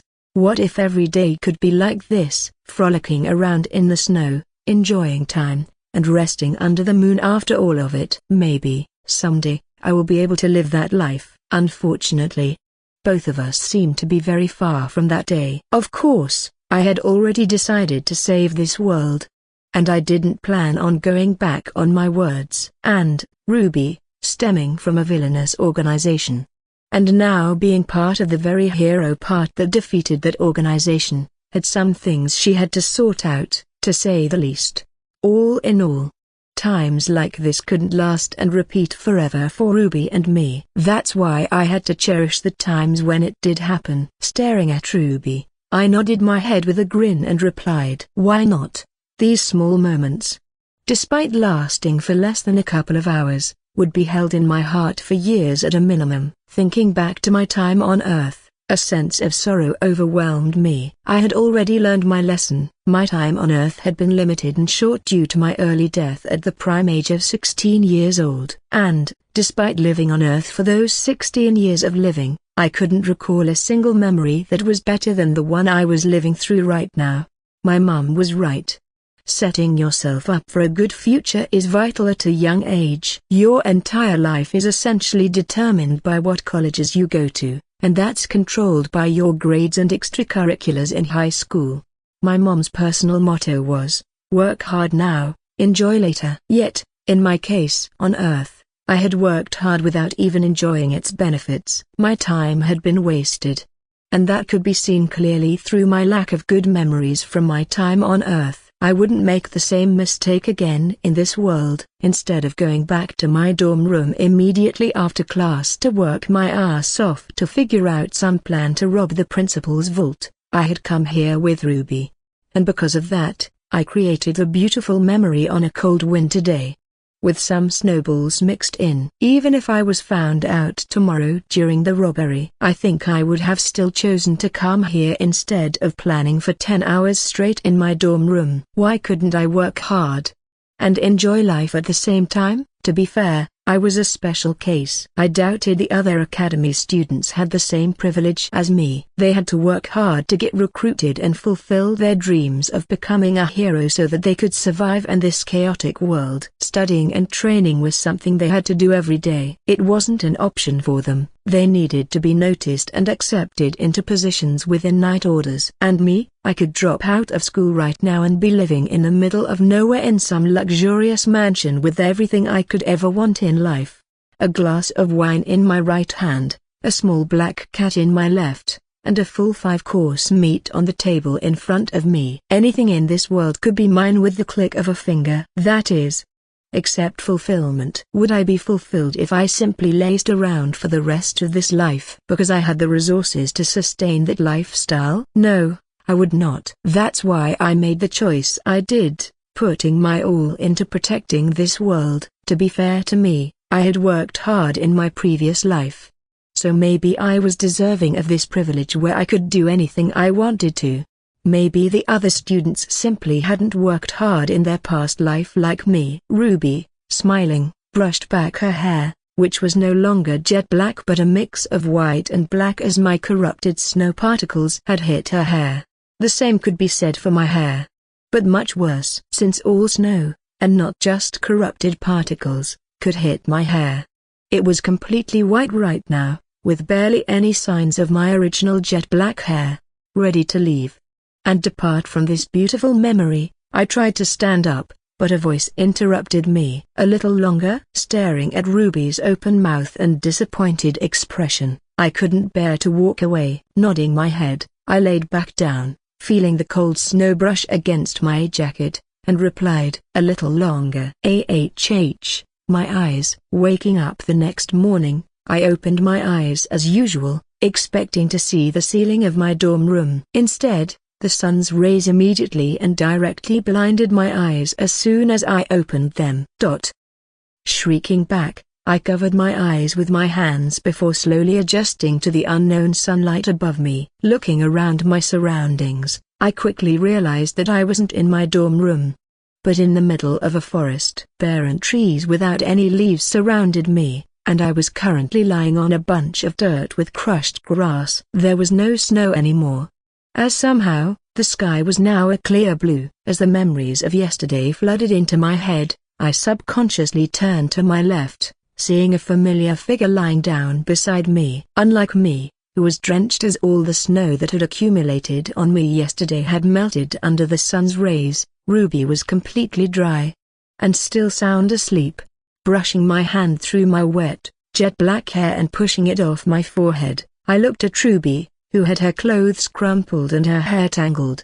How did I fall asleep like this? Leaning against a nearby tree trunk, I took in the beautiful scenery of the sun illuminating the barren forest around me. It was a weekend, so there was no school today. The school would be hosting some events to boost school spirit later on the day, and unfortunately, all the students in the entire school were required to attend. Over 800 students at the best magic academy in the realm coming together in a single building. What could go wrong? As a sudden breeze washed over our area, Ruby's eyelids flicked for a moment, but it seemed she still hadn't woken up yet. Standing up, I stretched my back, which was in pain from me sleeping on the uneven and dirty ground the entire night. After finding some shade from the sun, I peered around with my eyes, making sure nothing had changed with my eyes. Confirming that no one had been in the vicinity or near at all, I walked over to Ruby's sleeping body. Taking off my corrupted jacket, which had practically saved me from freezing to death when I had slept, I laid it over her, completely covering her face. Then, a moment later, I leaned downwards and softly tapped her on the shoulder. "Wake up, it's time," and the sun's out." Showing that she was at least partially awake, Ruby rolled over, throwing the jacket off her face before whispering, "A little longer?" Chuckling, I said, "It's been more than a little longer." Pushing the jacket over her face, I whispered into her eye, "Look, open your eyes." Although I couldn't see through the corrupted jacket that was covering her face, I assumed she now had her eyes open as she confidently said, "Oh, good, it's still night." "Prepare yourself." Slowly removing the jacket from her face and unveiling her eyes to the sun, I watched her expression transform. First, there was the initial shock upon seeing the sun appear. Her eyebrows were raised as she stared at the light blue sky that was completely different from the pitch-black sky last night. Then came denial as she glanced back and forth at the sun and ground before eventually asking, "What time is it?" Sitting down next to her, I replied, "I thought you said a little longer." Ignoring my sarcasm, Ruby frantically rummaged through her stuff before finding her smartwatch. Then, after checking the time, she alternated glances between the sun and me, and, finally, acceptance. Standing up and dusting the dirt off her clothes, Ruby sighed and stared at me for a second. "I'm sure I've kept you longer and disrupted whatever plan you have for the thing today. Interrupting her mid-sentence, I shook my head before quickly responding, "I should be thanking you for dragging me out when I would have just been crammed in my dorm room." Getting noticeably happier, Ruby grinned before waving. "Well, I guess I'll see you on the battlefield." Leaving the forest, Ruby headed in the direction of the royal dormitories, and I followed. Today was a moving day. Thankfully, the academy was gracious enough to get people to move all my stuff, so I didn't have to worry about lugging luggage from building to building. It was odd, though. How did Charlotte, the literal princess of the empire, not get movers for her transfer? But I did. Well, I can't complain. I did have to stop by my dorm room for a quick second to pick up my cat, though I doubt that an antisocial and permanently sleeping cat would be happy when a bunch of movers suddenly burst through the door. And I didn't want to know what happened when my cat wasn't happy. A cat that can time travel and perform its own rituals? Who knows what else it can do? Needless to say, getting on the bad side of my cat was not a good idea in the slightest. Walking up the stairs of the dorm room, I ignored the odd gazes I was receiving due to my dirty clothes and reached my floor. Feeling a sense of nostalgia as I inserted the key and cracked open the door of my room, I smiled. This had been my home for the past months. The place I came to when I had to make decisions, relax, sleep, and eat. Normally, I would never grow so attached to a room, but I guess I couldn't help it this time. It seemed my cat shared the same opinion as it rested in the middle of my bed, with the sunlight streaming down on its glossy black fur. Sitting on the bed next to my cat, I enjoyed the serenity and silence for a second before carefully scooping up my cat. Either not caring or still awake, my cat allowed itself to be placed in my hoodie. Giving one last glance at my room, I sighed before heading out. My clothes and personal belongings would be transferred soon, but my room at the royal dormitory was already ready, according to my papers. Leaving my room, I walked down the hallway, noticing another figure approaching me from the stairs. Why is he familiar? Feeling a sense of family in my eyes, I paused for a second and allowed him to pass by me. Ah! The broken training room guy. The person to who I had given the broken AI dummy bathroom. Walking past me and towards my new room, the familiar figure exclaimed, "I can't believe I got a dorm room upgrade." Training and working really does pay off. Chuckling, I walked down the stairs with my cat silently resting in my hoodie. Leaving the academy building, I felt multiple glances immediately lock onto me as some students even stopped and stared as if saying, "That's the guy who won V3D the top first-year students?" Shaking my head, I ignored their glances and continued walking as none of them had the confidence to actually talk to me. Making my way through the familiar path, I once again saw the group of security personnel waiting outside the guard of the royal dormitory. After reciprocating nods from the security guards, I walked onto the premises of the royal dormitory, immediately distracted by the abundance of snow. Well, not real snow. Considering the sun was still shining down right now, it would be almost impossible for natural and real snow to be here. Thus, the Academy made fake snow that was immune to the sun's bright rays and used it for decoration. On the trees next to the gates, snow was covering most of the branches, and even the grass nearby was colored white. After pacing back and forth in the courtyard of the Royal Dormitory for a moment, I finally decided to head in. I didn't. I was on the best terms with Liam or Kevin, or my next-door neighbors in the slightest. Silently opening the door of the dormitory, I slipped past the common room unsighted before turning right and heading to the male portion of the dormitory. Walking past countless rooms with who knows what inside, I finally arrived at the residential area as I began seeing placards beside each door. Liam, Kevin, Zach, Ren. Heading to the very end of the hallway, I braced myself before opening the door. The room in front of me was more than triple the size of my old room. In the middle of the room lay a gigantic king-sized bed that was in no way comparable to my old twin-sized one. The paint job was done perfectly with no blemishes, and all the appliances, like the stove, were the newest and highest quality additions.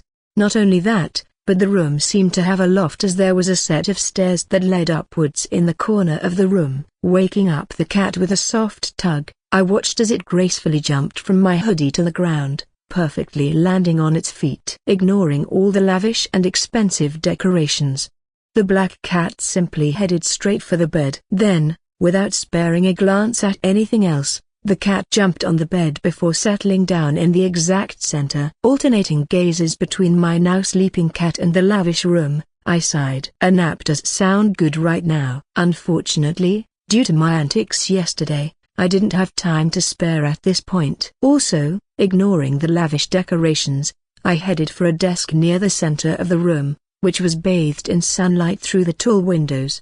Picking up a pencil, I rapidly sketched the entire plan of the school's administrative building and courtyard. Staring at the piece of paper in front of me, I began to replay scenarios in my head over and over again, hoping to find the one with the highest possibility of success.